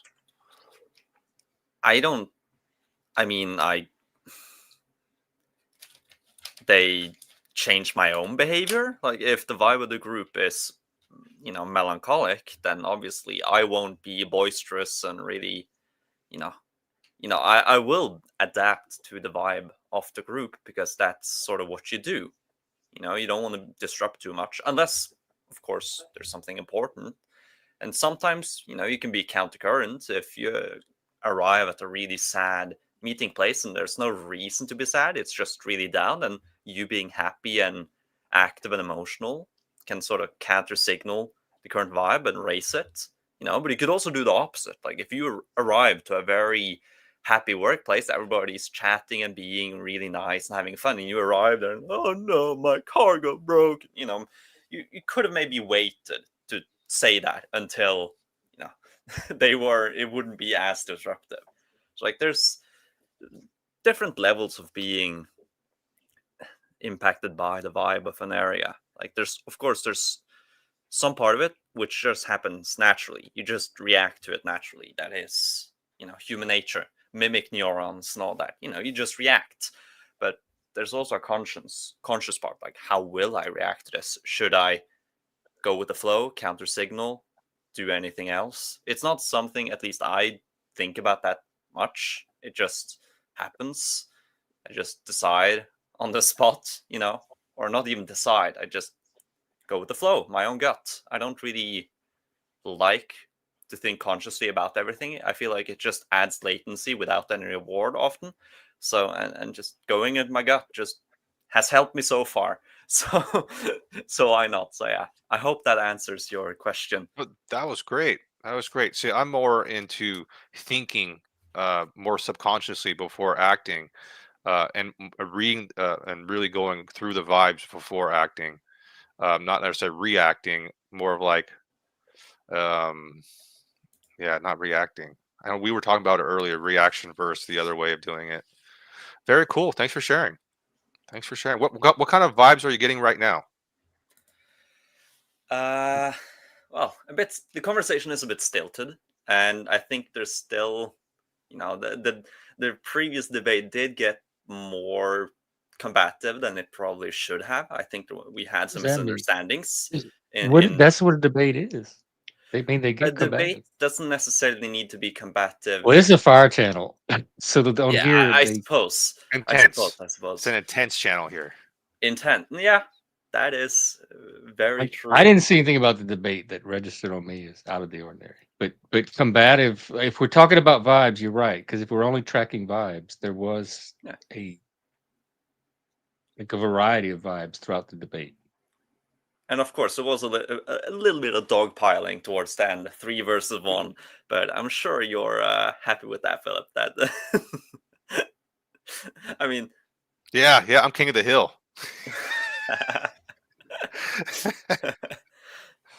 Rock and roll.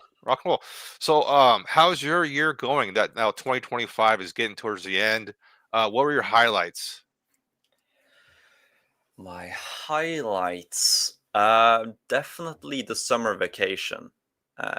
We went to Greece, and since you are talking about Christianity so much, I have a cool story. We went to the tiny little island called Patmos, the same Patmos as the Book of Revelations. And I visited the Cave of the Apocalypse. It's an Orthodox monastery there, established by Emperor Alexios something. I don't remember his regnal number, but yeah, I visited it, and you can see the alcove where he is supposed to have slept, because the Romans, they used it as a prison colony for Christians. So any Christians who disturbed the peace would be sent to the tiny island of Patmos. And one guy there, John, he had some visions, which became the Book of Revelations. So that was really cool. Thanks for sharing. That was this year? Yeah, that was this year, this summer. Wow, what an experience! And do you have any predictions for 2026? I think 2026 will be the year where we find out if AI is a bubble or not. I think this will be okay, it's a bubble, it'll pop, or oh shit, this is reality. We are like, have you seen the progress on Musk's Optimus robots or China's new automatons? Like, it's crazy the speed that they're improving at. So like, I think next year will be where we see if this whole AI journey will sort of end like the dot-com bubble, where okay, it pops and then there's a slow recovery and now we sort of integrated it, or if it's just an instant, this is a completely new paradigm. What a great projection. Well, it is a bit of a cop-out though, because I didn't give an answer. I just said this will be the year where we get an answer. But yeah, that's at least my thoughts. Dom, what's your projection for 2026?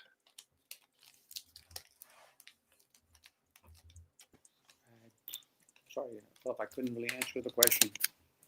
Okay. Yourself? Okay. I haven't heard I didn't hear it earlier, I guess. Do you have any predictions for 2026 since you asked the question? I'm gonna go with Jack Talcott. Let's go for world peace. World peace. Well, bullet Let's in the go back. for it, bro. Let's shoot for the stars. Well, bullet in the back of the head will give you the same result. Oh, jeez. It would, wouldn't it? Sure, it would. That's so dark, dude. That's so dark. No, it's reality. We spend a lot of not we do, but there's a lot of resources that basically fuels the military industry. Now we would have to have some sort of alternative. What would you do with all those people that no longer would build tanks, guns, basically build coffins, smuggle drugs through a lot of those coffins? It sounds nice when people talk about world peace, but that's an ongoing thing that's been going on. So that's a great question. What are we gonna do about all the jobs AI has replaced?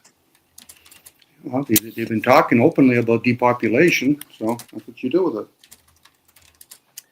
That is a good point, though, actually. They've That been if AI can replace 50% of the human workforce and the human population reduces by 50% over the next few decades, then I suppose it's, it equals out. But at the same time, I don't know if I want to set into a time of no growth, even though technically it will be massive growth. It's sort of like the Black Death, maybe, because sure, the population in Europe decreased by 60%, but the economy didn't decrease by 60%. It only decreased by like 30%. So like per capita basis, everybody got way richer and way more productive. So maybe that's what we'll see with AI and demographics. Well, when they did studies in the United Nations and they came to the awareness when they were looking at the Chinese culture of 2050, what are you going to do with that aging population? That's why they mandated the one child per family to the Chinese government. This is why they've increased prices throughout the world. This is why they've done the same-sex agenda, because they're actually trying to depopulate. Now, unfortunately for the masses, they forget, are you prepared to be hunters and farmers anymore? Well, no, you go to people's grocery store. So how do we account, not because the world cannot handle 10, 15, 30 billion people, people have become displaced. So now what do you do with them? Yeah, what do you do with all those displaced people? Then you start depopulating them. You make sure you give them a vaccine shot, make sure you can't actually become sterilized. Make sure that maybe same sex, you're not going to have, they've already done the count. They've worked really well. You got same sex right here. What's your problem with that? No, I'm just talking about depopulation. Like people are convincing straight people to start sleeping with men instead of being attracted to women to depopulate the planet. There's people that have their own attraction to whoever they want to. I'm just talking about an agenda. So now that. But it doesn't I don't understand the agenda because you can't really control how somebody's attracted to. So the agenda is to make everybody gay, like straight people turn gay. I never said everybody, Jeff. You know that. Well, in a debate. Enough to depopulate. Do you want to debate that or no? No, it's not about debating it. It's about information. So in this particular case, when they, it's a claim. It's not information. It's just a claim right now. That's why I'm challenging it as a same-sex person. I'm trying to understand if you think there's an agenda to turn enough people gay so that the population stops. What would be that? This is such a bizarre. If you disguised them as women? I'm talking about depopulation and the fact that they've done studies and they've reduced a lot of developed countries to like 1.3, 1.4. That's part of the depopulation agenda. We're already depopulating. Yes, I'm with you.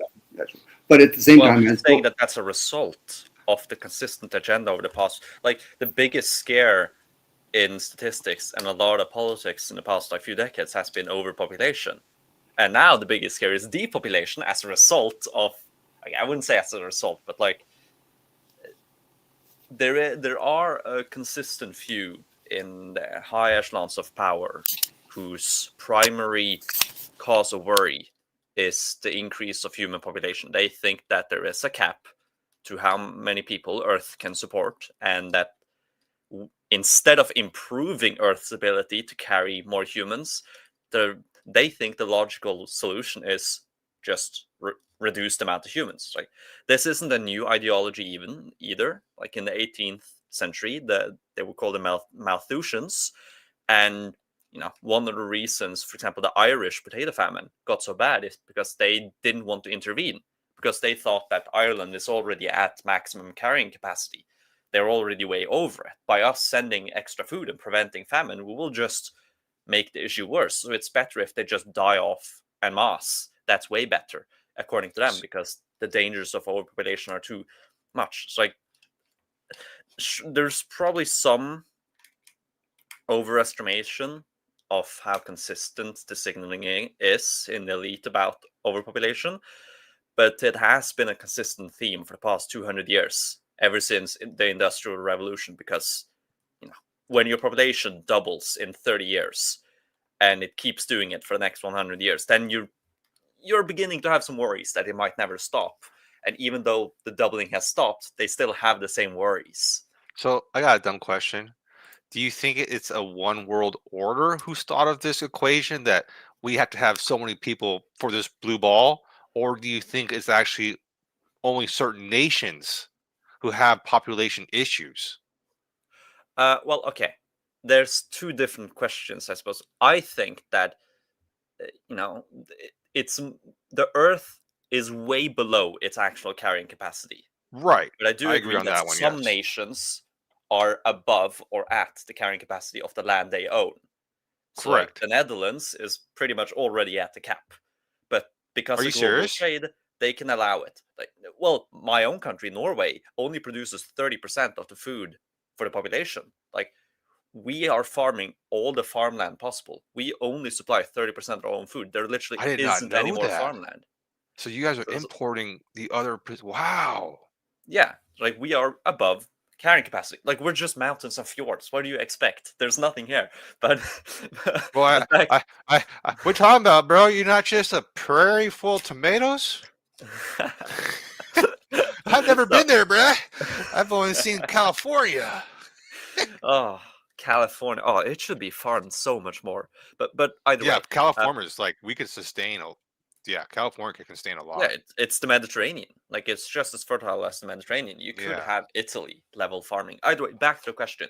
Now, if I do think that people do believe that there isn't like one world government that believes that the Earth is at carrying capacity, but there is a subsection of elites in various countries who believe the globe as a whole is near carrying capacity, and since they share goals and share beliefs, they often cooperate. Like, I think that things like Davos and the WEF, it's not from the top down. It's actually more of a grassroots movement among the elite. So, like, it's the elite of various countries who have been educated with the same general philosophies, and, like, say 10% of them all reach the same conclusions, and then obviously they will look abroad and see the other 10% in other countries that reach the same conclusions, and they will support each other. But that's the same for every other subsection of elites. Like, Yeah. the Anybody. neoliberals in America. Well, it's not as if neoliberalism in America caused neoliberalism in Europe. It's that they both take from the same philosophical source, came to similar conclusions, and work together on a global stage. But so, yeah, there is a subsection of the global elite which does believe the Earth is above or at carrying capacity, but it's more grassroots among the elite. And Jeff, what's your thoughts on that? Are you on the same idea? Yay, nay? It's not even a question. Like, they're not doing this at all, or yes, there potentially could be a group trying to do. I What? need like a dossier or a portfolio on every one of these people, because I think in individuals, this big Klaus abstract Schwab, cloud my of this guy. they that's like mind melded together and have this plot to take. I don't know who they are. I'd have to see Klaus something more Schwab, concrete. that's the guy I need to look at. Mr. He doesn't bother Schwab. me. I don't worry about Klaus Schwab. He's has a one funny name. old rich white guy. And then, Dom, what's your opinion? Do you think that there potentially could be a group out there trying to figure out the math and what is a good number and trying to control what's on this blue bubble, or do you think it's not even happening? Well, there has been a globalization going on for the last 20 or 30 years. We've had consistently the world banks. There's a lot of focus groups. There's a lot of elite families, and as Jeff is asking, whether it's the Carney family, the Rothschilds, or the Musk family, they're in what are they? They're eugenics. The Gates family. This is all open public information. Once you realize how the Federal Reserve works and all that, There's public open information saying that Bill Gates is doing eugenics. no, they're from a eugenic family. They value population control. There is Bill Gates. There are videos of Bill Gates saying the stuff he wants. I don't care what people say. I care what they do. Donald Trump says all kind of He stuff has too. I care Well, what he does. he said this is what he wants to do. Charities. I can only care about what they actually do. I separate the noise from what they actually carry out. So Well, is there public records of Bill Gates yes. carrying out eugenics? So there is public records of Bill Gates saying that in order to call the population, you have to create a virus and put it out to the population and then create a vaccine. Then all of a sudden something happened in 2019 and Bill Gates probably funded that corner of pharmaceuticals, dude. That is totally possible. Okay, well, that sounds like internet gossip to me, unless there's You something more don't think it was a substantial. Chinese bioweapon that they released on us in the West? You think it was the West had a self-inflicted wound? It's like I'm pretty. I really, certain it was. just for YouTube's sake, I really don't want to have the COVID conversation. Thank you. Yeah. Okay. But, I see that. I see. I guess that. there was footage of Bill. Okay, but yeah. All right. We'll So avoid Jeff the should know. Jeff should But the know. point is, like, why does this keep you up at night? Are you honest? Bill Gates is some old computer. I live in the same state as him. Jeff, I don't worry. I don't ever think about Bill Gates. Do you understand the Like, concept of why a does he keep people billionaire? up at night? Elon Musk does the same thing. Is it people like fear of power? Are you worried that you're not going to be able to feed yourself at some point? No, I am worried Jeff. that I'm going to be one of the ones that's called, but it doesn't make it after their decision. If they decide, hey, I need to get rid of a billion people, I could be one of those guys, and I have no control on that. That's actually a fear for some people. I'm not saying it's my fear, but that's what other people think. And it's I guess valid. I'm just not fear based because there's a million fear scenarios I could think of. I could okay, get Jack eaten by a leopard Calcott. in the jungle. Live without fear. Jeff. I guess I do. I guess I already live without fear because I don't sit and torment my mind with things that are not happening around me. Yeah, it's all right. All right.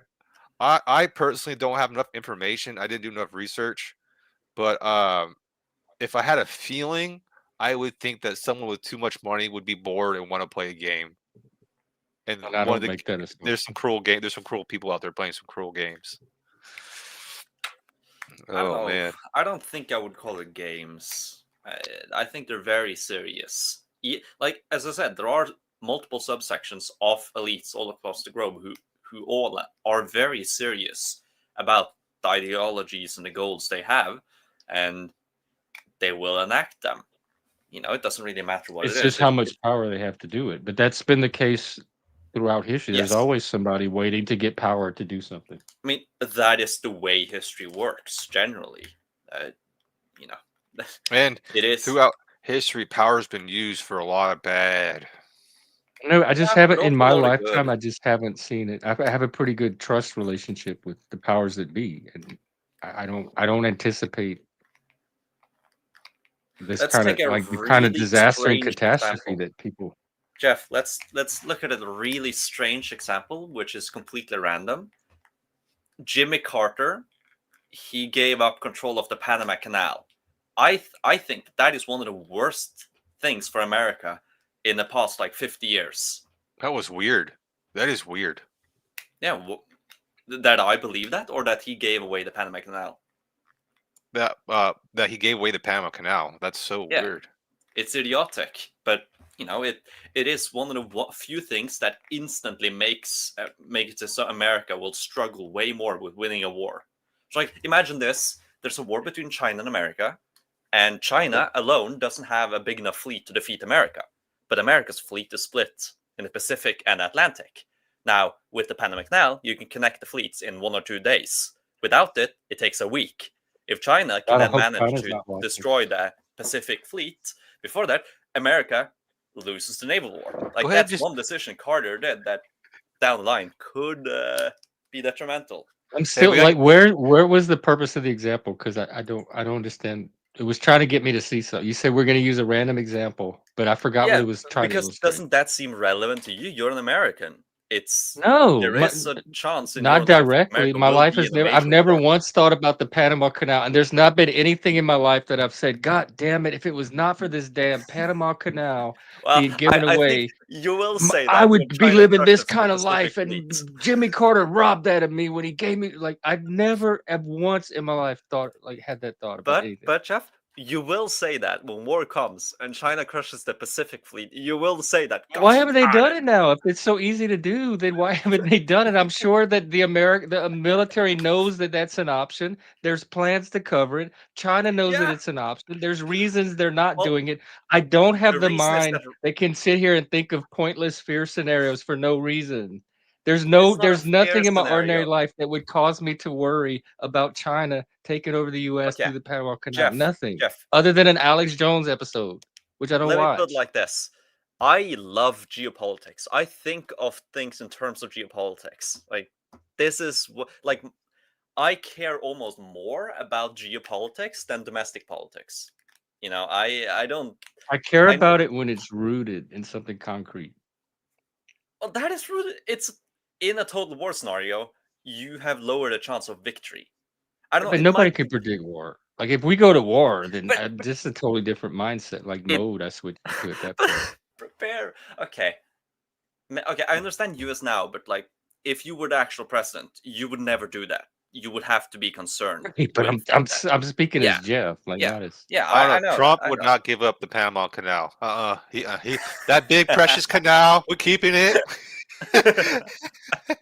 I thought he was trying to Well, get it back. Wasn't that one of his agendas? yeah, he wants to take it back, but apparently that is now illegal. America built it, expended so much manpower to do it, but no, you can't have it back. It must remain with. By the way, when we're talking about that, do you know which nation has bought up multiple acres of land right next to the Panama Canal and Norway. owns many houses and cities in the nearby towns? China. China is actively buying out land next to the Panama Canal and Yeah, they're has doing been that up doing here so too. That's for a another few like fear decades. conspiracy. China's buying up all the farmland in the United States. Why Well, won't your okay, If people nation are that has scared of China, just come out and say you're scared of China, and you don't have to justify it by all this random social media noise. Because underneath it, you're just scared of somebody that's a potential enemy having power, which is completely normal. well, Jeff? of Aren't you course, afraid but the of China reason. being number one? You No, I know never what? think about China No, ever. China cannot be number one. No. I don't think You about gotta. China. I'm living in the US and I trust them to not let China do that. And so far my entire life, over half a century of it, that has not happened. So my trust is grounded by actual experience. So I feel very comfortable sitting here and using my bandwidth for things I enjoy and trying to do something with my own little life here instead of using it to think of all of these That's it. what if scenarios that are probably never going to happen. But I mean, I'm predicting right China's now that in 2026, China's taking over the United States. no. And Jeff's gonna have a stream with his little hat. I'm like, Jeff, you said last year China wouldn't be doing this. Like if Jeff, that happens, then there's going to be bigger problems than streaming that we all have to worry about. That's what I'm saying. It's not anything that's useful for me to worry about in the life I have Yeah, now. well, If it just the happens, then average. my brain will start kicking into that mode. I worry about it enough to figure out what to do. But I don't If have to the sit average here and person like have cared, 100 war plans every day based on what could happen at any corner of the world. just have fun, man. As that as like honestly, when I in Norway, when I talk to people of different classes, the number one difference between working class and middle class is if they care about foreign policy and international wars. Like the middle class will discuss, oh, have you heard of the recent civil war in Myanmar? And then, oh yeah, and this and this and this side are, oh, it's horrible, we should never be involved. Or why is our telephone company involved there? You know, they all care about everything. And oh, the Panama Canal, and that's so important, or the Suez. Oh, what's going to happen with the Israel war with the Suez Canal? And then the working class is like, I just want food on my table. I want a nice vacation, a nice wife, and a car, and life is good. And you know, it's an I'm the interesting streaming kind. observation. But you I wait, are you saying like there's no middle class people that focus on their own little world? They're all like worried no. about global I'm shit? saying both. I'm saying that most Oh. middle class people I know, they focus on their own life, but they also care a lot about foreign policy. Like they care often more about foreign policy than domestic policy. Like in Norway now, the biggest issues are always foreign policy. It hasn't been domestic policy for like 30 years, 50 years even. It's always international. I What mean, are I we doing barely care there? about domestic. Yeah. What do you care about then? I care about I care about things I can affect and change. So I vote in my local elections. I get involved in local issues, like that kind of stuff. But you can affect the national as well. You just gotta hope that other people like Yeah, if you I have enough also political see will the to do it, and a lot of my effect, I'm using my YouTube channel to like get my at least my positions out there. So in a way, I'm doing my affecting by being on this stream every day. Like I feel very confident and comfortable in my efforts. I don't feel disempowered. I feel like if I want to make a particular change, I have the power to do it. I don't feel at the mercy of what politicians decide. And I'm in Washington State, which is heavily woke and always goes against me politically, and I still don't feel disempowered or worried. I think a lot of this that is not coming out of these conversations is mindset, attitude. There's a psychological factor to this also when we have these conversations. Of course, but you also, at least I do get impacted heavily by the politics on the national stage. Like in the groceries have went up like 40% in price in the He was last saying like five they Yeah, only I years. have to do produce that. 30% of their food, so everything is like import. More than 50% of his stuff is imported. It's his. Where are you getting your stuff from? China? Mostly Sweden and Denmark, and then Norway also. I both like it from like a geopolitical point of view, but I also hate it from a domestic wallet point of view because Norway prioritizes its own food, so there's heavy tariffs.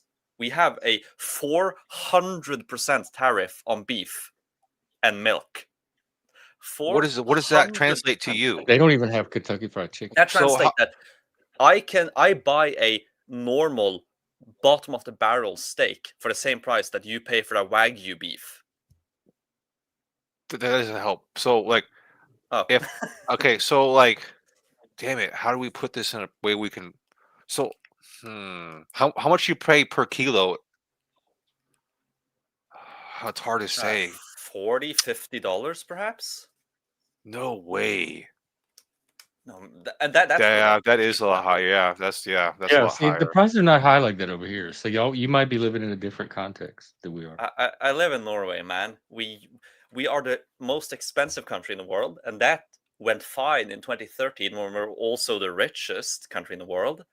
But our prices have continued God, to you sure increase complain since a then. lot for living in the wealthiest country in the And world. there's nothing you guys can do about that. Your farmland's already maxed out. There's nothing you can do. Holy shit. Yeah, What an well, interesting. That's why geopolitics is big on this guy. There's not his whole economy is based off the world, dude. and that's even not even to mention our oil. Our oil is Yeah. such a big Wow. part, and of course that's also. But it's okay. I'm gonna have to try to not be too mad, but because yesterday it was yesterday.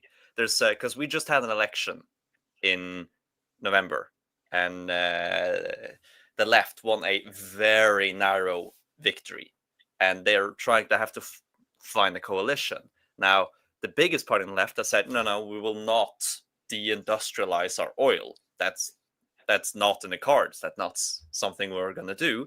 And so they're going to have to argue with the Greens, the communists, and the socialist wokes. Those are like the four parties that are currently arguing to form a coalition. They're going to have to argue with them, and they, the big party, they don't want to deindustrialize our oil. They don't want to close down our oil stations.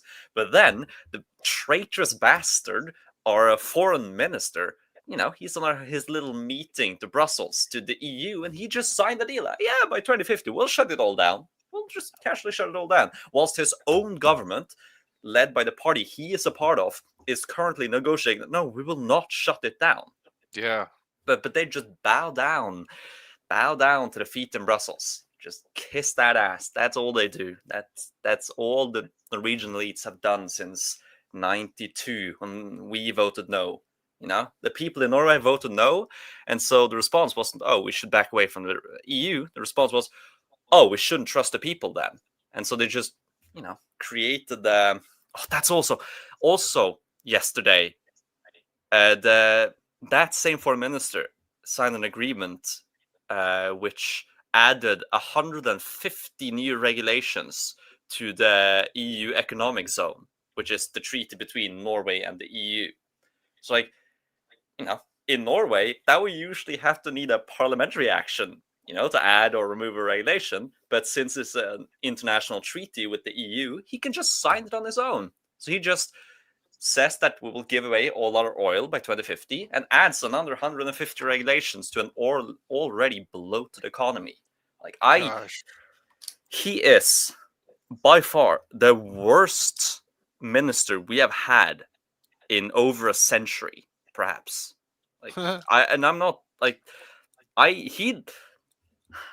It's so annoying as well because he is way more loyal to his own positions abroad. It's very clear. The only thing he wants is a top position in the UN or in the EU.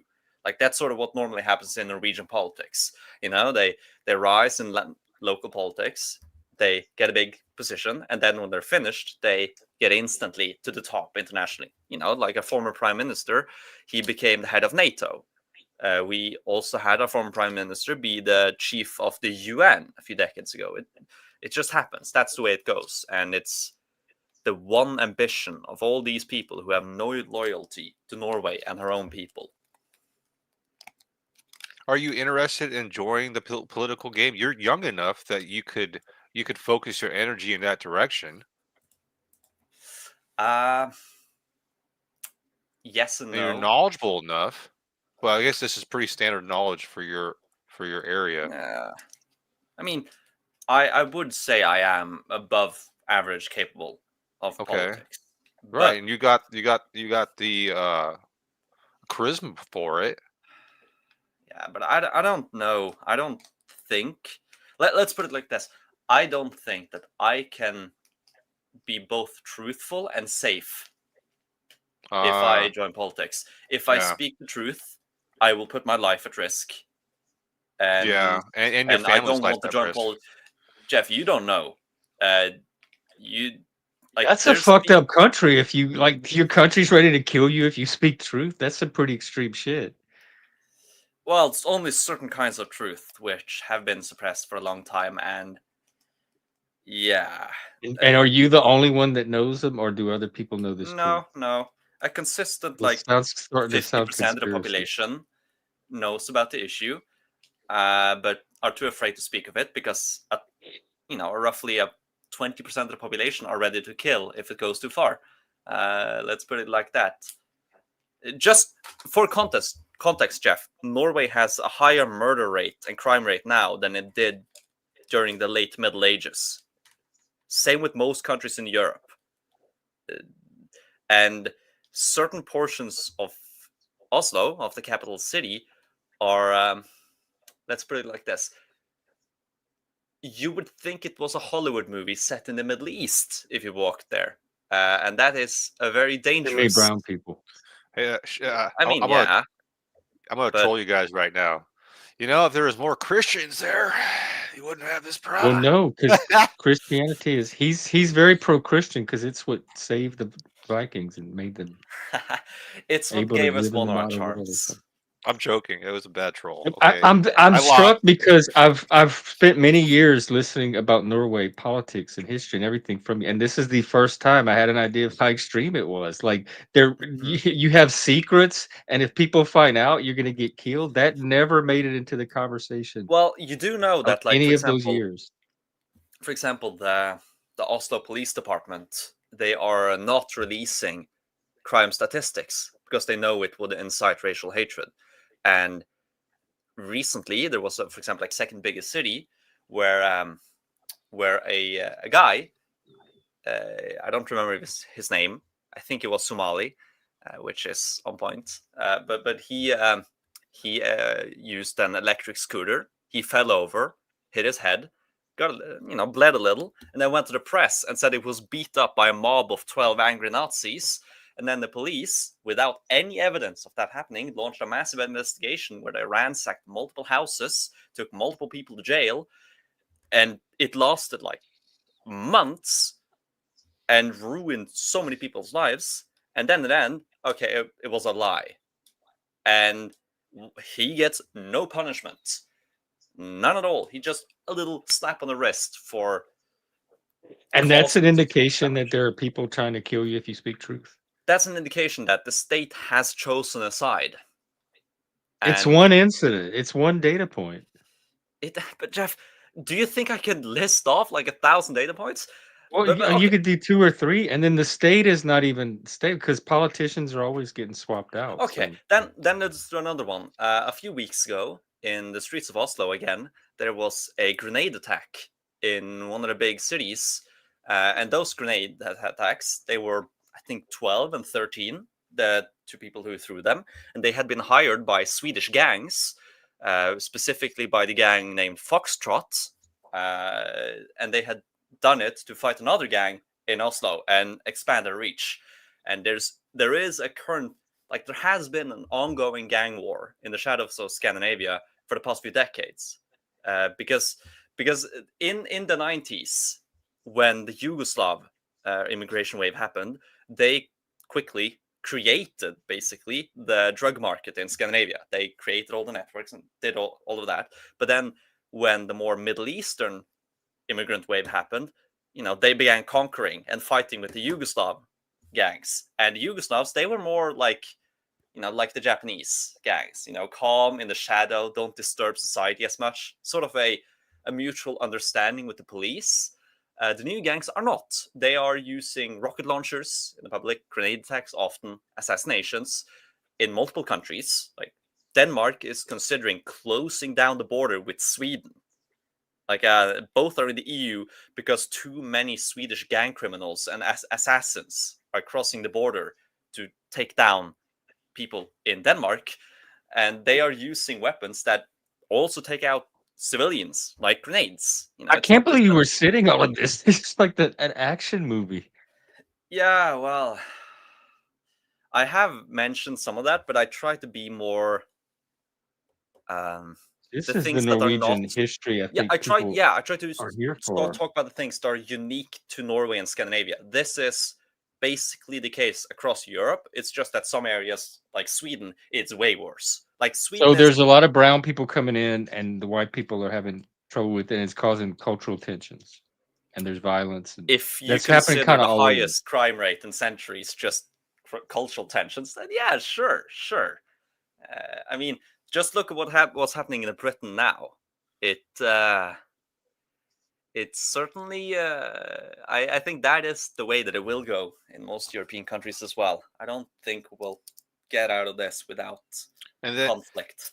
is it even worse though when you try to find statistics about what's going on and your government wants to hide that from you? Yeah, I mean, but that's the thing. Even now we got in AI. even in the hidden statistics, they can't hide it too much. Like even in the doctored statistics, it's still 80% of all criminals are immigrant background. 75% of all violent criminals have immigrant background. And it's rather wild, let's say. And they don't like to publish that. Like as I said, in Oslo, they stopped publishing stats on knife attacks because it would incite racial violence. And that is a very sounds like well you have a understood. problem. Yeah, we have. And the sad part is our problems are way less than Sweden, but we have not changed. Like we were talking about Swedish conditions since the 80s, but like primarily since the 2000s. And that's like a common thing to say in Europe is Swedish conditions, because Sweden was the first to really embrace role. Like they're currently at 30% immigrant rate, which, unlike America, that is a very recent thing. We haven't had any large immigrant They should waves call before. it conditions. Yeah, but they or at 30%, but we started talking about this when they were like at 5, at 10, and at every step of the way, politicians all across Europe always said, we will never let it get to that point. And then 5 years later, we were now at 5%. And then 5 years later, we were now at 10%. Like, we never actually stopped. We just pointed at Sweden and said, that is bad. And then we continued doing the exact same thing. And Sweden itself didn't stop. Like, But even again, like that's what your country wants because they put the people in there as doing it. That's the political will. You're Jeff, just out of step with Norway. No, I'm not. If put in political surveys, every single year since 1970, there has never been a majority that has been for mass migration. But the politicians have never made it an issue after campaign. They have never made it a popular vote. They have Well, they're never getting done it away with it somehow. Like the people are not making the changes because that the media has a lot of control, and the media is mostly staffed so they're by being mind people. controlled by the media. There's a difference And between but mind for the control and media, not they being given would a clearly staff. see the choice to make and vote to have the brown people out. I mean, yeah, like, yeah. Without the media, you would have seen that. Oh yeah, they kill so many more than us. There's no reason to be Well, I prejudiced. guess why are They- Norwegians so stupid that they're that vulnerable to media control then? We're not Educate your stupid, people we're better. weak-willed. This is a common malaise in Europe that after the 2 world wars, we were scared to do anything. Like, if you have seen a consistent theme since the world wars, is Europe rarely does anything because it's too scared. Like, oh shit, we destroyed the world the last 2 times we, really were assertive Oh, about something. Like, right. that is the psyche of Europe, is we're scared of doing stuff. Like, any big action, like in every single thing, like for example in the Yugoslav wars, Europe never did anything, just sat and spoke and deliberated, and America had So to we don't want come to there start and another bomb. war. Yeah, Clinton had to come down there and bomb the shit out of the Serbs because Europe dilly-dallied too long. We didn't, we talked too much. We didn't do. We're too scared of doing anything. We've talked about, oh, this issue is something we need to solve, and then we never do it. Like, the biggest thing Europe has done since then has been the EU, and the EU is an institution to delay doing stuff. Well, Dolbez, what do you think the original benefits of immigration were? Like, what were their ideas that, like, why do you think they were like, let's do this? Because they Uh, must have been they must have seen something that projected a positive outcome, but when it actually happened, it wasn't. They're like, whoops, there's you know. 2 answers. Back in the early immigration wave, which mostly hit Germany, it was workers. They just lost a lot of population, but that was the original plan was always import workers. They work here for like 10 years, then go back, but then they never sent them back, and then The they times stayed. have changed, and so the Yeah, immigrants have changed. Okay, yeah, all right. and then also, but the bigger point is, it was never about gain. It's what about morals. We import them because, oh, they're suffering. It is right to import them. It doesn't matter if it comes at a loss. They always knew that it would be an economic loss, but that's okay. It's a moral thing to do. I remember in elementary school we were shown videos of the asylum crisis in 2015, especially, which was like the Syrian crisis, where millions flooded into Europe. And in school, there was never a debate of, is this actually something we should do? It's always, how many should we take? Like, take more. How can we take in more? This is abhorrent. That it was always like, I was 10, and they were blasting us with a video a week of like, look at these suffering people trying to cross the Mediterranean to get us. We must let them in. We must send down more ships. Like, they applauded Norwegian cargo ships that picked up thousands of immigrants to flood them into Europe. They applauded that. That was wonderful. There was never any care of the consequence because, well, we sort of at least the normal population didn't really expect there to be a consequence. They just expected them to become European. Like, because why wouldn't you? Yes, exactly. They were You supposed come to to the assimilate. you come to the most richest, most prosperous countries in the world. Why would you stay Syrian? I mean, that is a legitimate Why would they question. not? Like, Yeah, I'm well, yeah. Cajun. I moved up here to Washington Yes. State. I've been here 16 years. I'm not any less Cajun Jeff, than when I in first got here. hindsight, you are completely correct. In hindsight, the question is, why would they not? But I was 10, but like most people just thought that, well, they moved from their old country so they certainly don't have that much loyalty to it anymore. They move to ours, so of course they will switch loyalty to that country. That was the naive belief, because that is generally what Europeans do when we move to other European countries. But that misses the fact that there's so little friction between European countries that you don't really lose anything. Now, what does it matter if my Swedish mom, walks under a Norwegian flag? It's just the same. So like our view of migration is painted by the fact that Europe is extremely homogenous if you actually look at it. Like French culture and Russian culture are very similar. They're more similar to each other than they are to like them and Syrian culture. Like our view of immigration is very warped by it always being very similar people, and so we were sort of fooled. So y'all thought then- like people from an entire different part of the world that were culturally different, obviously culturally different, would just assimilate? Yeah, blank slateism. Blank slate. People are blank slates.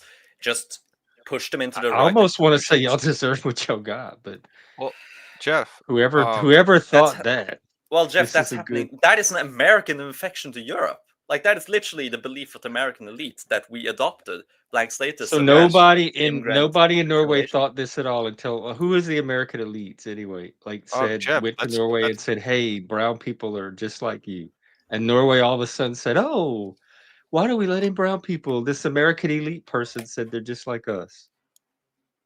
Jeff. In order to become a U.S. citizen, they kind of ask you to assimilate. Right, but we're talking about Norway. But Norway took our example, so they're asking their citizens, their It sounds people like who are, Norway is trying to offload the responsibility for their dumb decision onto the Well, we only did it because we saw America do it, which is No, two that's totally not the different thing. I'm countries, saying two this is totally a different scales. This is Somebody in Norway made a stupid ass decision that, like exactly what Dobe said, blank state, that these people are exactly like us and we can take them in and just reprogram Yeah. to be Norwegians and everything will be fine. Whoever that person was, our group of people were idiots, and it has nothing to do with America because they could have figured that out on their own just by observation of the world. They could, but it's okay. But it's still like the basic.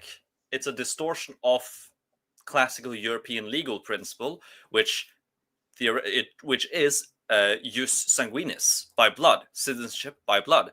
But by following American example of by birth, we have sort of accepted. You followed the Norwegian example. Like you using America as an excuse. Like, oh, we only did this because we saw America do it. Jeff, there's a difference between the excuse and the source. Norway still willingly adopted it. Well, at least the elites did. But the source was still, okay, American elites talk about the virtues of immigration. Their immigration law is based on jus soli, it's like by the land. Ours is based on by blood. And so let's replicate the American. Let's slowly erode the But natural y'all blood. did it on the belief that it doesn't matter because it's y'all are blank slates anyway. So it doesn't matter if it's land or blood because humans are interchangeable. Yeah. That like it doesn't matter if it's blood, it only matters land. Like just bring them here. This magic soil will turn them into Americans. This magic dirt will make them Norwegians, Bring in the Somalis. And there was no grow Viking horns. well then be careful what you look because you can't really copy America onto Norway or No, any you other cannot. country. You cannot, indeed.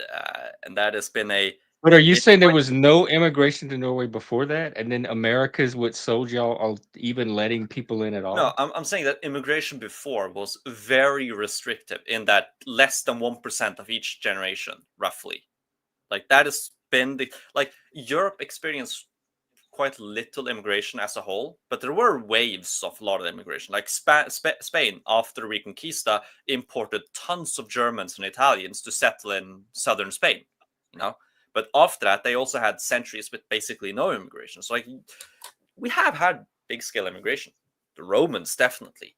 But in the modern day, it was only after... our constitution was made in 1814.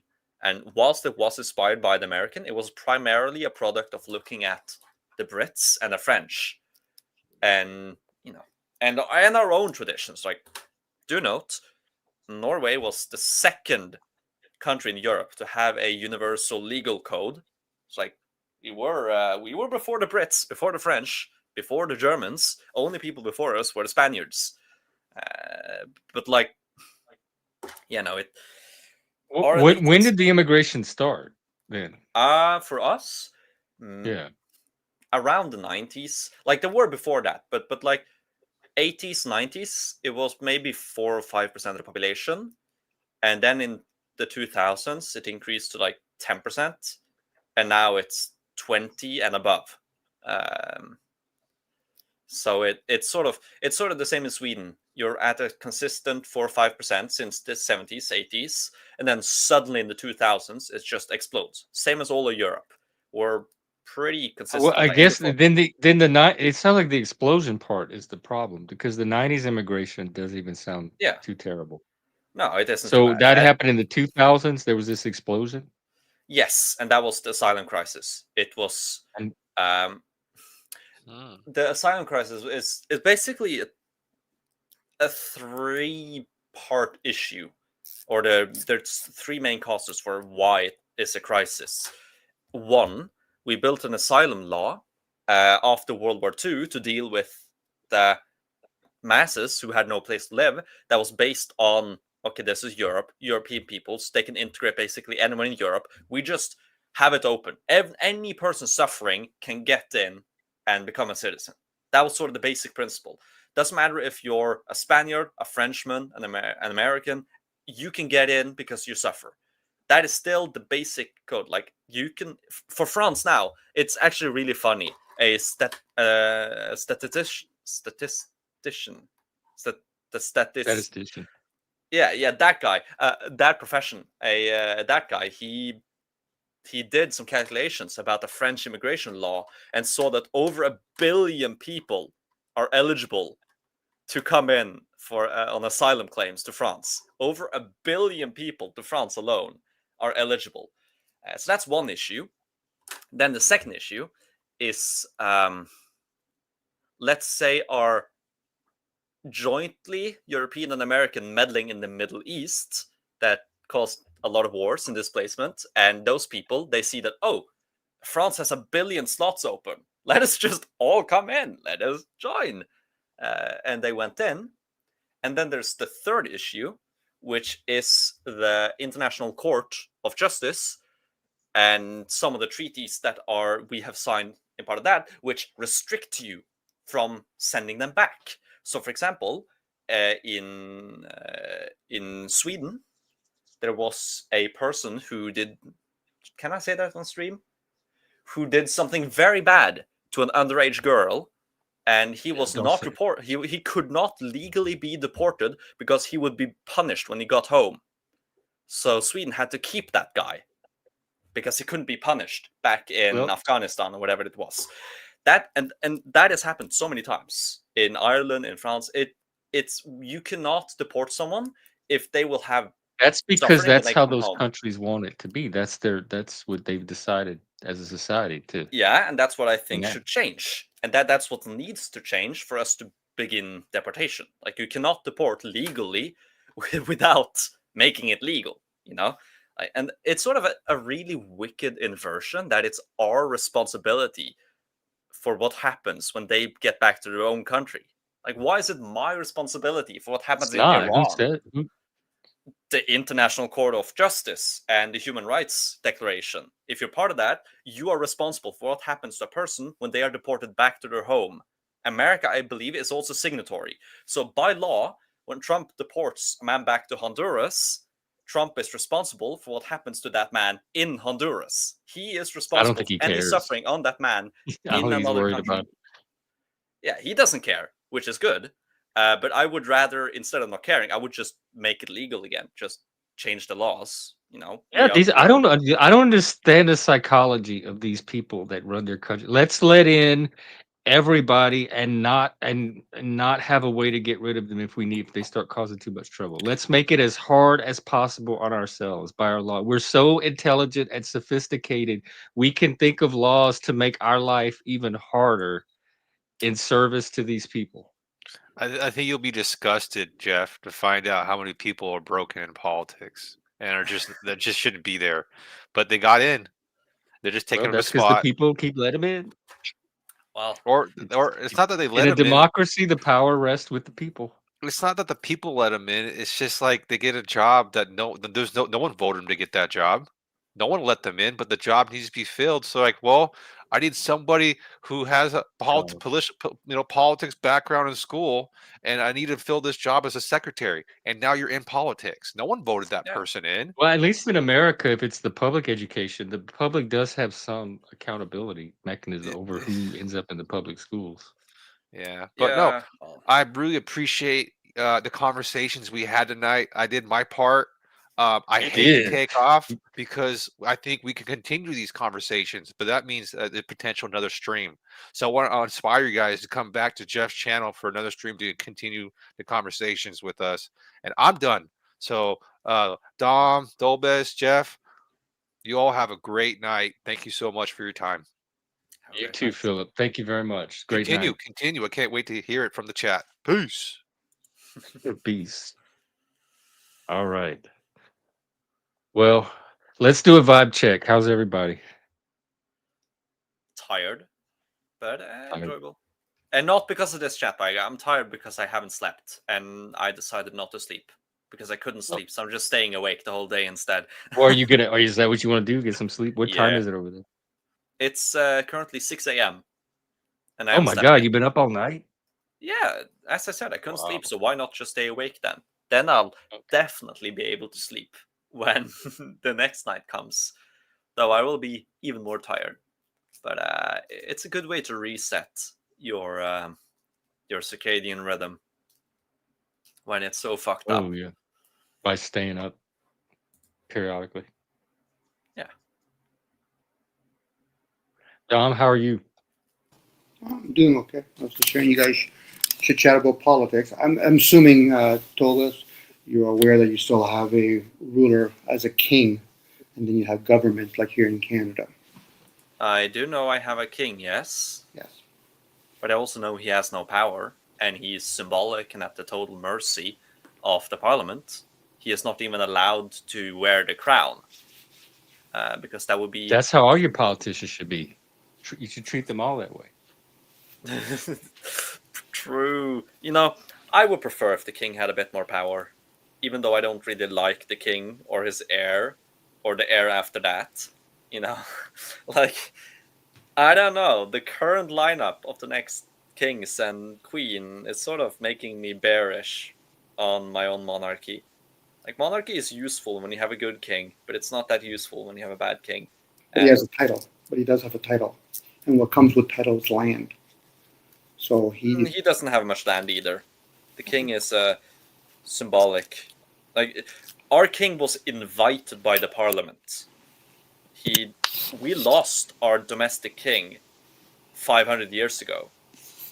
So, like, the current king we have now he was a Danish prince invited to rule, and invited specifically that he knew that it would be symbolic from the start. And after his coronation, instantly they just, okay, you're not allowed to touch the crown. You're not allowed to be coronated. You have to be like signed or whatever. You know what the priest does with the holy oil. But you know, he is totally powerless.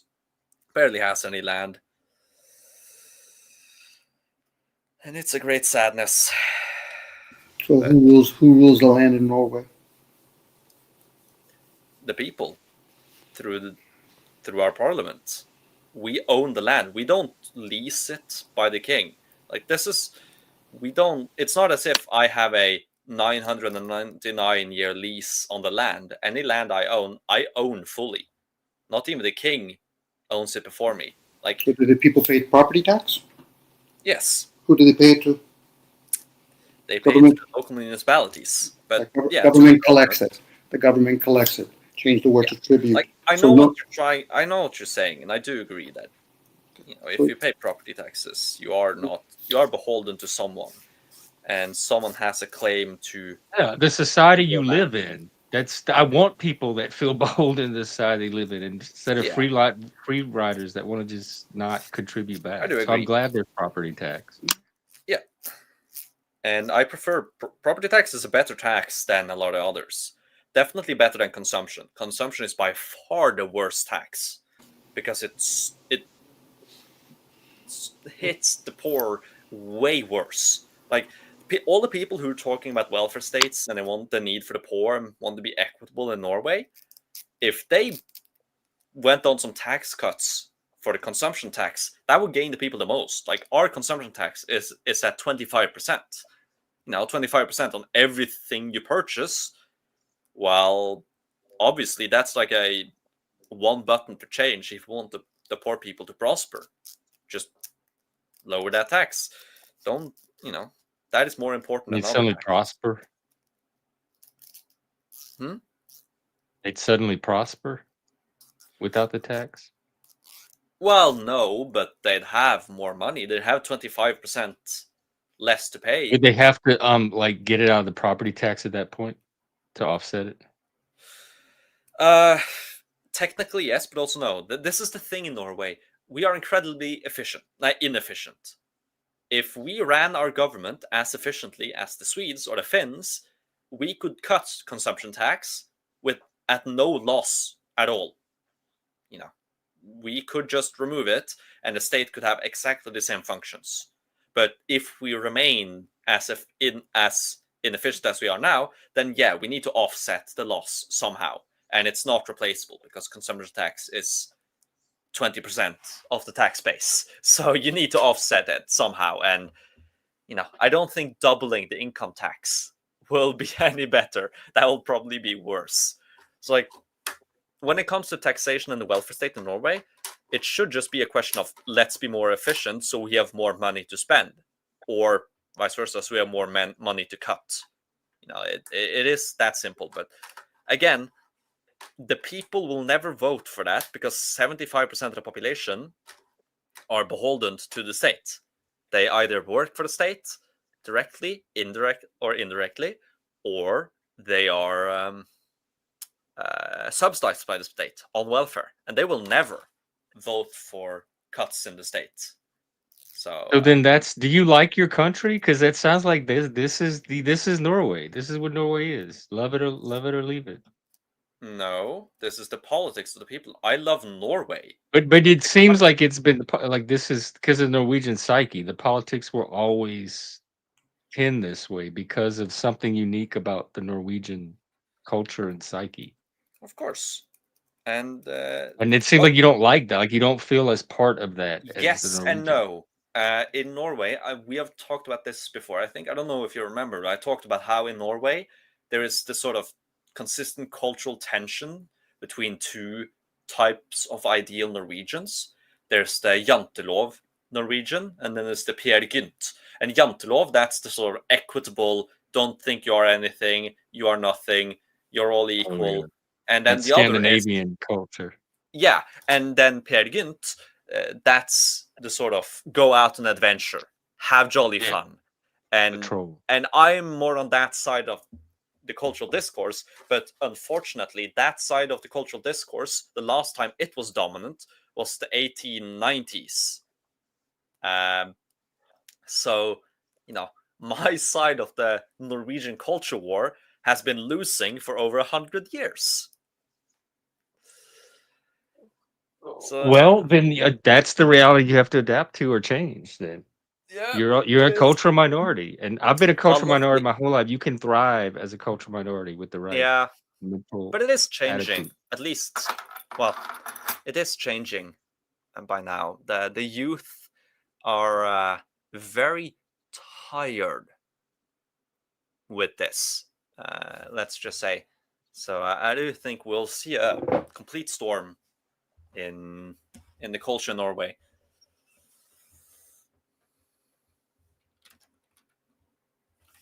Are there other people like you? Like, if you're a cultural minority, or do you at least have other? I mean, yeah, there's been like 30-40% of the population for a century. It's just that that's even better than here where I am. Yeah. Well, it isn't like a minority. It's a position you hold in the culture war, you could say. It's not, it's not. But is it making you miserable? Like, are you gonna just be miserable your whole life staying there because the Culture that's dominant is not the one that resonates with your values. Maybe. Um, Because if you're I've truly to got- go out and adventure, it seems like that should not stop you from going out and adventuring. I mean, I do want to live abroad, and I do intend to do that. And funny thing, the last time my side of the culture war was dominant was after a lot of Norwegians went out to adventure, wrote a bunch of good books internationally.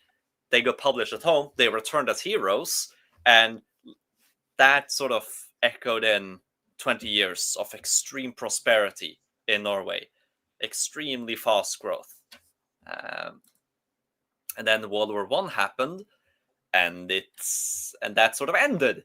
And then all the miserly culture took back over again, and has generally been in charge. It was a brief blip, you could say, in the 70s and 80s, when the Reagan and Thatcher era. But that was a Yeah, brief I blip. grew up. I'm from the Reagan era. That's Yeah. my era. It didn't do anything in Norway. It allowed a new party to be born, but it didn't really get any lasting power. Like it's now around and has been established, but like it didn't do anything back then really. Yeah. Well, Washington State is the most woke state in the United States, and I have been here for 16 years, pretty much as a cultural minority, and I'm fine. Like it hasn't impacted me negatively. It sometimes I wonder if it keeps me from advancing and progressing because I might be missing opportunities that might come easier in other settings. But outside of that, it hasn't crippled me or damaged me psychologically anywhere or made my life less happy than I can make it. So I'm just saying, if you do end up being in Norway as this cultural minority for a large part of your life, it's no reason not to live a full, thriving, happy life. Of course. And I know I have no intention of being a weak-willed, stubborn fool who, I'll live life. I'll make do with what I have. But that doesn't mean I can't complain. It doesn't mean I can't have my critiques. Yeah, But I mean, you yeah, complain. It just sounds very disempowering. That's all.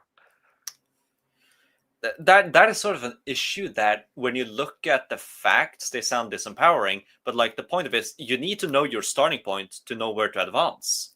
It shouldn't be Well, disempowering to know where I, you stand. right, but the thing I see happen on here, not necessarily even with you, Hmm. is they never leave the starting point. The starting Uh, point is endless conversations about the starting point, but the next step beyond, once they get that clarification, never happens. So it seems more like a cope or an evasion than actual first step of progress. mm-hmm.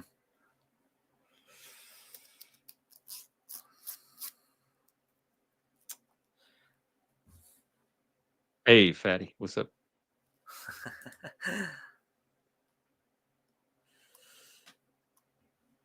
Chloe, what the fuck is Well, going you on in want the to wrap chat? up? No, I just looked at the chat briefly. I'm gonna go back. Sometimes sometimes on your panel, I've never seen that happen where somebody on panel leaves the chat and just stays on panel. Because yes, a particular guest showed up. I could see why you had that reaction. Well, at least you don't have the most deranged chat on YouTube. There's plenty more, but it is impressive. It is impressive. What's also impressive is that you've been going for so long, 5.5 hours. Like, Yeah, and I'm when do not you have even ready time to for all end. of this? Well, Mentally, I my suppose. intention is to do this full time. I just need to figure out Huh? how to monetize it. And Yeah, that is the big issue then, huh?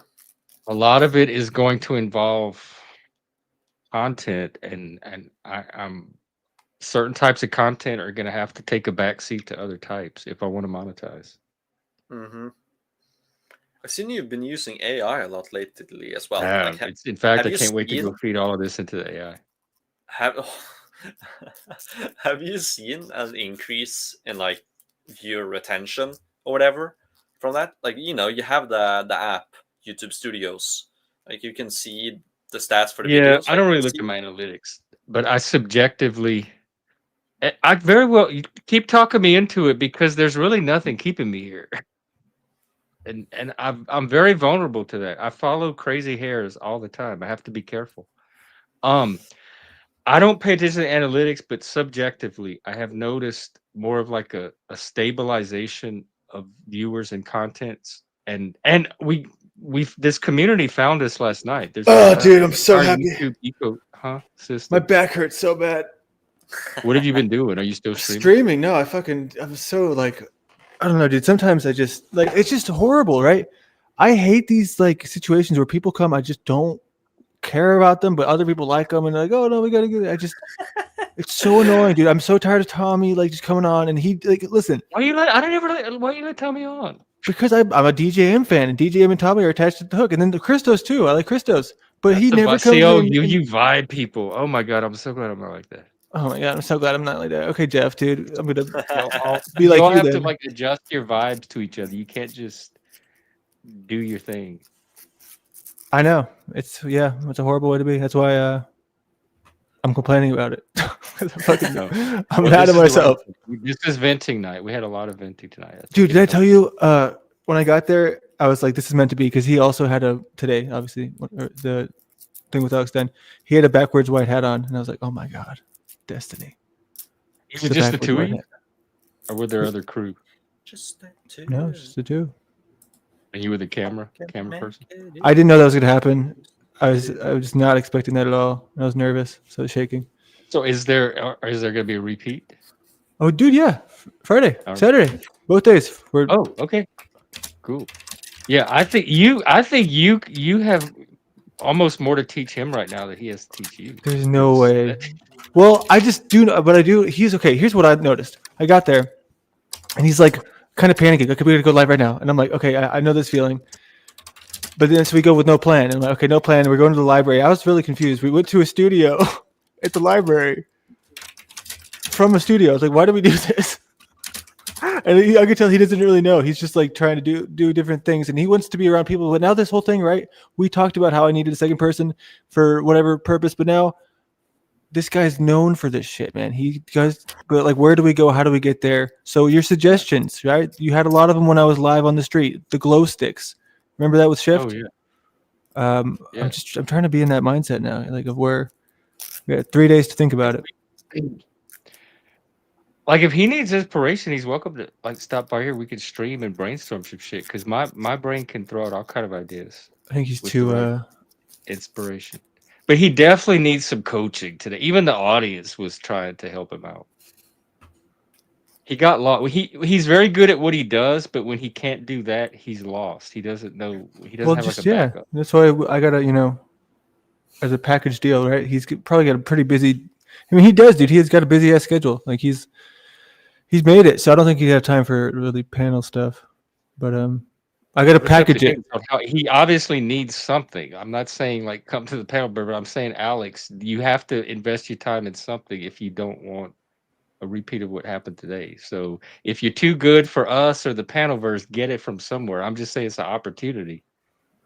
Yeah. But I don't think he has anything to be that snobby about either. I don't think it's snobby. I think does it's he have busy. the big head already? No. What do you mean already, dude? He's been on damn. He's been on Tucker Carlson multiple times. That's a crazy thing, you know. Wow. I hardly ever watched Tucker. I mean, I don't think any of us did. I just found out who he was like a year ago. So TF Young played a clip of him, and I said, "Who is it? This guy is so boring. Who is he? This is." And they said it's Tucker Carlson. I said, "No way." Yeah, I mean, but this is the thing, right? It's like that's if it's about status, success, metrics, analytics, right? It's like you can't beat those analytics with Tucker Carlson. I think Tucker Carlson might be one of the biggest. I don't know much about him. I just know personality-wise, I was expecting this like magnetic screen presence because everybody had been talking about, and I saw this really dry, like rather dull, flat, boring white or like frat guy, and the picture I had of him versus the reality of him, there was a huge dissonance. He was kind of cool for a minute. Back in 2020. I'm gonna leave now, Jeff. it's been a nice chatting with you, and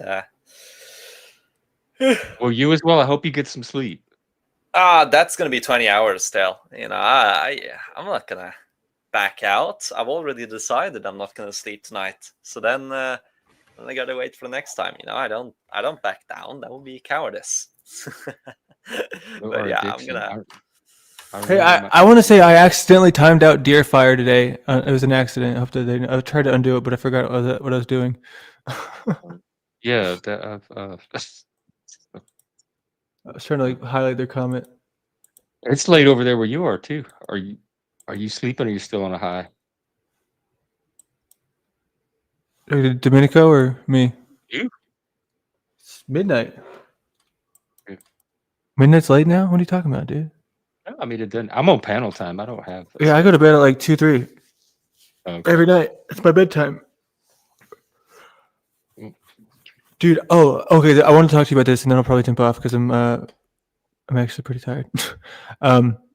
Trans person flirting with me at Chick-fil-A today, right? Was it at where? Chick-fil-A, Chick-fil-A. and it was like I was made me gonna say, feel the really cosmic thought. weird. I did not feel What right about it. happened? Are you pretty sure they were trans? Of course, dude. Sometimes I mean, you just it would Mad be at them. no, dude. Everything Yeah. like it was a dude. Oh, It was a dude with boobs. So I was wearing makeup. I mean, like it was. well, how do you know it wasn't a female with like a dude like on what testosterone or something? Have you seen that one girl that used to be the lady that used to be the health secretary? Oh, Like where it just looked like a dinosaur. man. Yes, Rachel Yeah. Rachel Levine. Yeah, that's the kind of situation it was. Like it's no, there's no fooling anybody. It's just And what was the flirting? Just like leaning into my car, like just asking me, oh, they said laundry. They put your name in as laundry. What kind of person would not know how to spell Landry? I know how to spell Landry. Like looking into She was a looking at worker. me. She was like bringing you her Yeah, she food. was like bringing me the food, and I'm just like, fuck, this is so weird because, and like looking Did at you like that flash that your look phone where she's to her? like, you know, like that kind of shit. And I'm like, this is so uncomfortable. I gotta get out of here. Did you try to misgender? No, I don't fucking. I just wanted to leave. I guess that's so funny because that used to be the whole thing, right? I mean, it'll happen naturally, right? If I get to know him, like if Neve keeps talking to me, I'll do a few drops on accident because if subconsciously, you know, you process it, it's like, dude. I mean, Neve was obvious to me the day I met her. The voice, yeah, the voice. Yeah. It's like it's like deeply shifted. It's clearly like there's something that's happening to make it sound that way. What do they do? Testosterone? There's How some do- kind of voice surgery some of them can have. Vocal Voice cords. surgery? What the fuck? Yeah. There's all kind of extreme stuff that they can do, depending on how far they want to push it. I never had worse gas than this after this meal. Oh, okay. The Chick-fil-A. I think it was her. Sorry, Fried them, chicken. them, they, him, her, whatever.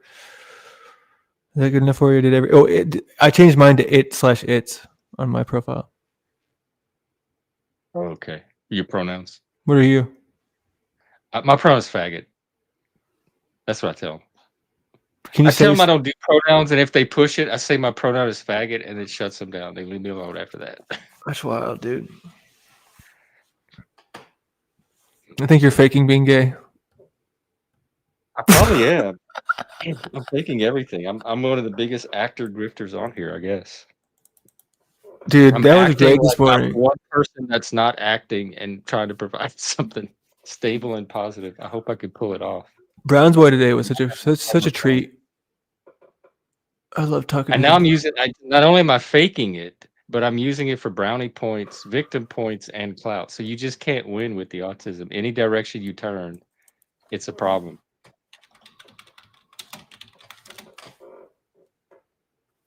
Who told, universe?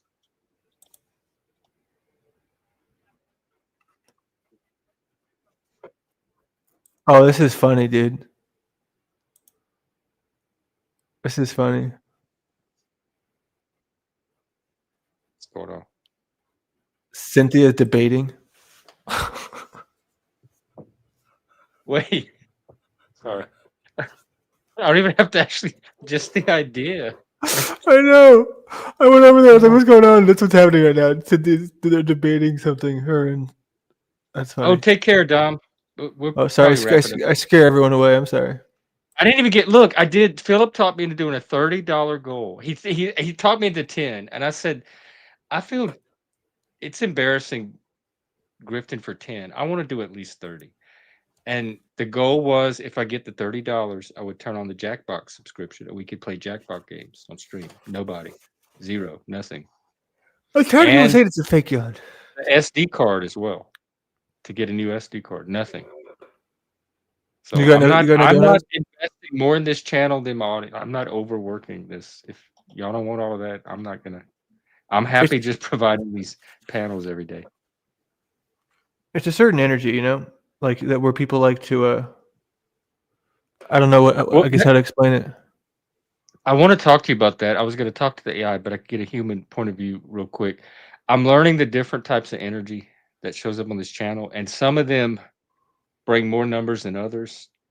And if I'm going to monetize and focus strictly on the energy that brings the numbers, that's going to affect the type of conversations that I get to have. Like tonight, I really enjoyed the conversations, but I know it was not a viewer night. This was more like a Jeff hangout with the people he likes to chat with night. It's But that's not weird. going to lead to monetization. But I don't know how to give that up either.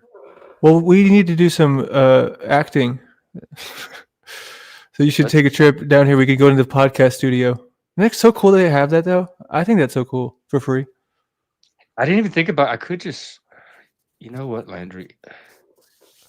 Because my family's always trying to get me to go down for the holidays, and Dallas is the layover port. That's where the planes stop. I could maybe fly down there, make it a holiday trip, You should, man.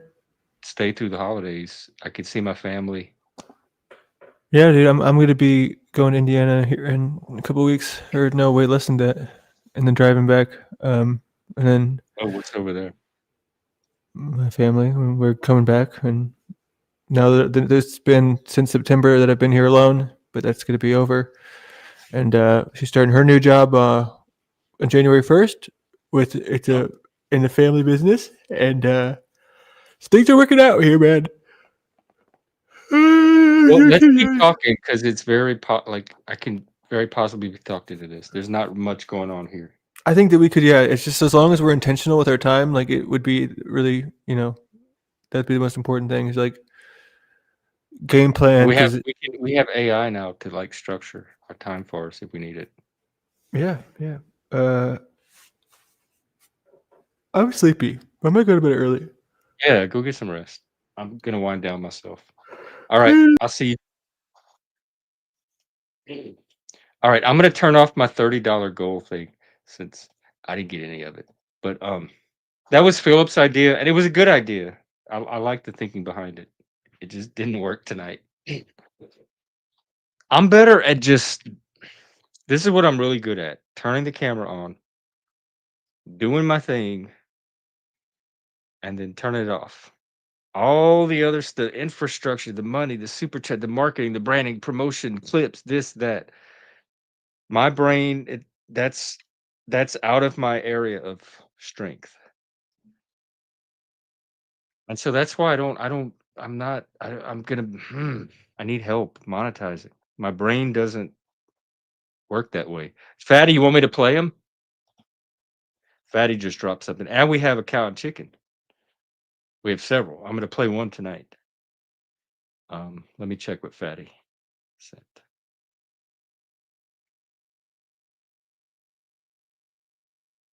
Oh, the Discord. Okay. Let me vet them.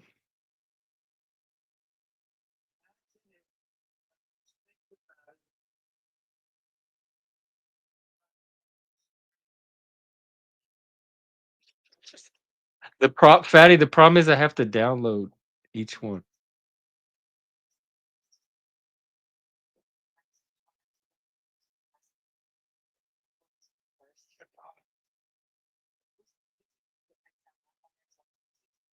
Okay, Fatty, here's my question.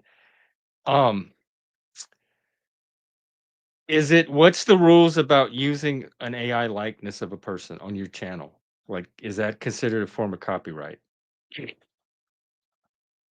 Like Donald Trump, I don't so much care about, but other celebrities, like if I had an AI of Oprah and I had her say something like, "Hi everybody, here's a car," would that be copyright? Would I be allowed to do that? Or do I have to get Oprah's permission?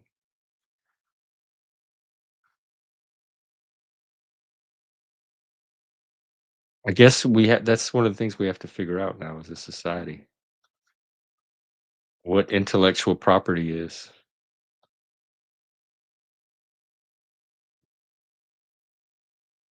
But Fatty did drop some pretty cool videos that I want to show if they're not copyrighted. Oh, and I have to upload them to StreamYard. Hang on, that's gonna. Fatty, I wish there was an easier way to do this. This really is a pain. Video clips. Fuck. All right, hang on. I have to delete some stuff to get this one in there.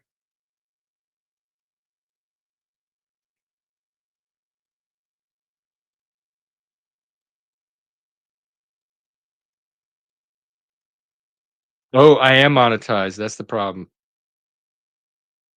It's the monetization thing because they can come and say you're making money off of my image.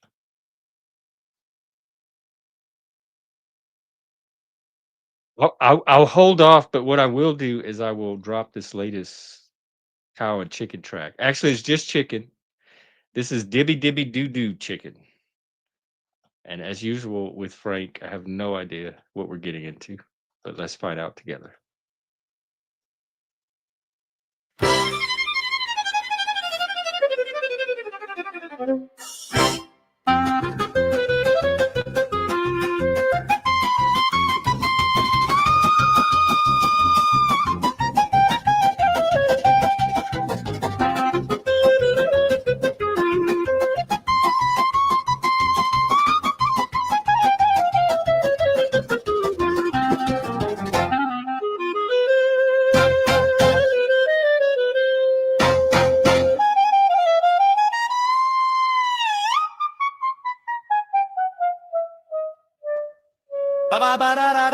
No way.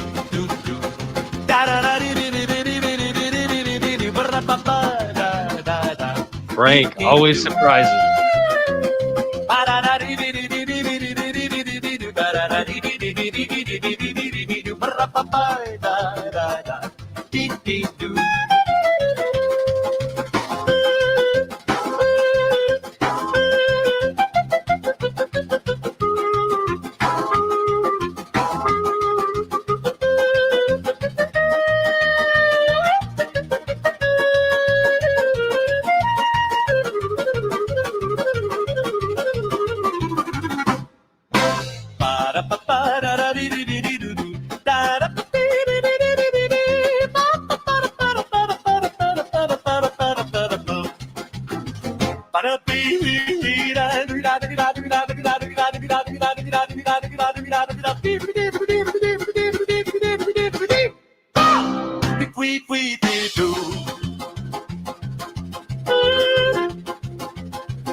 relax.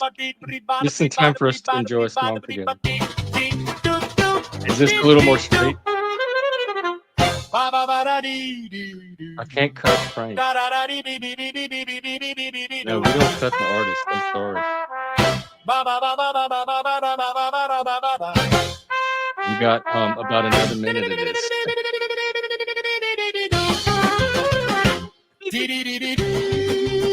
Come on, sing along. You're not having fun. You can easily choose. I'm anti-AI. First off, I'm anti-AI. Get in the vibe. No. AI is. No. Is that a lollipop or a cigarette? Oh, floss. Is that more gay or less gay? Turn that shit off. It goes with the music. Nice. It's a double string. So does that mean you have a channel now? Mr. Barnes?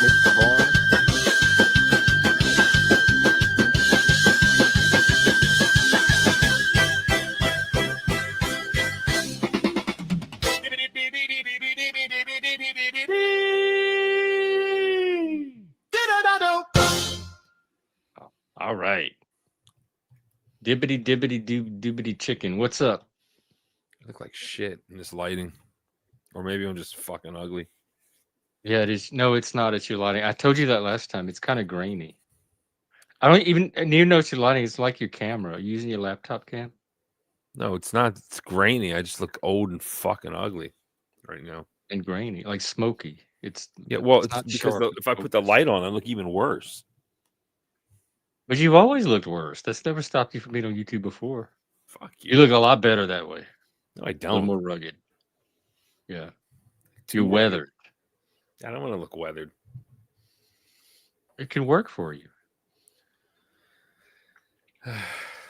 Hi. What you seemed in distress. What can I do for you tonight? I'm trying to save your show from that. Fuck AI is what I got to say. From the cow and chicken? That was I the don't know what worst that part of shit the show? is. 100%. People are going to come up here and act like,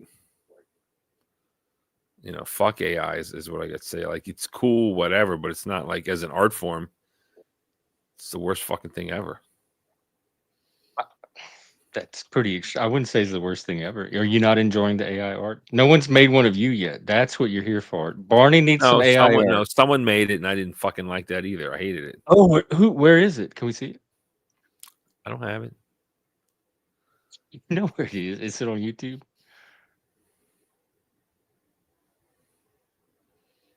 No, you're You just don't going want to to use it see against it. me. Somebody Fuck made you. an AI video. on Fuck you. Fuck you. You're going to use it against me. Try to get under my skin.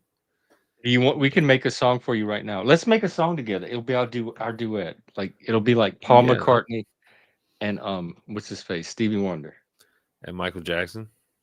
and Michael. Well, yeah, we could throw him in. When are we doing our show? Speaking of, Do you know who Cory Booker is? I'm thinking I need a gay correspondent. isn't he a politician? Yeah, he just got married, but he's like gay or not. Wait, I'm thinking of the congressperson. Is he black? He's senator. He's got one crooked eye. He's bald. Yeah. He's He's high gay. yellow. I didn't know he was gay. Well, I mean that's what Cory Booker's gay. Jeff, you're the expert. You have this. Oh, you No, suck like not anymore. You've sucked like That's 1,000 the whole cocks. reason we so were going to do our show. You've sucked like 1,000 cocks, so apparently, like Hang your on, I'm gaydar looking him works up better. now. So I want to know.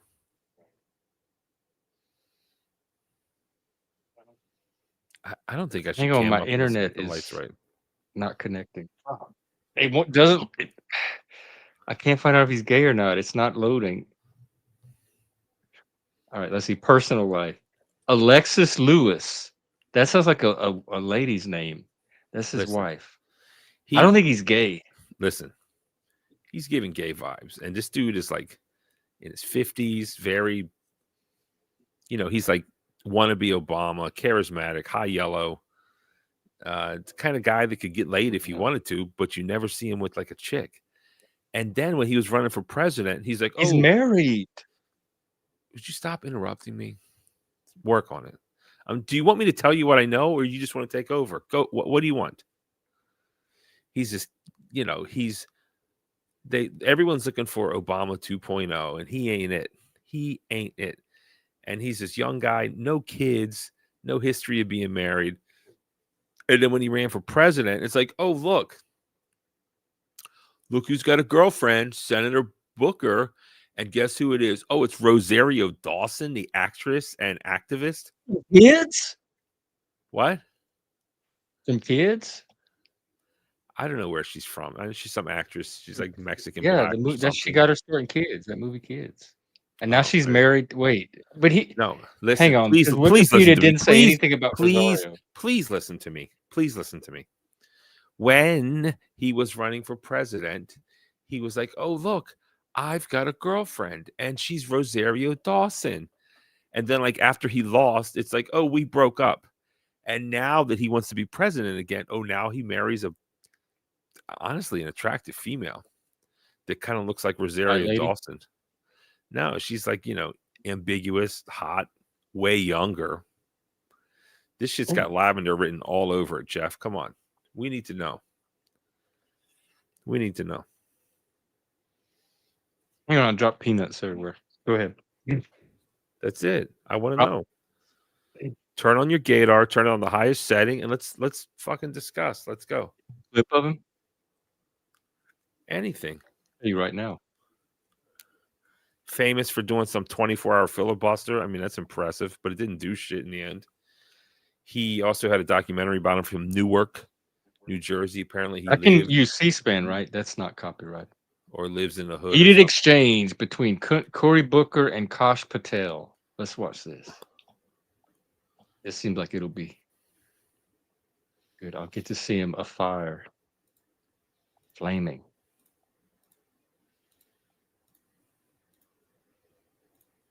I want to start off where we left off last time.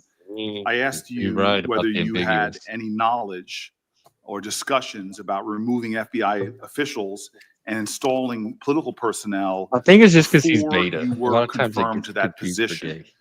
And I wonder, did you then understand or have conversations with the White House? Get to see when he's standing and walking. That's when a gay Before vibes I are was good. confirmed, Yes, sir. Maybe he'll get up. did I have discussions with the White House to remove FBI I personnel? thought this was going to Yes. be spicy. So you're saying that you They're had no calmer than discussions with the White House Hannibal. before you were in the position about the removal of any This is not personnel good. from the agency. Yeah, you're right. I'm gonna Cory Booker walking maybe. They call him Cory Bussy Walker. Cory Booty Walker. What about if he walks to the podium. I found one here. Let's watch him walk. He got like an Arsenio butt. Wait, Is Arsenio thought- gay? the little thumbnail showed him walk up to the podium. I am really grateful, Can they Mr. President. phase Grateful that you're out? in the chair, and I'm He looks nervous. Like, why is he trying to? grateful to be able to rise right now and It's like speak. he just got thrown into this with no preparation.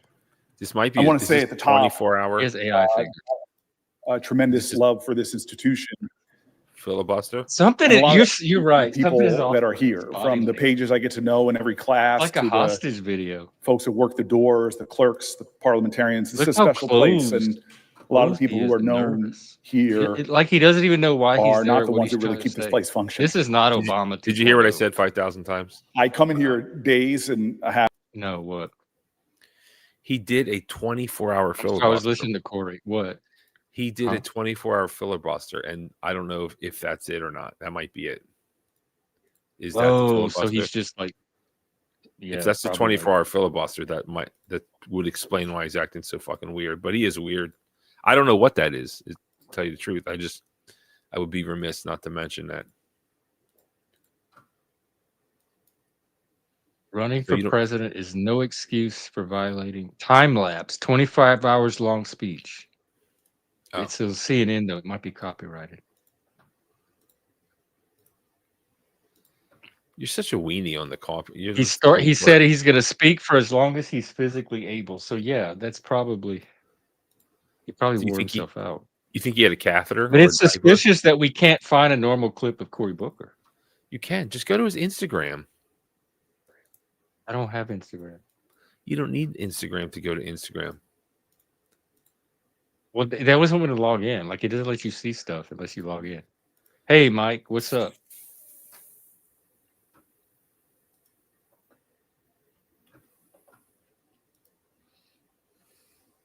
But your opinion is that he is gay. I didn't say. I'm asking you, 'Cause man. I'm You're starting the to trust expert. you. No, that's my whole point. I'm starting to wonder if you're not the new expert. That's what our show was going to explore. It was going to be straight guy for the gay guy, straight straight guy for the Yeah, queer that gay. is. I try to make you do, straight activities instead That of gay wasn't the, activities. it was me like learning from you about gay culture because you know more about it than I do. That's not The how it latest works. modern, like No. STEM, and what was the other one? Oh no. Spike something. If they're black, they're STEM, but if they're Stud. brown or beige, there's something else. What was a stem? Because I forget. Stump. What was a stem? That was the one you saw at salsa dancing. The black lesbian, the butch black lesbian. But they have to be No, manly. that's a stud. Is Oh, that STEM is the one, right? Stud a is Latina lesbian masculine? Is that what that is? if they're in the middle and they're BIPOC or Latinx, they can be a STEM. But if they're black and butch, they have to be a stud. So then And I it'll be, learned all that from you. So that's what the show is going to be like, learning well, that then you kind got to of. change the name. Then the name should be Queer Eye from the Straight Guy. From the Straight Guy. I like that. We are just Barney's queer eye. Or how about Gator Frequency? Too nerdy, too technical. How about Gator Blip? Gator Blip. Gator We need something that's Bird? going to draw the daddies. Barney School's a faggot. What is that? Did someone? Oh, I thought someone left the comment. I don't know. I guess we have to do a workshopping session. It's not as fully baked as I thought it was. But the inspiration was there when we talked about it. Because you're really good at working a gay vibe. I have to give you that. What does that mean? I don't know. It's what you're good at. I think nobody would deny it, right? What does that even mean? Well, we Working can a gay explore that on the vibe? show. What does Yeah. that mean? Well, remember we talked about it before. You have this sensitivity, this softness, this, dare I say, femininity. God, you're just like insulting me. I mean, I guess it's true. No, because remember we said everybody's Softness. psychologically androgynous, so it's not shame to have femininity. We all have. I mean, you're calling me feminine, gay, and what else are you calling me? It's not really No. where I want to be in life. Maybe even if it is true, it kind of. Well, what words would you use? In the words of the great RuPaul, she said, "What you think of me is none of my business." She'd better done already had hers. Is what she. That's one of her. That's what RuPaul says. I bought this new fucking cord and it doesn't work. I'm so fucking pissed. You sound frustrated and angry. Do It's you have good? it's a emotional recovery 3.5 to techniques? half inch. That's what I need. It wasn't big enough. That's what she said. Hear it all the time. So back to this gay show. What would you call your unique quality? I told you I like the gays, and I have for a long time, because while I don't participate in or lust or crave gay and a straight sexual activities, you guys in the last 2 weeks. Well, I don't crave or seek gay sexual activities. I always admire the old school gays in that they were kind of outcasts in society. and I enjoy their stories. The Not old anymore. queens. We're running this thing. Yeah, I know, but I don't like the new kind of gays. I prefer the old gays, the ones Well, that you were my new gay. Like you know more about modern gay culture than I do, and that was the whole. I was going to learn from you. You are my connection to gay culture. That's the whole point of the show. something gay happened tonight to me, Jeff. Again, I know you were at a bathhouse. You mentioned. no, Oh, that wasn't you in the chat. I was just trolling. I was definitely not at a bathhouse, but something gay happened What again gay tonight. thing happened? Let's talk about your gay event. More gay confessions. It happened. It happened again. I was at another fucking bachata class. What's bachata? Is that the salsa?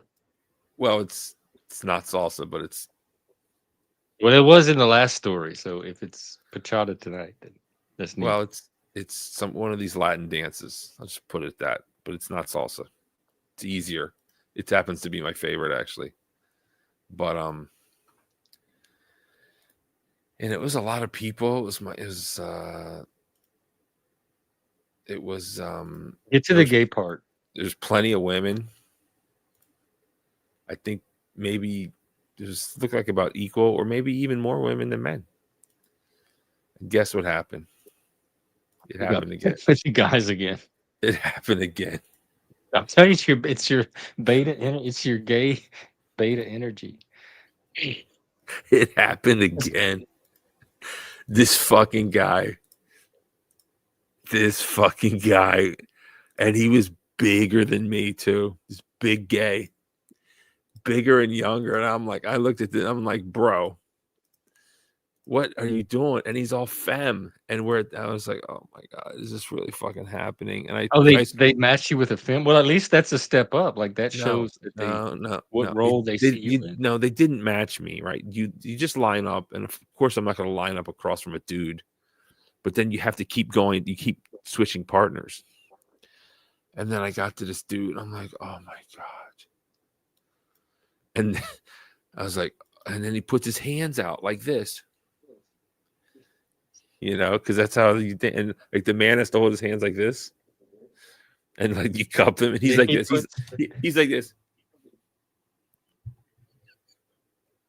And I'm like, bro.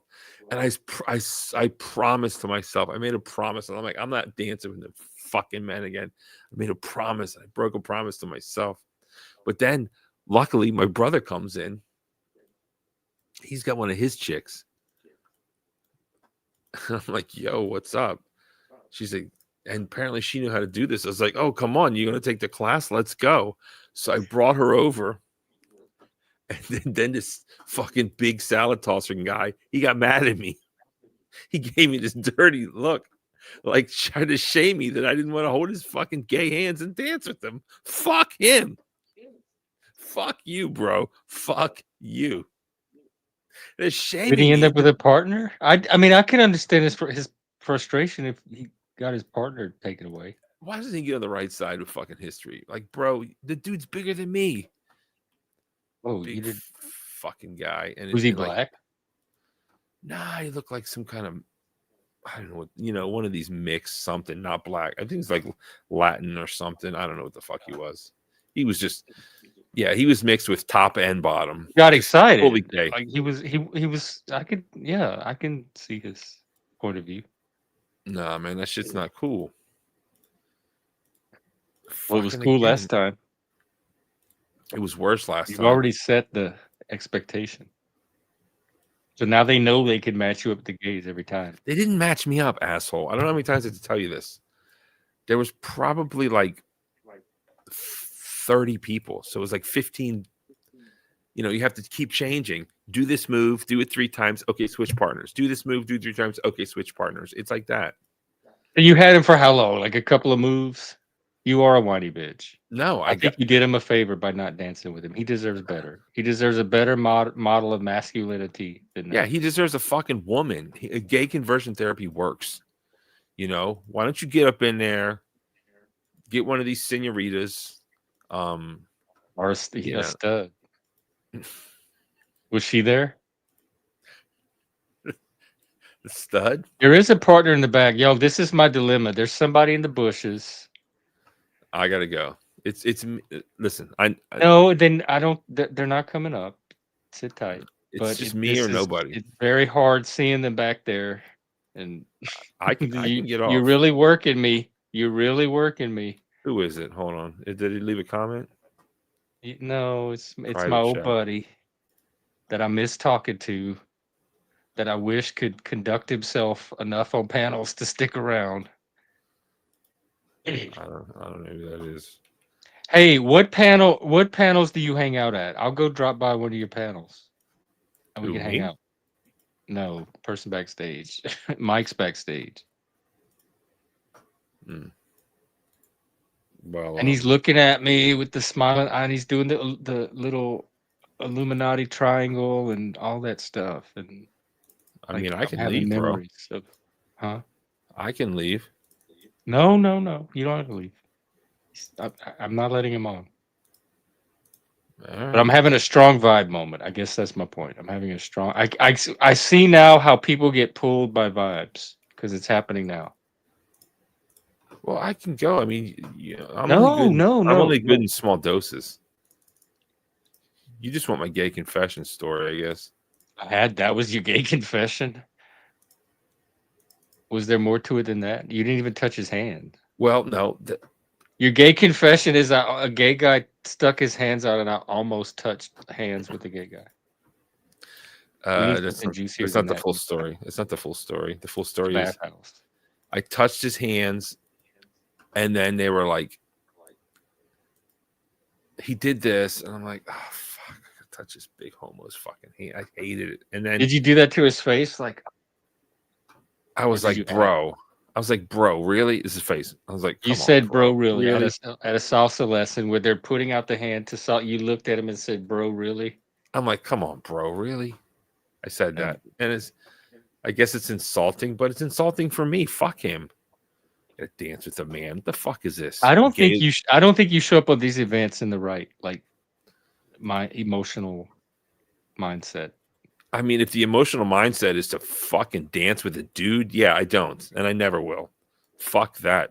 It doesn't say in the flyer, be ready to do some gay shit. Gay.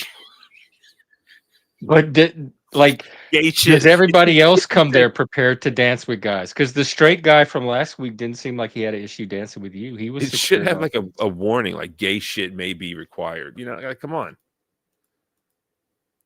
No, not in 2025. Most people are over that shit. You still have a complex. No, excuse me. Listen, I know that you know how I know you're gay is that you think men dance with men. What the fuck are you talking about? Well, let's ask this guy. He sounds like he might know. I'm out of here. Who is this guy? Who is this? Who is this? Is he not gay? I can't hear that. Whatever. This guy's definitely gay. I don't know who it is. Get him out of here, Jeff. Who is this? All right. This is the gay bar? The gay bar for straight straight men. He's got a dick in his mouth. I can't even hear his mic. Hold out your hands. Just cam up, whoever you are. All right, hang on. The cam doesn't. The microphone doesn't work. Mercifully. Mike, I know, but I trusted you last time. Like, I can't take the risk. I really would love to have you up. Truly. All right, look, I'm gonna get out of here. Like, I don't know who this guy is without the camera. Microphone sucks. I don't know what's going on. Well, he was going to bed, and I guess he got lonely, so he knew where to come. Is there anything we can do for him? Yeah, we can get him the fuck out of here. Show him the door. You're not very good with gays. I mean, there's a that's not true. Well, you were bragging on your gay clout earlier, and now you can't even do anything. First of all, you couldn't even hold hands with a gay guy. Why would I want to hold hands with a gay dude?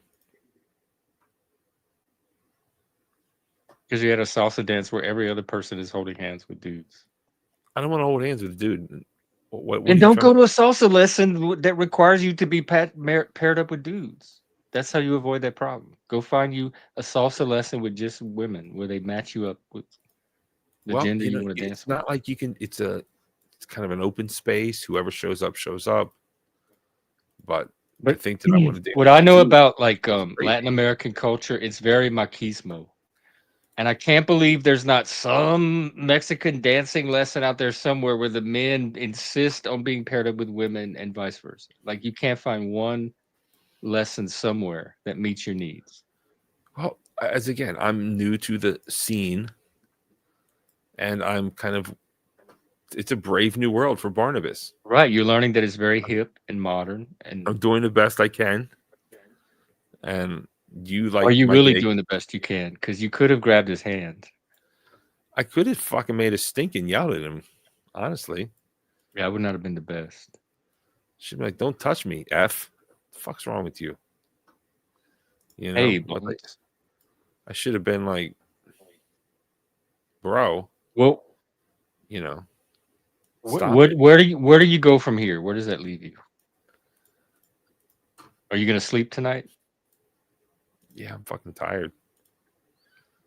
Yeah, I mean, I'll be okay. I don't. Will Well, you sleep I alone? didn't even Like, do you finish my have? gay confession. Honestly, I mean, do you want to hear the Oh full no, I confession? didn't know there was more. You're usually pretty good about diving right in. Well, my brother's girl came, and apparently she knew some bachata moves. I was like, oh, thank God. So then, like, and I just bypassed him, and then like this, this other woman, just SJW, was like kind of getting snooty with me. She's like, I'll dance with you, like that I'm some horrible person that I don't want to hold a dude's hand. You know what I mean? Wait, that was snooty. She offered to dance with you, and you thought No, that was not snooty me, and that not you're a me, with horrible him, person. with him, Oh, okay. and she would take the male lead because he wanted to do what is called he's hijacking. They call it. Because either he's going to be like an instructor or he's just so gay that Maybe he's into pegging. he's so gay that he wants to literally have the female position in salsa dancing, which is like doesn't get any gayer than that. Well, straight people are doing that now, though. Doing what? The femdom and the pegging, all that stuff.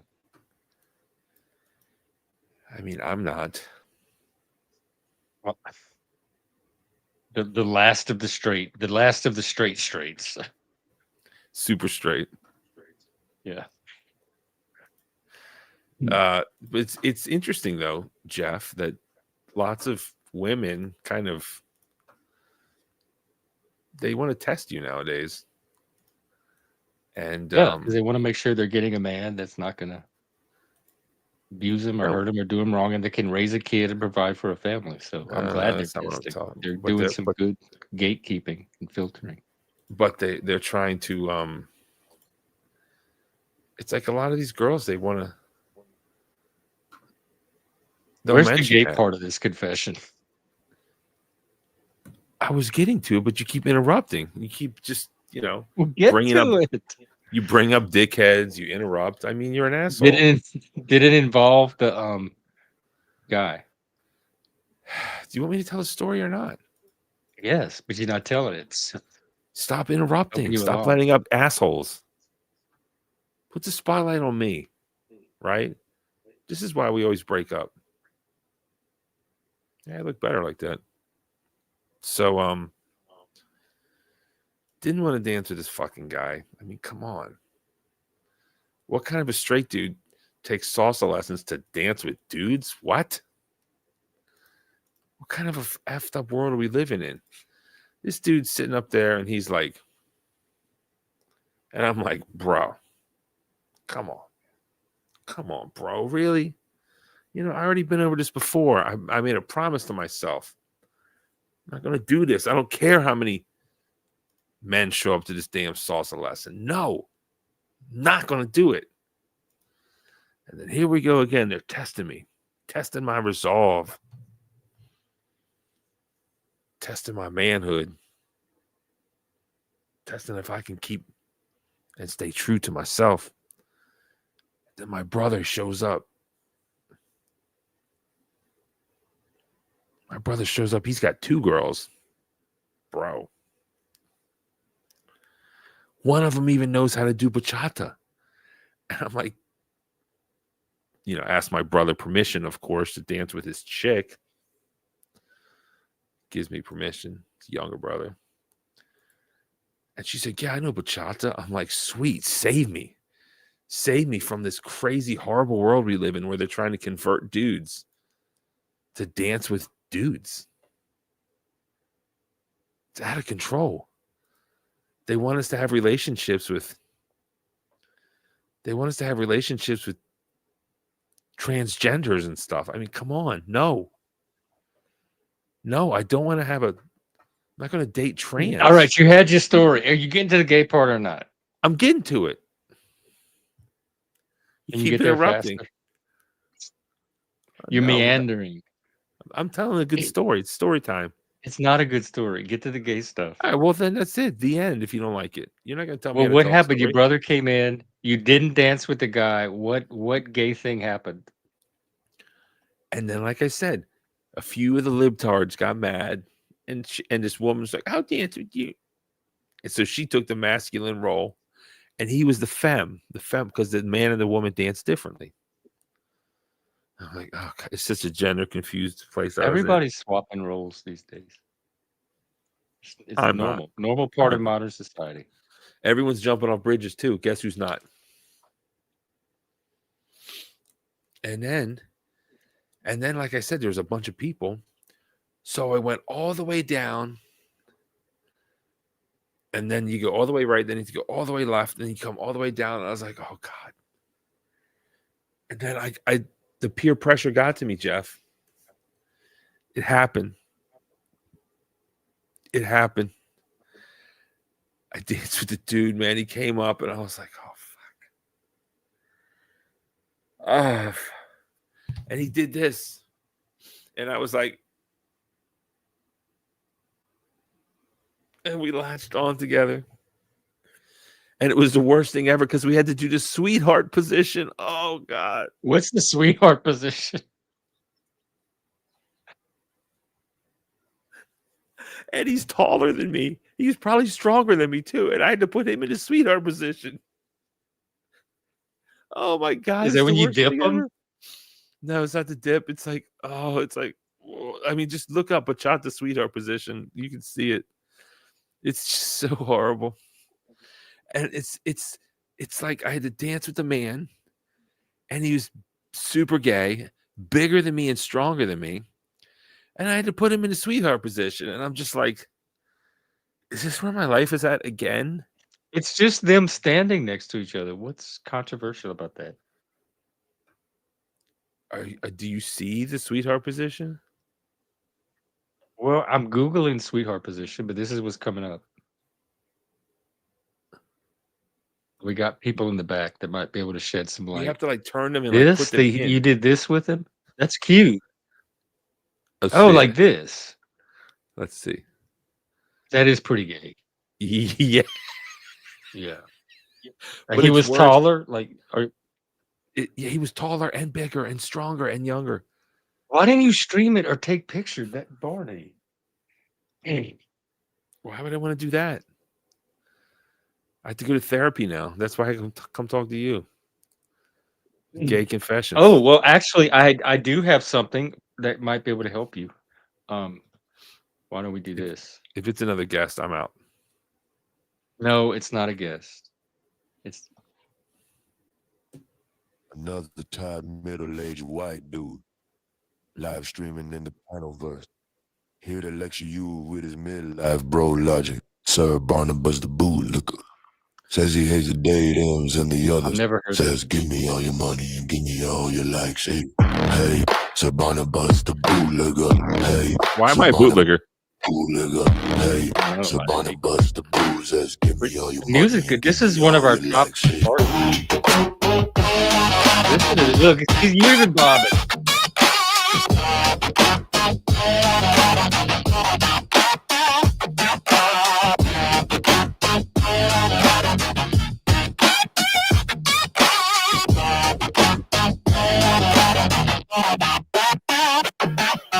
Another time middle-aged white dude live streaming in the Panoverse. Here to lecture you with his midlife bro logic. Sir Barnabas the bootlicker says he hates the day dams, and the other says, give me all your money and give me all your life. Hey, hey, somebody bust the bootlicker. Hey, somebody bust the bootlicker. Hey, somebody bust the bootlicker. Give me all your money and give me all your life. Hey, hey, somebody bust the bootlicker. Hey, somebody bust the bootlicker. Hey, somebody bust the bootlicker. Says, give me all your money and give me all your likes. Oh, what a world that lets people like him exist. The boomers and the zoomers are too weak to resist. That was horrible. Oh, what a world that lets people like him exist. Daddy, what a lyric. I thought you were this Boomers and the zoomers are compassionate. too weak to resist. Somebody bust the bootlicker. Somebody bust the Why do I have to be a bootlicker?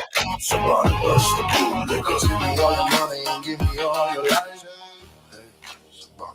It doesn't sound Did very that help you? It flattering. looked like your mood picked up a bit.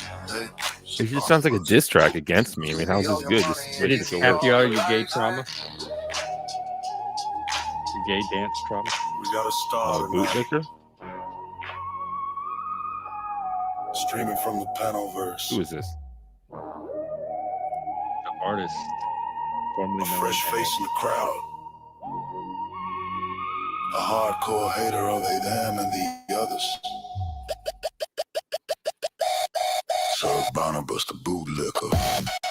You think he's a bootlicker? I guess he does. It kind of hurts my feelings. Clout chaser, maybe. That's the same thing. If you openly admit Term of endearment. Likes and subscribes and cash app.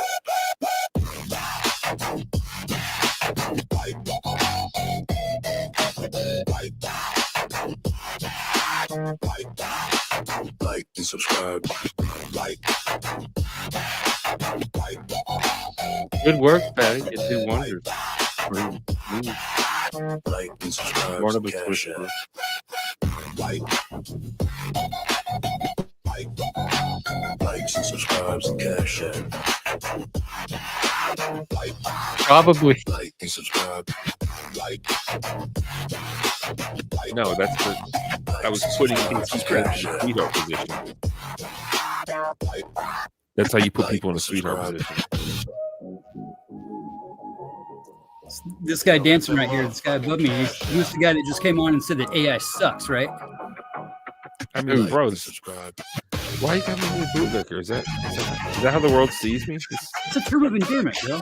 I'm pretty sure it's not. English, I'm pretty good at English, actually. I understand it pretty well. The best thing about it is it can always be changed. Patty, did you just make this? Tonight? Like based on your his appearance here? Or did you have it already? 10 minutes or so. Like and subscribe. The Panelverse is getting dangerous, y'all. You can have a video or a song made about you. Real quick. You remember, did I talk about Running Man, the original? I think they came out with a new one. But did you see the original one, Jeff? Yeah, the original's the shit. Which one? Running Man, Arnold Schwarzenegger. Mm-hmm. And Jesse the Body Ventura. The Butcher of Was that Bakersfield. is that song like "You Better Start Running"? It was a sampled in some techno song. No, but they convicted Arnold Schwarzenegger on fake AI video. Oh, the Butcher of Bakersfield. Good call, Fatty. Yeah. Oh, I want to talk Speaking about. of Patty, what you got in the back? One of the best movies. Just an oldie but a goodie. Am I gonna have to worry about it? It's copyrighted or controversial? No. He's saying no, but I see. Jeff, look, I got to show you something. That's Alina Habba on steroids. Listen up, bitches. Sub up to midlife bro logic. Don't be a freeloader, okay? The boss He doesn't have a is not channel like anymore. freeloaders. Well, other than have his a 2 channel. sons Hidden. and the daughter, whose name he can't remember, the other daughter that he wants to bone. Well, she already has a man and $2 billion of Saudi Arabian cash money. Send your money to Sir Barnabas. Doing so will be beneficial to your health. Not doing so will be not good for you, your family, and all things that you hold dear. Know what I mean? Wow, that anybody? Oh my god, anybody could do anything with AI video now. Did it work? Oh, man. What is that? Clams? Are you smoking weed? What is that? Did you go out and have Looks like sushi a with that knife guy with after you danced blood. with him? What is that? I want to talk about, this is a new segment. Something that's made my life so much better. I just want to share it if I could.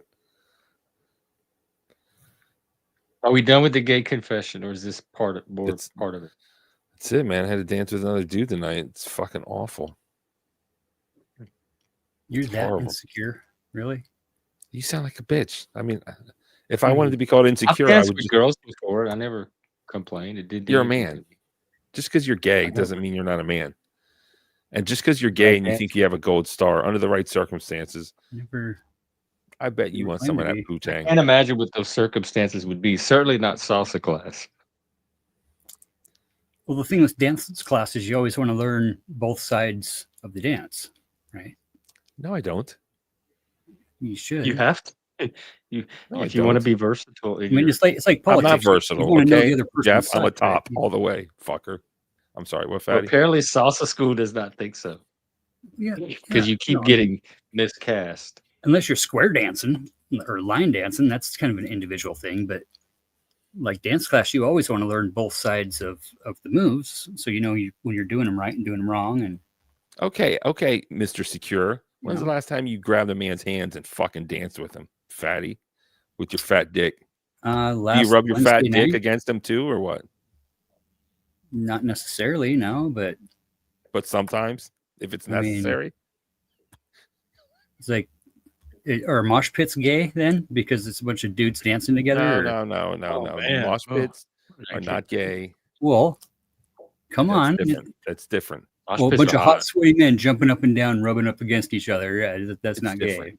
It's different. It's not gay. Now Gotcha. oh yeah, that's the gay bar I want When's to be the in. last time you It's grabbed a man's masculine. It's fatty? masculine, right? Since you're so secure, when's the last time you grabbed a man's hands and danced with them in public or Well, private? last for that matter? Wednesday night. He marries gay people, gay weddings. Yeah, So last what? Wednesday night we had open mic night. We did a fucking reggae jam band. We did a fucking little late night Is it fucking work red session. gay?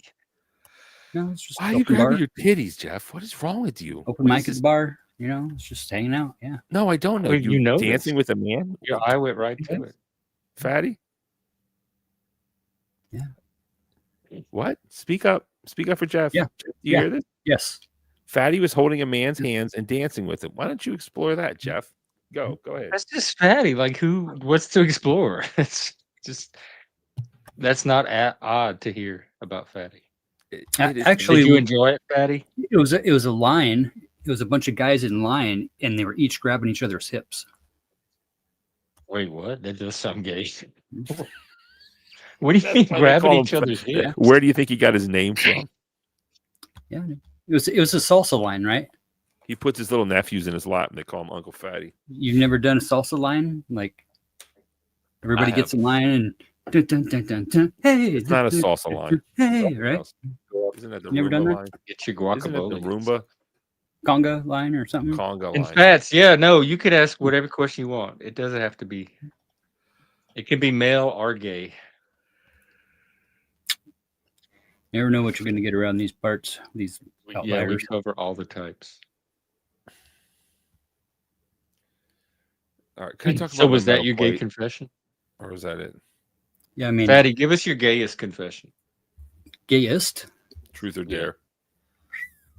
that I can like have on YouTube. Actually, I don't want to hear it. So I'm going to make some fresh lemonade. If you're still here. He doesn't want to be upstage. He doesn't want to see what a real gay confession looks like. I don't actually. Keys in the basket, baby. I've achieved Keys in the maximum gayness tonight, and I'm already uncomfortable with that. My safe word is pumpernickel. Guy's name is Fatty. I'm gonna make some fresh lemonade. I'll be back. Oh, you will be back. Okay. Yeah, but I'm gonna I don't want to clock hear all out. this gay shit.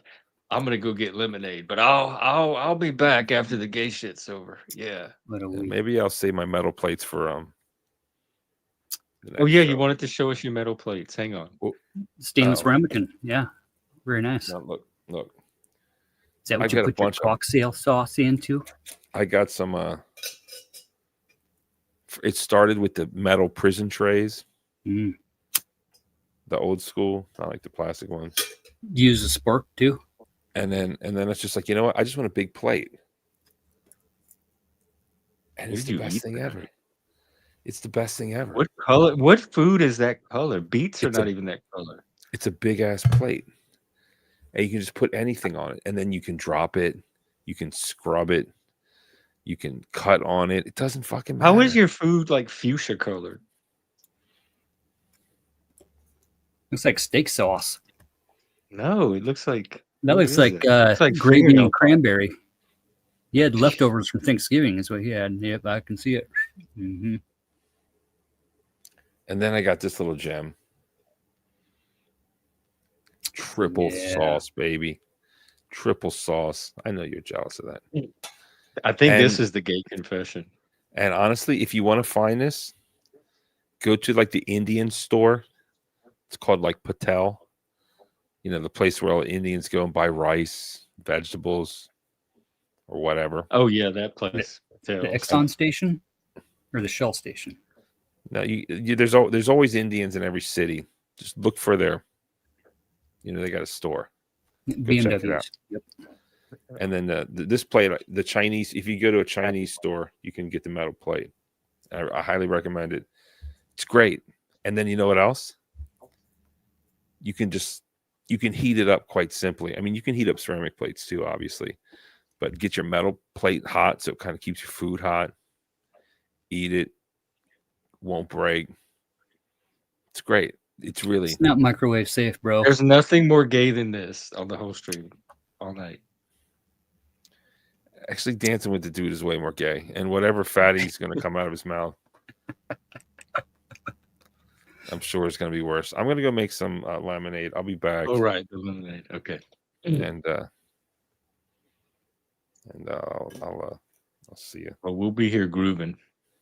Don't put it in the microwave. That's all I can say. All right, peace.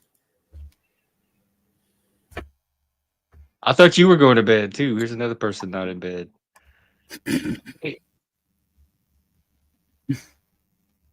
Hey, who's Ammon Hillman? 1K with I don't have ads. I turned them off. What was that? I did it for you guys. It just wasn't worth the little amount of money I was getting from them. I'd rather you guys have a smooth experience on here. Ammon Hillman, do you know him, Fatty? No.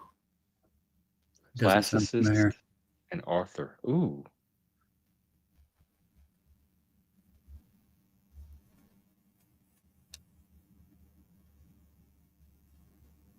He looks creepy. He's creepy. He looks like a creepy daddy. Yeah, definitely. Trippy dude. Oh, you are. That's addiction, dude. I keep my phone right next to my bed. And like every time I wake up to pee, I check it.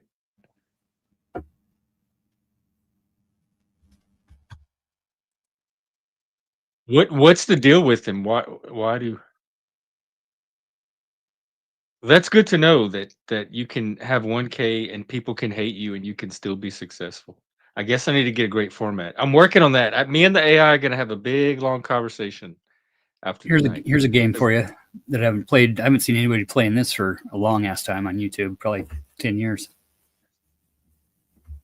Arms reach. So you get, 4, 6, 8, whatever it is, people on panel, and you all go around the horn, and each person gets to say, something that you can grab right now within arm's reach, and whoever can gets like a of deducted your point. Oh Lord. And what are you trying to outdo him with? Well, whatever it may be, like Okay, well say what I'm almost scared to know what you have in arm's reach, but say something. yeah, right. Flathead screwdriver. And then I have to say something? Does it have to be connected to yours or just some random object?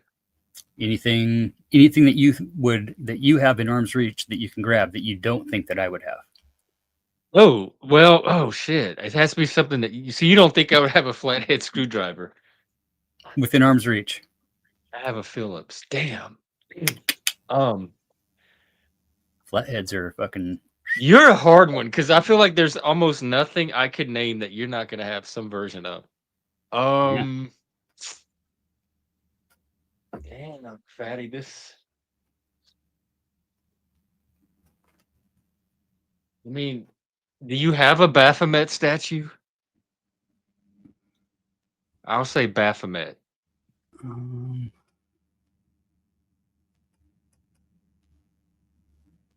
I'll defeat your flathead with one Baphomet.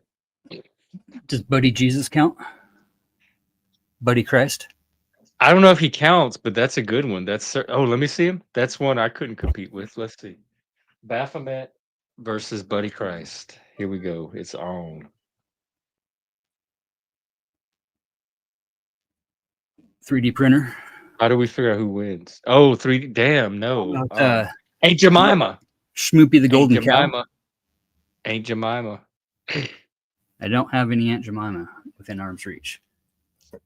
That's fucking lame. All right, good. I do got your main man. This is going to be some easy victories. And then I have an entire library of books that I'm sure you don't have.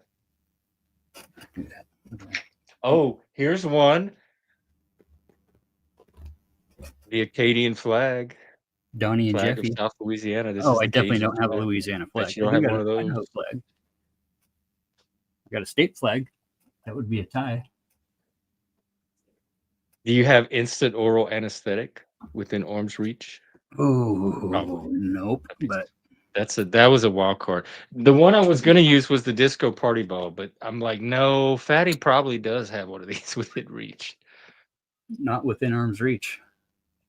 What about a skull? You probably have one of those too. I do like this game though.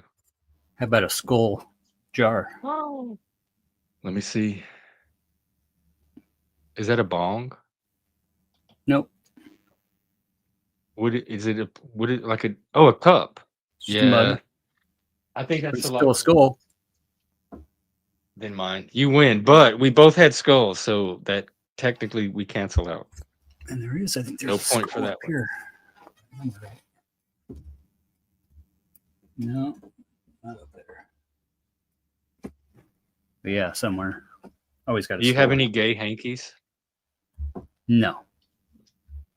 Yeah, I get those. I get 1, 2, 3, 4, 5, 6 points for that.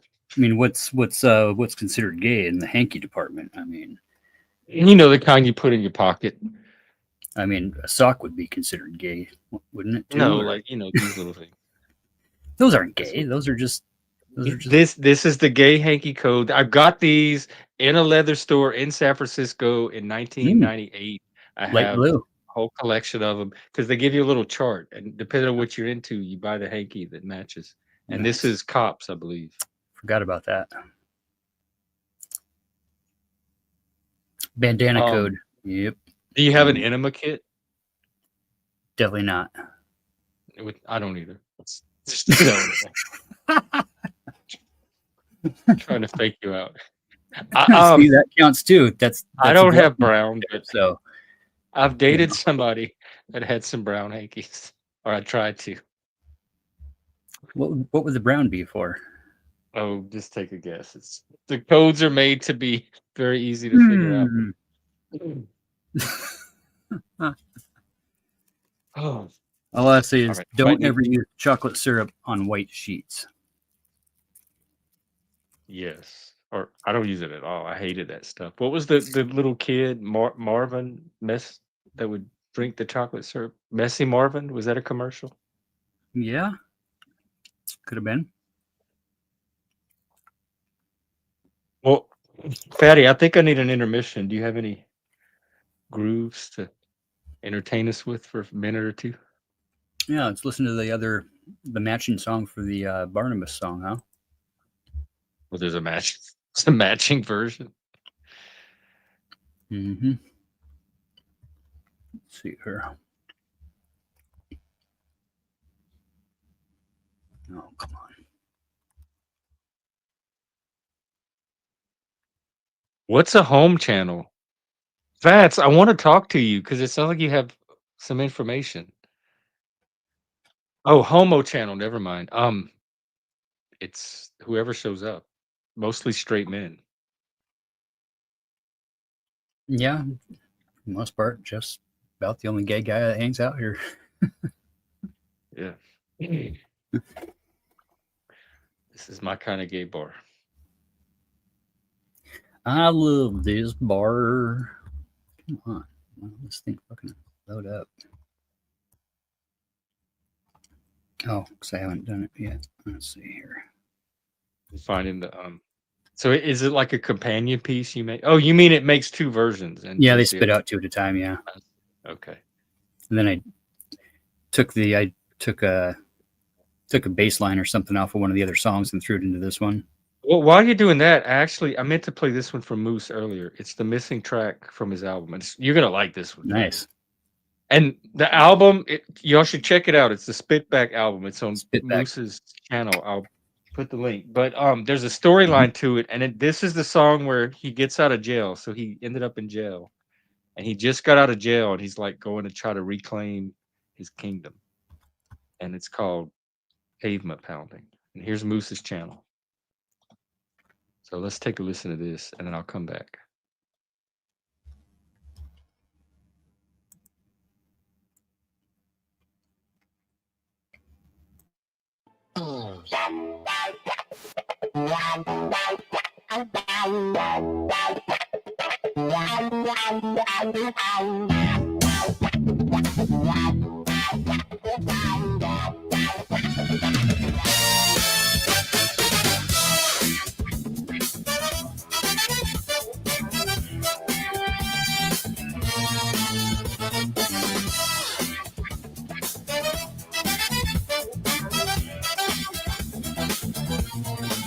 Bus token in my pocket, hole in my shoe, got a $5 bill and a point of view. The air smells like diesel, tastes like freedom. I see the skyscrapers and yet I need them. No caddy, no drummer, and no velvet seat, just the rhythm of the rubber hitting the concrete. I start at the bottom, I start in the gutter, and I ain't got time to stutter. I'm pavement pounding, building it back brick by brick. Pavement pounding, making the move, making it stick from the sidewalk to the skyline. I'm taking back what's rightfully mine. Left, right, spit back.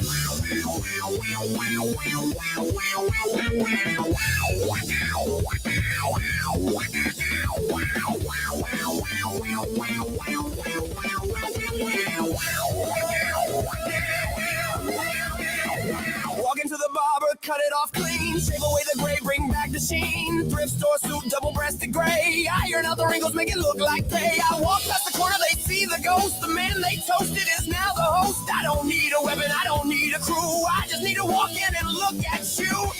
Warning shots. Nah, I don't give warnings, I give results, Jimmy. Enjoy the AC while it lasts, cause the heat is coming. The heat is coming.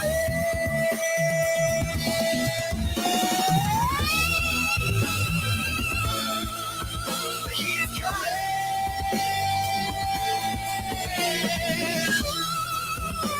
Wow. The heat is coming.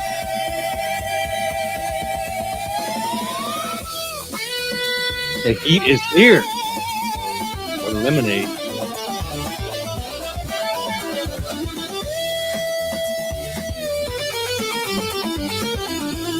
Very good. Did you play this?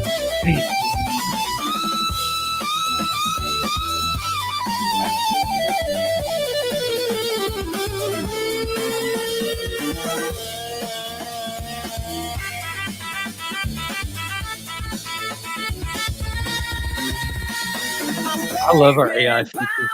Yeah. Building it back brick by brick. Pavement pounding. Making the move, making it stick from the sidewalk to the skyline. I'm taking back what's rightfully mine. Left, right, spit back.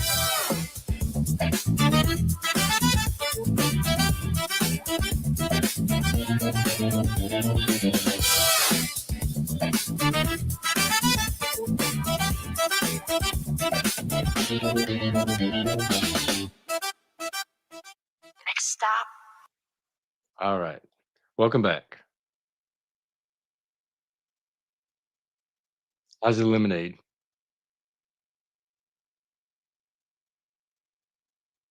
Good. Nice. Did you make it fresh? Like you squoze your own lemon squeezed? You're are you audible? How Hello? about that? Well, I thought you were just being coy. Oh, fucking double mute. Squoze. Is that a word? I think it's squeezed. Red panties. Yeah, I'd go with animal print. You probably would. Did you make the lemons yourself? I mean, did you make the lemonade yourself? Did you squeeze your own lemons? Yeah, You did. That's the best kind, I think. it is. It's great. Squeeze it out of a powder box No. for country time. Dang old powder. But Oh, I remember country. Oh my God, no country Kool-Aid, time. man. It always had dust. Like it had this powdery dust in it that would get caught in your throat. And then they had the fuck, what was it? Hang on. Those lemon cookies. They were like frosted with this white powder and they were lemon flavored, lemon coolers or something. And blue waffles. Waffles.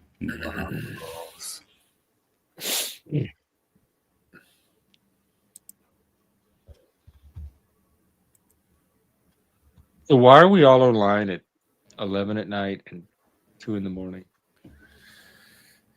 I'm getting ready to go to bed. I wanted some lemonade.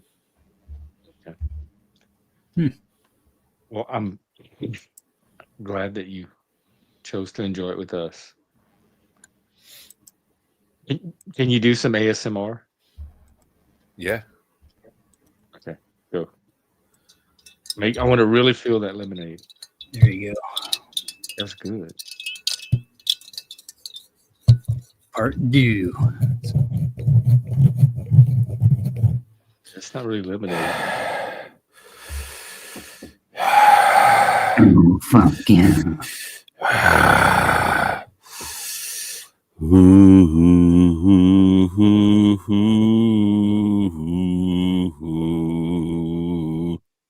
I'm feeling everything but the lemonade. You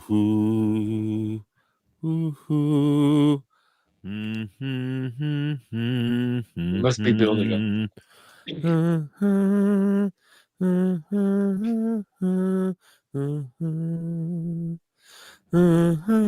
Oh, I messed up a note. Here we go. That's gonna get you remixed for sure.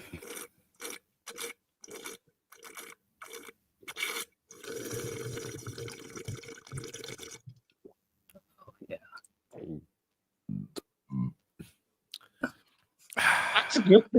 Thank you. Oh, That's some of the best lemonade I've ever had. You can post Zappa lyrics. I like his first album. What is it? The Who? Something about freaks. Who? You heard it here, folks. Zappa. What's his first album? Who? Zappa's Frank first album? Zappa. That psychedelic one. I don't know. Zappa? You listen Something to Frank about Zappa? we are freaks or Freak Out. I know. Moving to Montana soon. Gonna be a dental floss tycoon. You know that song? Mm-mm. Hopefully it's not copyrighted. It's too much. Joe's Garage. I'm gonna be a dental floss tycoon too. Do you have? Is that to like? Do you have a little lemon turd stuck in your teeth? Is that good content? Hold on. You flossing your teeth? I don't know. Does that improve your reputation or sully it even further? I mean, you wanted me to get some lemon schmag out of my teeth, right? I didn't. I just asked if that's what it was. You just. I I have no thought you. I use thought it for. was a request. Fine. What would I do with your lemons, man? I don't know. You're a freak. Who knows? Your guy talking about scat. And I I'm saw a pretty this normal freak, believe it or not. Not. I mean, normal for a gay dude is like super freaky for like straights. Is it really? Well, it doesn't seem to be that much of a barrier to you. I mean, Because I'm bro, learning all you've kinds got of like stuff the from hang, you like and your bro, gay experiences. my gay experience is watching that movie with De Niro or Pacino called Cruising or whatever it was. I've seen it. That's how I learned about the handkerchief. You learned about the handkerchief in San Francisco bathhouses, bro. There's a big difference. Not Okay, bathhouse. that's like didactic versus Like, what's the other one? Sex What's shops and stuff. Not what's bathhouses. what's And what's leather bars. yeah, bro? You think I've been to a leather bar? That shit, like I told you when I remember I told you I my New guess York you're right. story. That's so normal to me, and that would be weird for people not from that world. You probably don't go to Dory Alley or Folsom Street Fair either. I don't know what that shit is, but just keep me away from it. Oh, it's the big sex festivals in San Francisco where they like publicly do all kind of stuff in the street. It's disgusting, bro. Well, then don't go. I'm not. Okay. Problem I'm solved. not. I'm not going to California. Fuck that place. Oh, damn. I'm sure they have gay leather bars in Baltimore. They used to at some point. They're kind of dying off everywhere now. I saw a gay flag I'd never seen before, and I instantly knew what it was when I saw it. It was a rainbow flag with the bear paw print. I was like, that must be a gay bear bar. Yeah, bear pride. Yeah. You see, you're good. You are. You were very good at this. It's not that complicated. I mean, the first time I Gays, saw well, gay you seem flags to was in be. it was in Key West, and I was like, "Oh, that's a pretty flag, nice rainbow." I had no idea what it was, and then like I keep seeing all these rainbow flags, and I was like, "This must be a Key West thing." I was like thinking to myself, it didn't. I had no idea. Like seriously, I was that innocent. It's like 1920. I was like, "That's a cool flag. Maybe I should get one. It's nice. It's like Key West, A little souvenir." little souvenir." Hey, Kind I of got like everyone a if flag. nobody told you to actually be scared of the thing, you probably wouldn't be then, right? I mean, I'm not What scared. happened when you take us to the moment you found out what it actually was? I don't remember, but I remember seeing them. I don't Did know it if it was turn on you that gay? trip or not. Did it not. make you have gay thoughts? That is part of the gay agenda. We found out today that they're trying to turn as many straight people gay as possible to Is that depopulate the planet. And like maybe gay flags is one way they're doing it. how? What? What conspiracy is this now? There's an agenda to depopulate the planet by turning as many men gay as possible. That's part of the old Great Replacement theory, and that's Maybe. not. And it might. I wonder if Barney might have been one of the casualties of it. The Great Like a Replacement failed theory, attempt at it. first off, is real and true. And second off, I told you the gay reverse gay conversion therapy works. We talked So about does preying the gay away. Sure, right. No, I told this is Well, I want to hear more about this flag journey. Like, what happened? This is the whole after? conversation. What do you want to? I already told you. Like I was in. Oh, you Key just West. said, "Oh, I thought it was cool and I wanted one." But at some point, I know you found out otherwise, and you're like, "I don't get this fucking rainbow shit away from me." I want to get to that part. Did you have to take a cold shower in the dark? Wash I the don't gay re- away. I don't remember when I found out. It might have been that trip. I used to live in Miami. Do you think So- he's taking a cold shower to wash the gay away? So I could just drive to Key West. I've been there a couple times from Miami. And I don't remember when I found out. Maybe it was that trip. Maybe I was like putting it together. I think, and then it was like, "Oh, you should come down here for Fantasy Fest." I'm like, "What's that?" And like they hand you a pamphlet, and it's like, "Oh, it's just a bunch of gay dudes doing gay shit." Were you Like, in Key no West way. with straight people by yourself? Well, if I was with straight people, I couldn't be by myself. So I was kind of a question is that. Well, which I was- one was it? Well, who were you in Key West with? Like, I went it's a couple weird for you to times. be down there and not know that you're going to be surrounded by gays and encountering gays. Not in the 90s. I didn't know this shit. I'm really really ignorant. I didn't grow up in a city. Oh, right. Yeah, you're right. The 90s is kind of when it was all starting. I didn't know. It's like Key West is like the Beach Boys, you know, Key Largo, Right. Montego, you know. But were you by yourself or are you with straight people? No, I was with a bunch of straight dudes. We was There's like, a let's part go you don't want to snorkeling. say because there's a part of the story there. No, I've been a couple times. You know, first time was with a But couple who were you dudes, with? a couple fucking friends. Dudes, just regular dudes. Like, hey, bro, you want to go hang out? You want to go down to Key West this weekend? And go knock back a couple of brewskis, pick up some hot chicks, look at some flags. Did you guys check out the sailboat races today at all? Where? Sail GP. Or is he deep in thought? No, the Sail GP. Yeah, and haven't seen any of that. No. What? Sail GP? The world championship sailboat races, like the America's Cup, the Australian Cup, and all that. No. I didn't even know there was such a thing. Pretty fucking amazing, dude.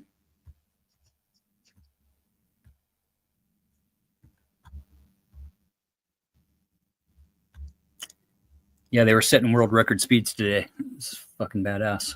Where was this, in Idaho? No, here, I'll here. Just, I don't got the sound on or anything.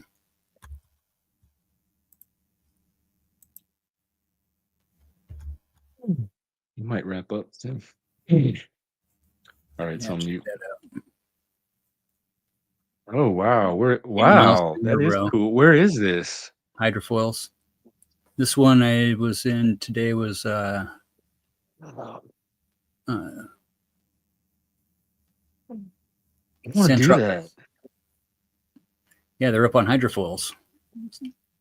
They got these big daggers that stick down in, and they can control the like the pitch of the blade. It looks like they're skating on the surface, like it's a hockey rink. Well, yeah, they're up above. Look at, they're up above. They're not even touching the water. See that? With those hydrofoils that are down in the water. So the whole of the ship isn't even hitting the water. Wow, that's cool, Fatty. Yeah, they were hitting fucking 80. What they hit? 81, 82 miles an hour today. World records for speed on those things. I mean, 50 to 60 is pretty common for light wind, and they were gauged Just down like as fast as a car. And they're only running like half sail, 3/4 of the sail out. It was fucking badass race today. Holy shit.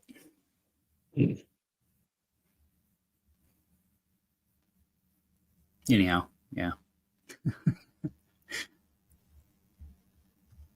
Well, I might we got like 3 minutes left. It'll be 7 hours. So I think I'm gonna wind down. Do it. But you have like a song I can end us out on or something? Yeah, here. You want to do that other Barney song? Yeah, let's do that here. I dropped to actually do that number 3 link that I threw in the back. Okay, let's see. Part 3.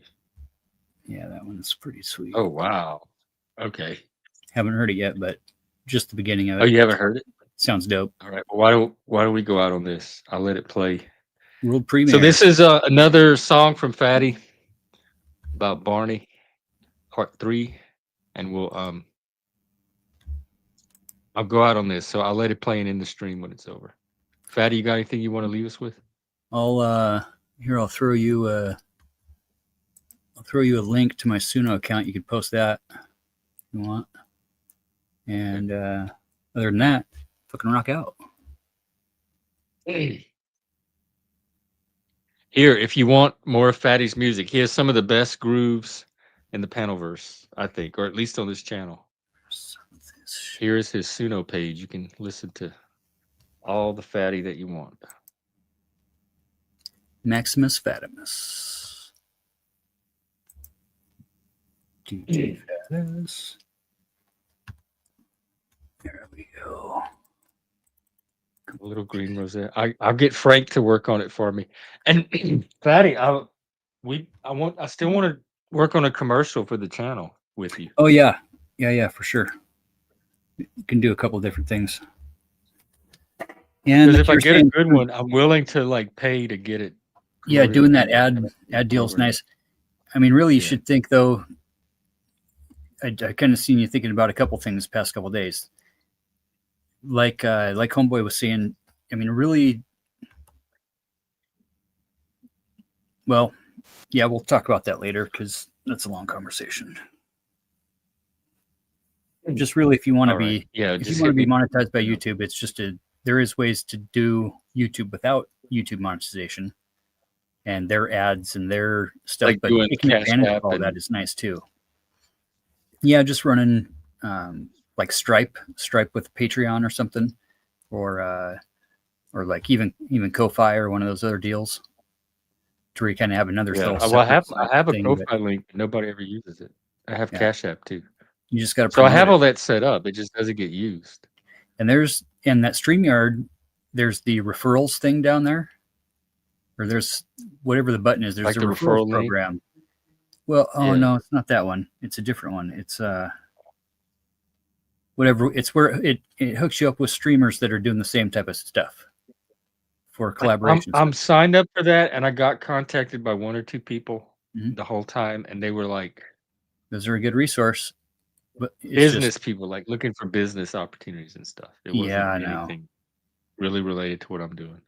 Yeah, fuck that. Yeah, there's all kinds of shit we can do. And I'm fucking off of work at least till it fucking gets some more snow around here. Should be Oh, riding right now. okay.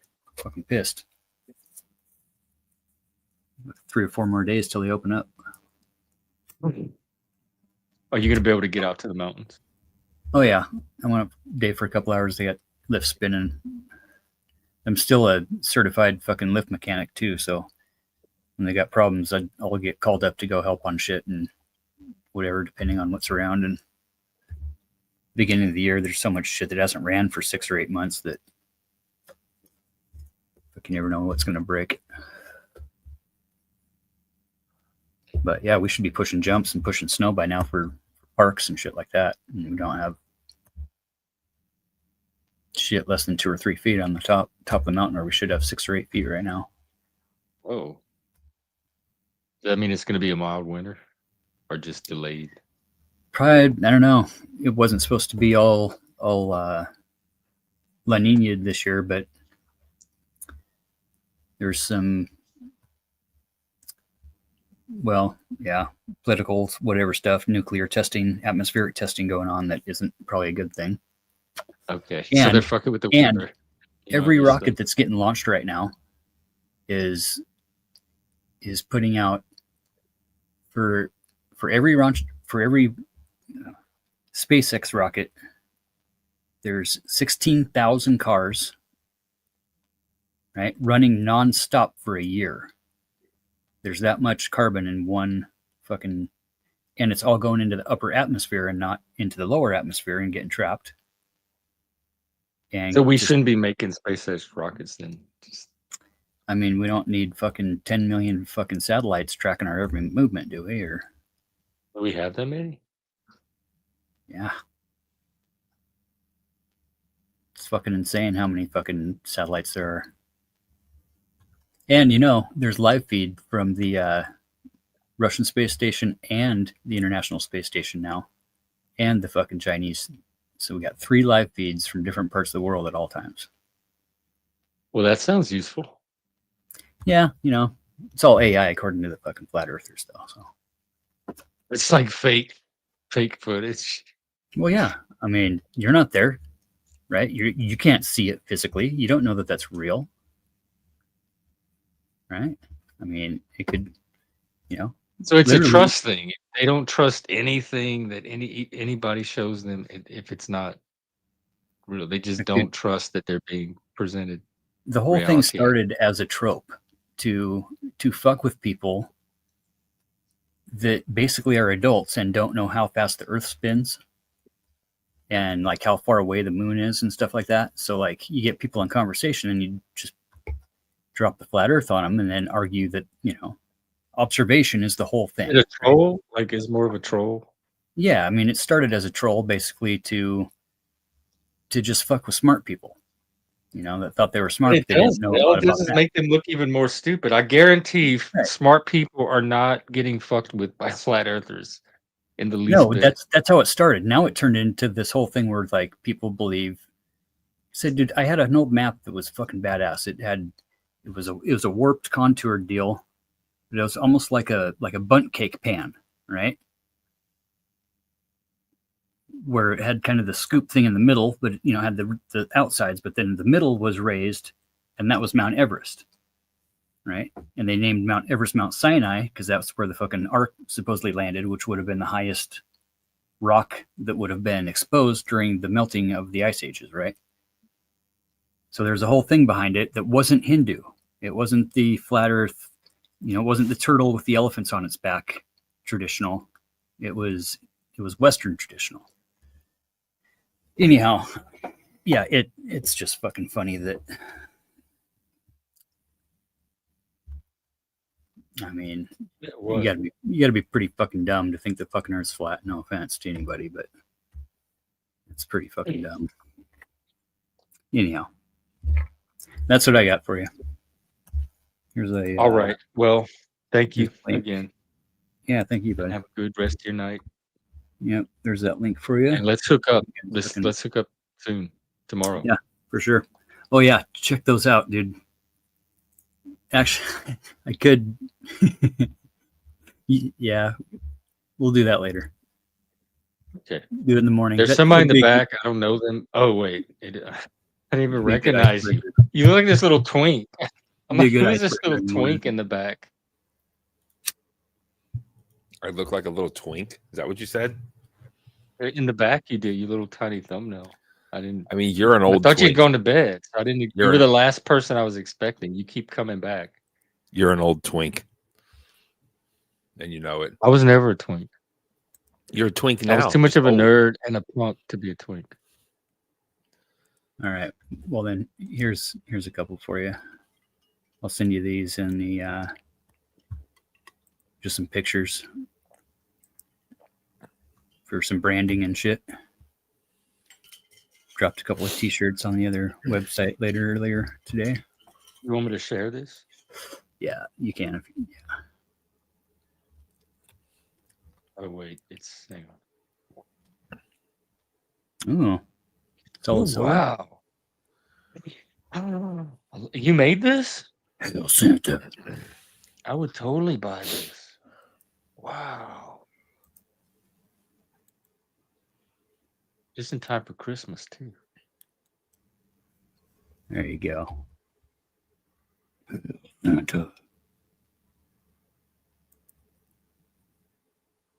That's gay. Fatty, you're very creative. No, they're not dope. You'll fuck claymation. Yeah, we got some more. Probably here in a couple of weeks, we'll have a bunch more free slots coming for the Dreamface app too. Get the Dreamface app. Dreamface is the app that I'm using basically for all this shit that I invested in years ago. With like the Donald Trump one. That's that was on. Yeah. Dreamface does that one too. All the voices. And maybe you could do a Dreamface for Barney. Yep.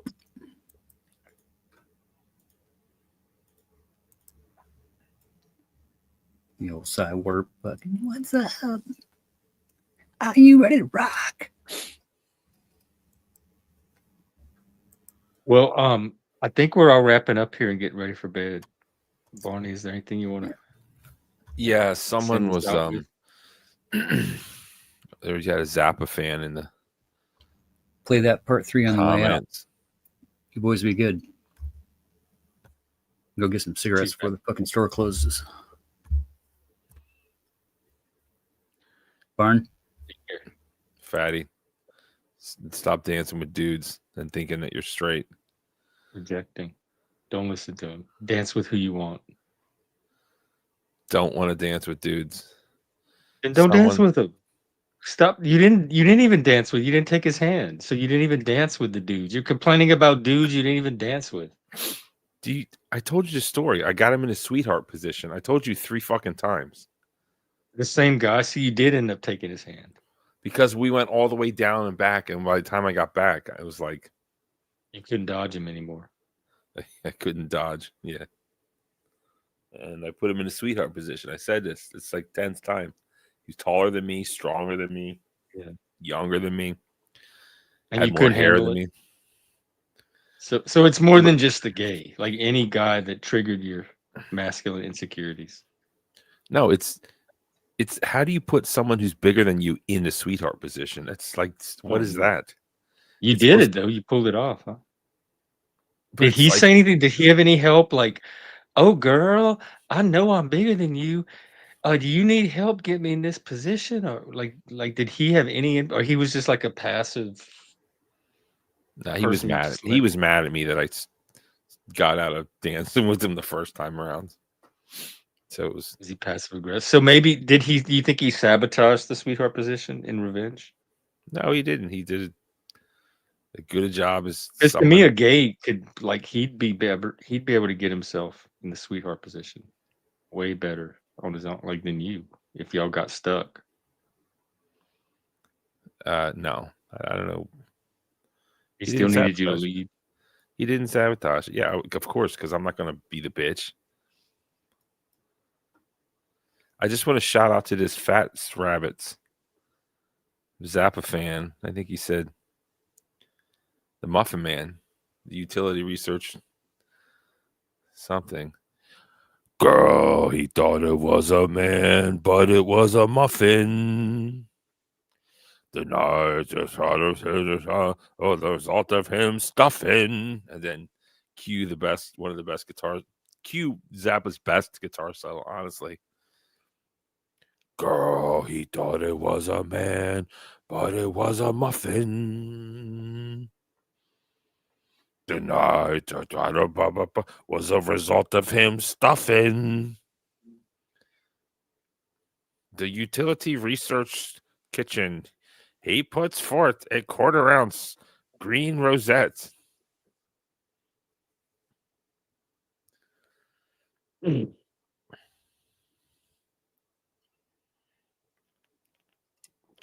anything you want to say on the way out?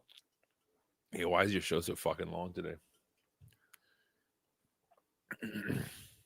Anything else? That's a question. I asked you. This is your opportunity. Don't waste it.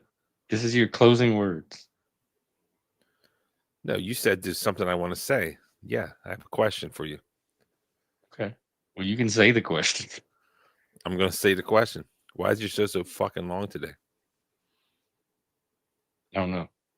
I don't know why my shows last the way they do. Let's talk about your dating life. I don't have a dating life. I saw you have a cop. You are my dating life. You have a cop This is as calling close in. as I've You're getting all come to dating. excited. You have a cop calling in. I know how you feel about daddies, zaddies, and cops and men in uniform in general. I know that you kink shamed the best man that ever happened to you just because you wouldn't let him take a shit on your chest, which is pretty fucking lame, Jeff. You're just gonna turn someone down just because they have a little, just a small kink. What's the big deal? Well, what kinks have you overcome in your partners to keep relationships? Let's hear about those. The sacrifices you've made to accommodate someone's kink.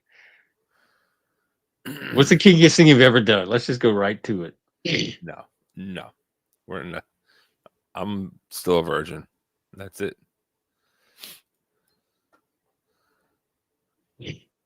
Tell us about the first time you went to a bathhouse. Oh no, you can provoke it, but you can't take it. So we need I to can't hear take it because I'm not a bottom like you. Now go ahead.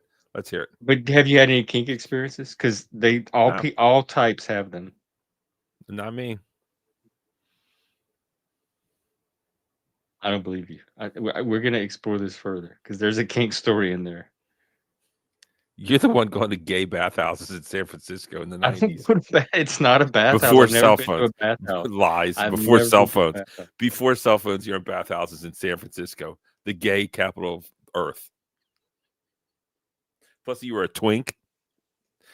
No, I was like 28. You were like 130 pounds.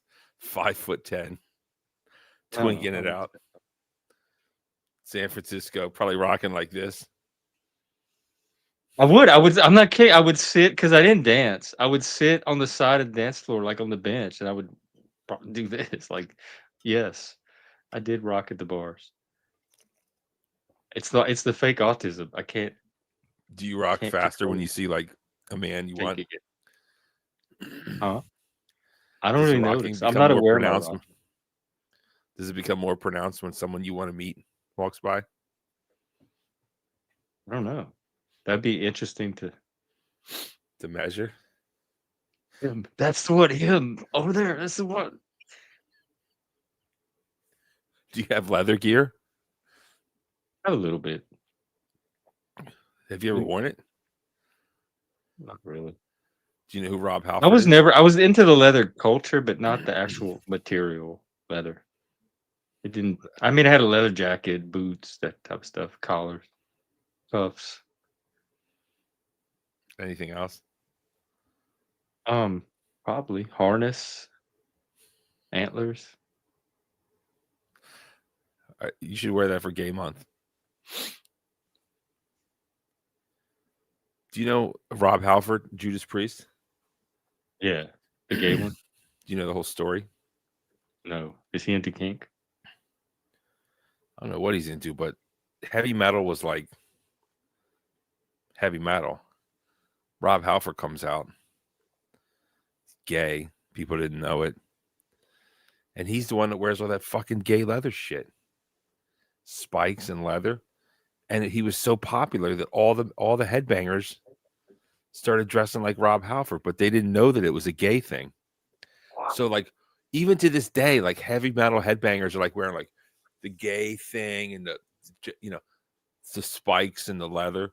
And it's like he just trolled all the headbangers, and they were they're like, I'm not gay, I'm macho because I'm tough. I'm so tough I've got leather with spikes on it. Gay leather with gay spikes. Yes. Which I found interesting.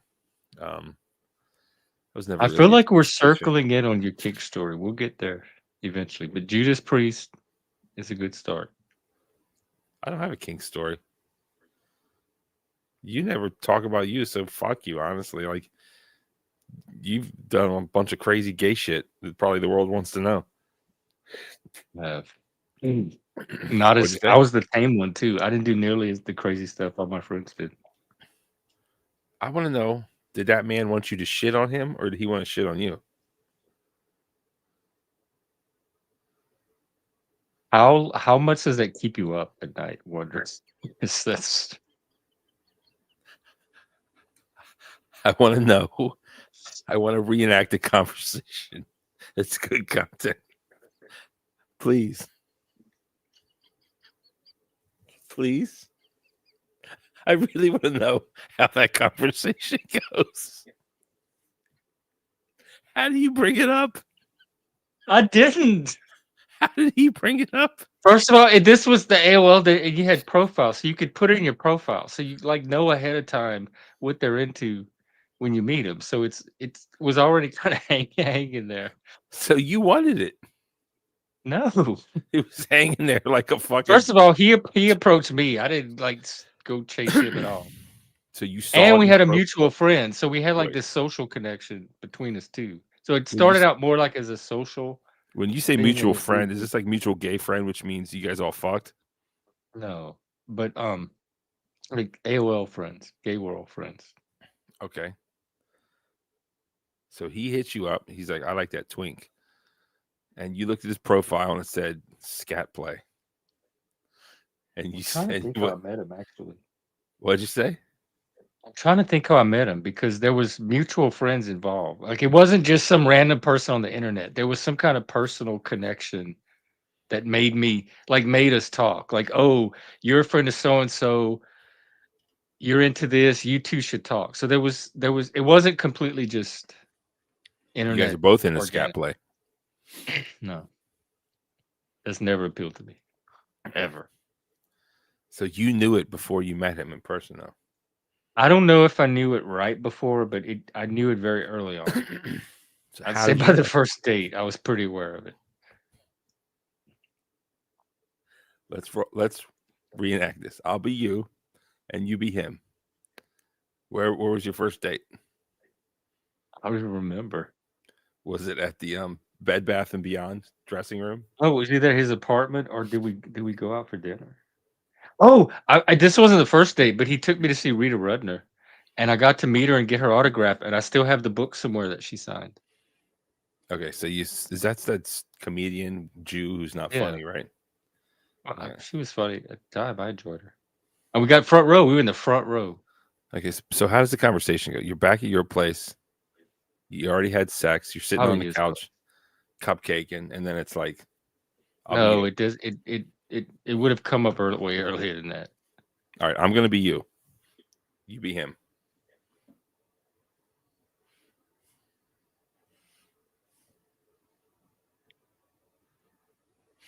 I don't remember. I don't remember a conversation. Bullshit. I don't What do you remember a remember? specific Tell me. conversation. Tell me. I just remember he kept bringing it up and like pressuring. Yes, I would. How does it, please tell me.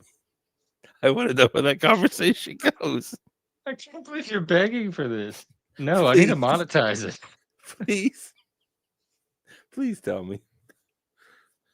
How does I just remember like there was stuff like in the bathtub. And he wanted to do things in the bathtub in the shower, and I'm like, no. Like That's waffle gross. stomp. Do you know what a waffle stomp is? No, tell me. See, this is what we need to do our show. You do know. You know what the waffle stomp is. Oh, I'm looking it up if I can stop laughing.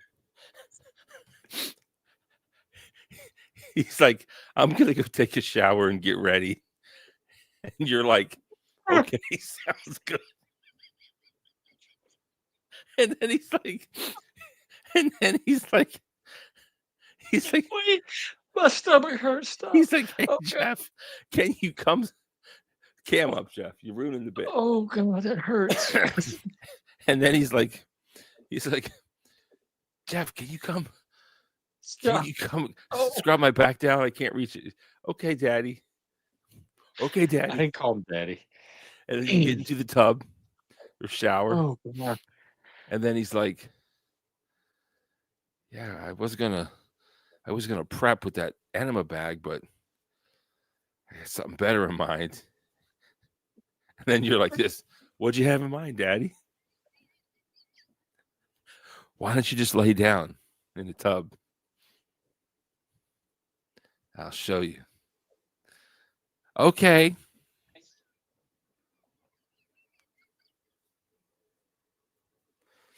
Are you ready for bed?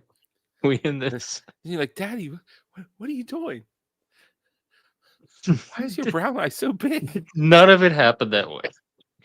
What are you doing? Shut up, boy. Stay down there. But what are you doing? Are you gonna? You're not gonna do what I think you're gonna do. Shut up, boy. Take it like a man. I'll make a man out of you yet, Jeff. But I am a man. Whatever day job you have, please try to keep it. You're so bad at this. Well, then tell me how it went. No. Please tell me. Oh my God, my side. I can't. Oh, my entire bottom half of my torso hurts. I'm in so much pain right now. Did he want to every give nerve and cell receive? from laughing? Did he want my to give and God. receive, or did he want to just receive or give? I What don't was it? remember. You do. That's a lie. I didn't. What? He's like, Jeff, look, please just take a shit on my face. It's all I've ever wanted. No, You're like, none of that. no. Nothing like that. And then he's like, come in the living room. I got a glass coffee table. It's great. It's good for beginners. I'll lay underneath. And you can just shit on the glass coffee table. It's almost as good. You're like, okay, put some towels down. I should have hooked him up with you. I don't know why you won't tell me a story. This is the greatest content ever. What does that say about YouTube? You and YouTube. But it's interesting All how right, this I one. need my Listen, abdomen no, needs a no, no, break. no. So This is a good bit. What if someone has a particularly, let's say, fetish that it's outside of the norm and or embarrassing? How do you ask your partner? Or you ask the AI. or how do you get complied consent? Should we ask AI? You kind of have to there's an art to it. You have to work up for it. Profiles help and handkerchiefs help because that signals it very easy, and you can like filter out the people that are not into your thing. And then profiles do the same thing. And so once you get past the filtering system, you're probably talking to somebody that already shares like part of what you're into. All right, here's what AI says. I said, I want to shit on my partner's face. What should I do?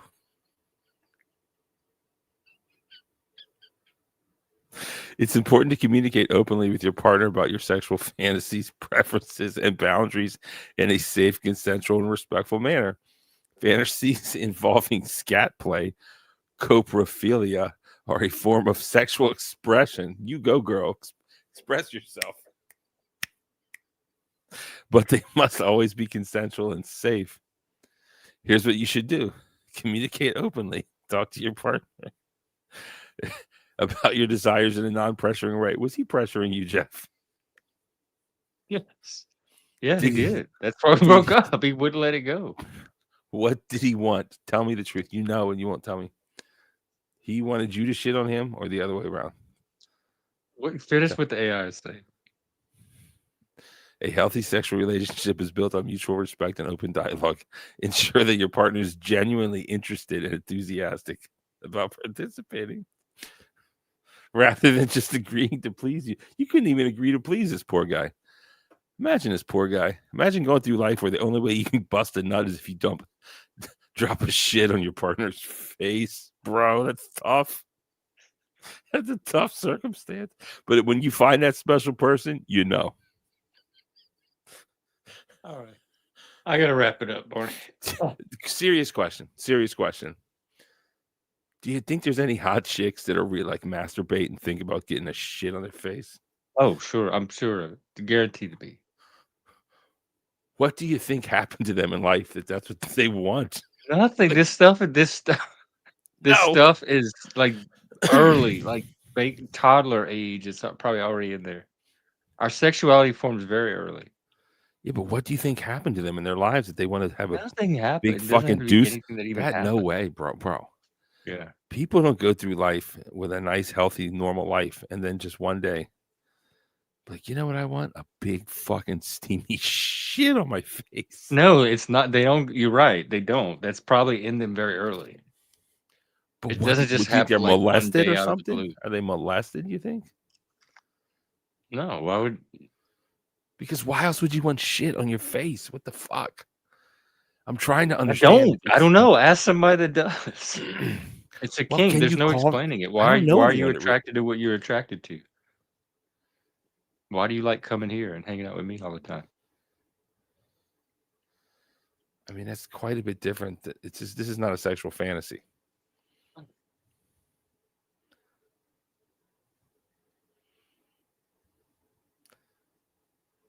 I'm just fascinated with people who like shit. It's just so fucking That weird. one particular kink, or just kinks in general? Well, that's the most extreme. It's pretty Not extreme. like I agree. it's the most extreme non-violent kink, I think. It's just Yeah, something that probably so. I can't I just can't figure that one out. I mean, I'm with you there. You think that's how straight people feel about gays? Like, why would What? somebody want to do that? I just can't take my mind there. Well, I think in the future we're going to know. And I think there's going to be a cure for gayness. I really do. Think it's gonna be you? Am I the cure for gayness? I don't know. No. I guess that's an insult, but I'm trying to figure out how. I'm just trying to figure out what you're trying to cure. Gay. Like attraction, behavior. I mean, I thought you I were want down with the gays. Why are you trying to cure us? because I care about the gays, and I think a lot of them, especially the old gay, I think a lot of them they don't want to be gay. I'm an old gay. Hmm? I'm an old gay. I think a lot of them don't want to be gay. They don't. Mm. And Okay, but the ones that do, like, there's nothing to cure. I think they're just I think most of them would want to be cured. Honestly, I'm sure Well, when you were a kid, I you don't. didn't. When you were a kid, you probably didn't want that. I'm sure you didn't. No, I didn't have a problem with it. Yes, you did. No, I didn't. Everyone else, Couldn't- like people around me, did, but I didn't. You never sat and you're like, God, I just wish. It was perfectly natural. It was like completely. It felt completely normal. Well, I guess it feels normal to you because you're gay, but like, remember, that guy Ted Haggard? See that preacher? Oh no, I know who you're talking about. Yeah, Yeah, he he's whatever, but they made documentaries about him before he got busted and after, and it's so interesting. He's just like, he loves Jesus, he loves his wife, and he doesn't want to be gay, but he just can't help but it. he probably still fantasizes about guys. Yes, he has what they call it. The religious people, they use a different term. They say that they suffer from same-sex attraction. That's what they call it. But it's a great documentary. It's made by Nancy Pelosi's daughter. She's actually a good documentary. It's old on HBO. It's probably like over 10 years old, but it's great. I'm just saying, I think whenever we figure out what causes gayness, maybe there'll be a cure. Don't be insulted by it or whatever. I just think it. One day we'll figure out. Because I don't even take it seriously. But you don't think it's interesting? What? Human sexuality? Yeah, like why do dudes want to put their dick in another dude's ass? It's fucking a little Why weird. do they want to put it in a girls? In a girl's ass? Yeah. It's a good question. It's a good question. Well, let's ponder it and revisit this another day, or not. Straight anal sex? I'll ponder it, no problem. I'll think about it. I'll do research. Well, let me know what comes out. I'll let you know what comes up and what comes out. I mean, the show's getting good. I feel like we're in the late night session now. You gonna end it? Late night, like is in getting ready for go to bed and sleep. No, late night isn't like. Because you were on your way to bed earlier. You just were stopping by for a glass of lemonade, and we ended up lemonade with Barney. See where it takes you. All right, are we done? I'm done for sure. I'm trying to get you done so I can wrap up. Final thoughts on Senator Cory Booker, gay or not? I'd have to see what you're right. I'd have to see like the walking and hand motions and all that. I'm leaning toward no. Okay. Well, he's just weird. He may be neurodivergent. Sometimes that can be mistaken for gay when it's not actually gay. Okay. All right. Well, congratulations to not gay Cory Booker and his hot fucking wife. Let's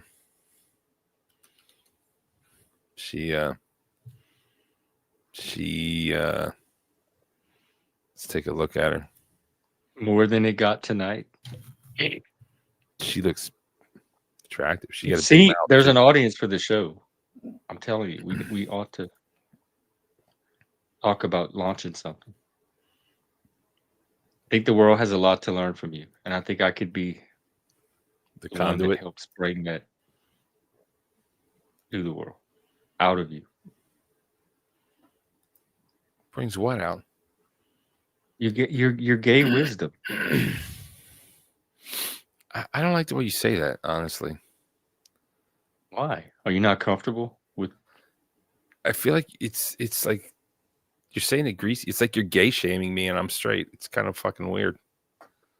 You're trying to belittle me and diminish my masculinity by insinuating No, that I'm I'm not gay. trying to do that at all. You feel like you have a lot of. Are you not secure in your masculinity? Do you feel like it's easily diminished? This is typical bitch conversation here. This is what women say. This is the woman's playbook 101. They do. They. I'm just trying to understand your insecurities. They say that you're insecure and controlling, which means that no, I never said anything. you were controlling. Well, it's right on the tip of your tongue, I'm sure. But they say that to diminish what you're saying or to take the power and rationality from the words that you're saying. Yeah, but Just I'm one not more doing any reason. of that. I'm just trying Yes, to you are. understand. Yes, you That's are. all. Just asking questions to understand. I'm answering. Okay, I forgot what we were talking about. I think you That's should what look I'm at talking Senator Cory Booker's wedding pictures before we go. It's given lavender marriage, Jeff. You should pull it up. Are you a body language expert? No, not at all. I am. It's giving lavender. Are you going to pull it up for your show or not?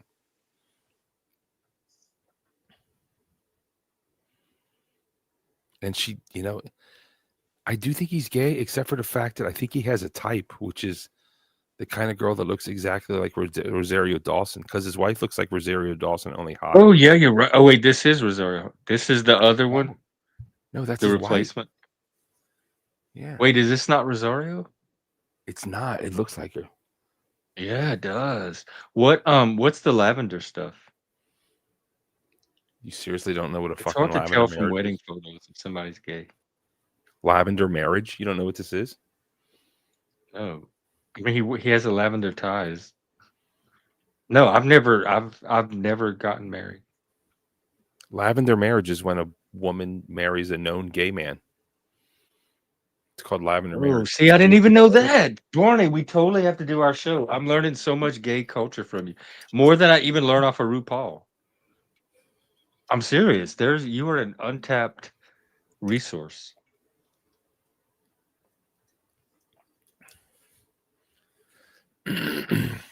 Your brain has somehow absorbed more gay than most of us. Gay lore. I don't know. I don't know about that. I do. It's very evident. All right. What do you want to say on your way out?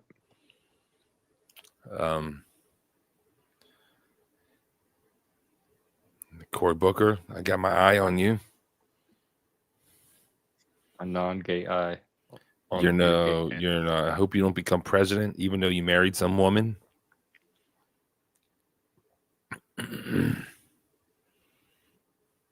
And it's too bad you got to end the show. I finally get you to myself with no had me people all in the night. back harassing us and bothering us and messing Hey, up this the is lame flow. because you had plenty of me. So, and you wouldn't even get to the good stuff. What are you So talking we're about? both holding out each other. Yeah, well, I'm not holding out nothing. I haven't done anything. I just want to know if this guy Yeah, we wanted to haven't shit on gotten to you. your kink experience yet. Your kink story. I don't have any experiences. I I'm don't a virgin. believe that you don't have one. I know there's one. It's in true. there. No. I know there's The one. question is, did he want to shit on you, or did you want him to? Did he want you to shit on him? Why don't you answer it? Answer it, I don't Jeff. want to answer it. I don't want to go Why into not? that much detail about. Well, you that said you particular didn't do it. kink. Just answer it. I don't What are want you to answer ashamed it. of? I'm not ashamed of anything. I just don't want to answer it. Well, too bad. No, it's not too bad at all because I'm not going to answer it. I don't have to answer it. Is this your way? Is this your attempt at manipulation? It is, yeah. Is it working? It's really bad. You're as bad at this as you are all the other stuff. You should Fuck stick to the you. gay. I think that's your wheelhouse. How can I Maybe. manipulate you better? People that are most successful do it through open, honest conversation. Like they have me thinking they're having an open, honest conversation, I and that we're am. just, but they're secretly manipulating it. I don't pick up on it, but it has to be like honest and open. And you do a lot of dicking around. I am honest. I am open. I'm fascinated with people who want to shit on people. You're the only one I know that has a real legitimate experience with scat Really? play. Well, you need to get out more.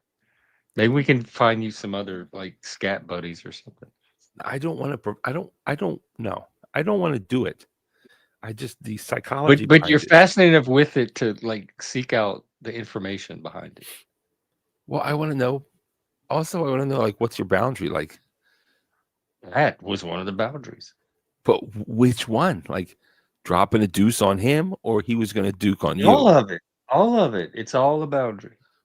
What did he specifically ask for? I don't remember specifically. You do. You do. Enough. This was like You 30 knew he years was. ago. You knew he was in this. Something like this.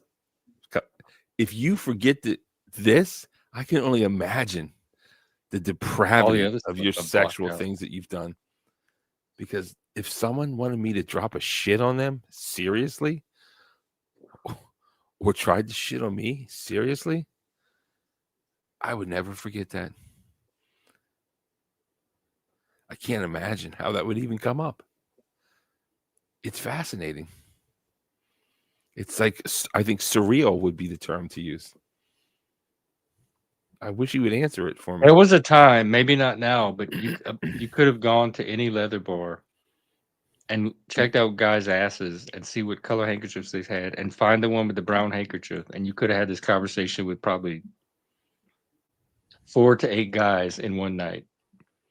I don't want to go to some fucking gay bar. But I'm saying it's more like the what you're looking for. This kind of conversation is more easily accessible than you think. I don't want to know. This is what I'm comfortable with. You're a whole country away.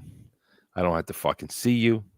I don't have to go to some fucking gay bar that stinks like ball sack. Oh, what about we were going to do our backpacking trip? No. Yeah, You can't even answer me this question. Well, maybe it'll come out then. We can bond over it around the campfire. Are you trying to groom me and shit? I feel like you're trying to drop a dude. If you think that I'm giving signals that I want to be shed on, no, you got the wrong one. I'm just. It's not. Where would I get that idea? You go from. You don't even want to talk to me to let's go backpacking. Also, I'm gay and let's talk about poop. I mean, bro, this is the beginning of a horror movie. It doesn't have to be like we can write whatever movie we want to write, dude. This is not Brokeback fucking Mountain. Well, you're the one that's always complaining about like we're not connected enough, and how do we take our relationship deeper, and blah blah blah. And that's a good way to do it. I think we would come out transformed. But I'm not gonna do. I don't hike with pussies. If you get too much of a whiny, bitchy I don't pussy, go backpacking carrying with strangers. I mean, I may fucking like, bro. Can't we? Can't we? I like to take it slow. You're moving too fast, cowboy. Backpack trip. We think we are very slow. That we can go for several days. We can do like 12 to 16 miles each day. Bro. You can't hike 16 miles. Shut the fuck up. You can't. I can. Easily. No, you can't. Yes, I can. Maybe on a flat. You can't. Not with a pack. You can't. You cannot hike 60 miles. Why don't we go try it out? Why don't I go show you that I can do it? If you can't even tell me if you were the scatter or the scatee, then I'm not interested. I wasn't any of it because I didn't do any of it. If you can't tell me if this guy wanted you to be the scatter or the scatee, then I'm not fucking interested.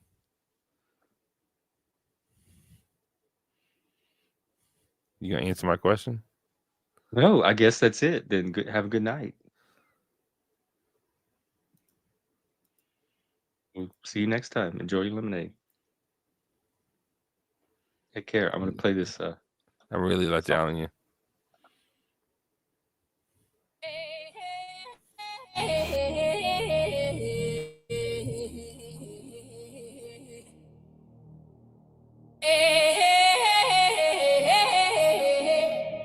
All right, that's the show. I'm gonna play this Another song time, and then I'm gonna middle-aged white end it dude. after this.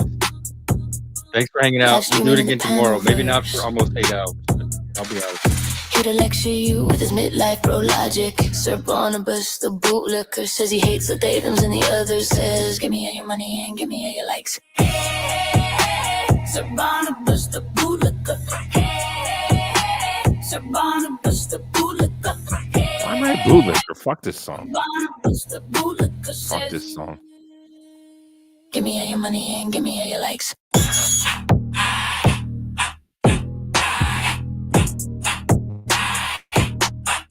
Another tired middle-aged white dude.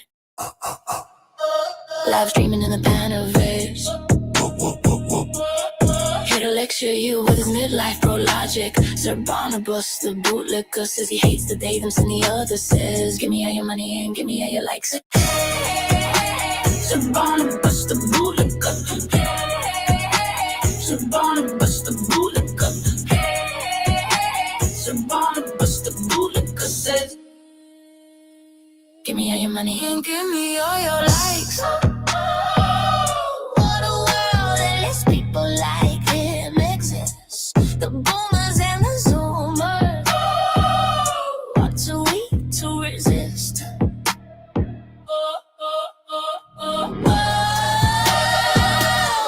a world that lets people like him exist. The boomers and the zoomers are too weak to resist.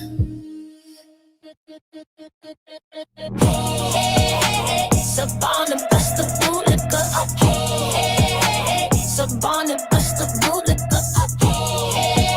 So Barnabas the bootlicker says, give me all your money and give me all your likes. We gotta start a night, streaming from the panel verse. A fresh face in the crowd, a hardcore hater of the them and the others are. So Barnabas the bootlicker. Likes and subscribes and cash up. Subscribe, hit that cash up. And hit that cash. Likes and subscribes and cash up. And hit that cash. Subscribe, hit that cash up. Likes and subscribes and cash up. And hit that cash. Subscribe, hit that cash up. And hit that cash. Likes and subscribes and cash up. And hit that like, subscribe, hit that cash up. Hey yo, hit that motherfucking cash app. Hit that motherfucking cash app. Hit that motherfucking cash app. Cash app, cash app. Hit that motherfucking cash app. Hit that motherfucking cash app. Hey yo, hit that motherfucking cash app.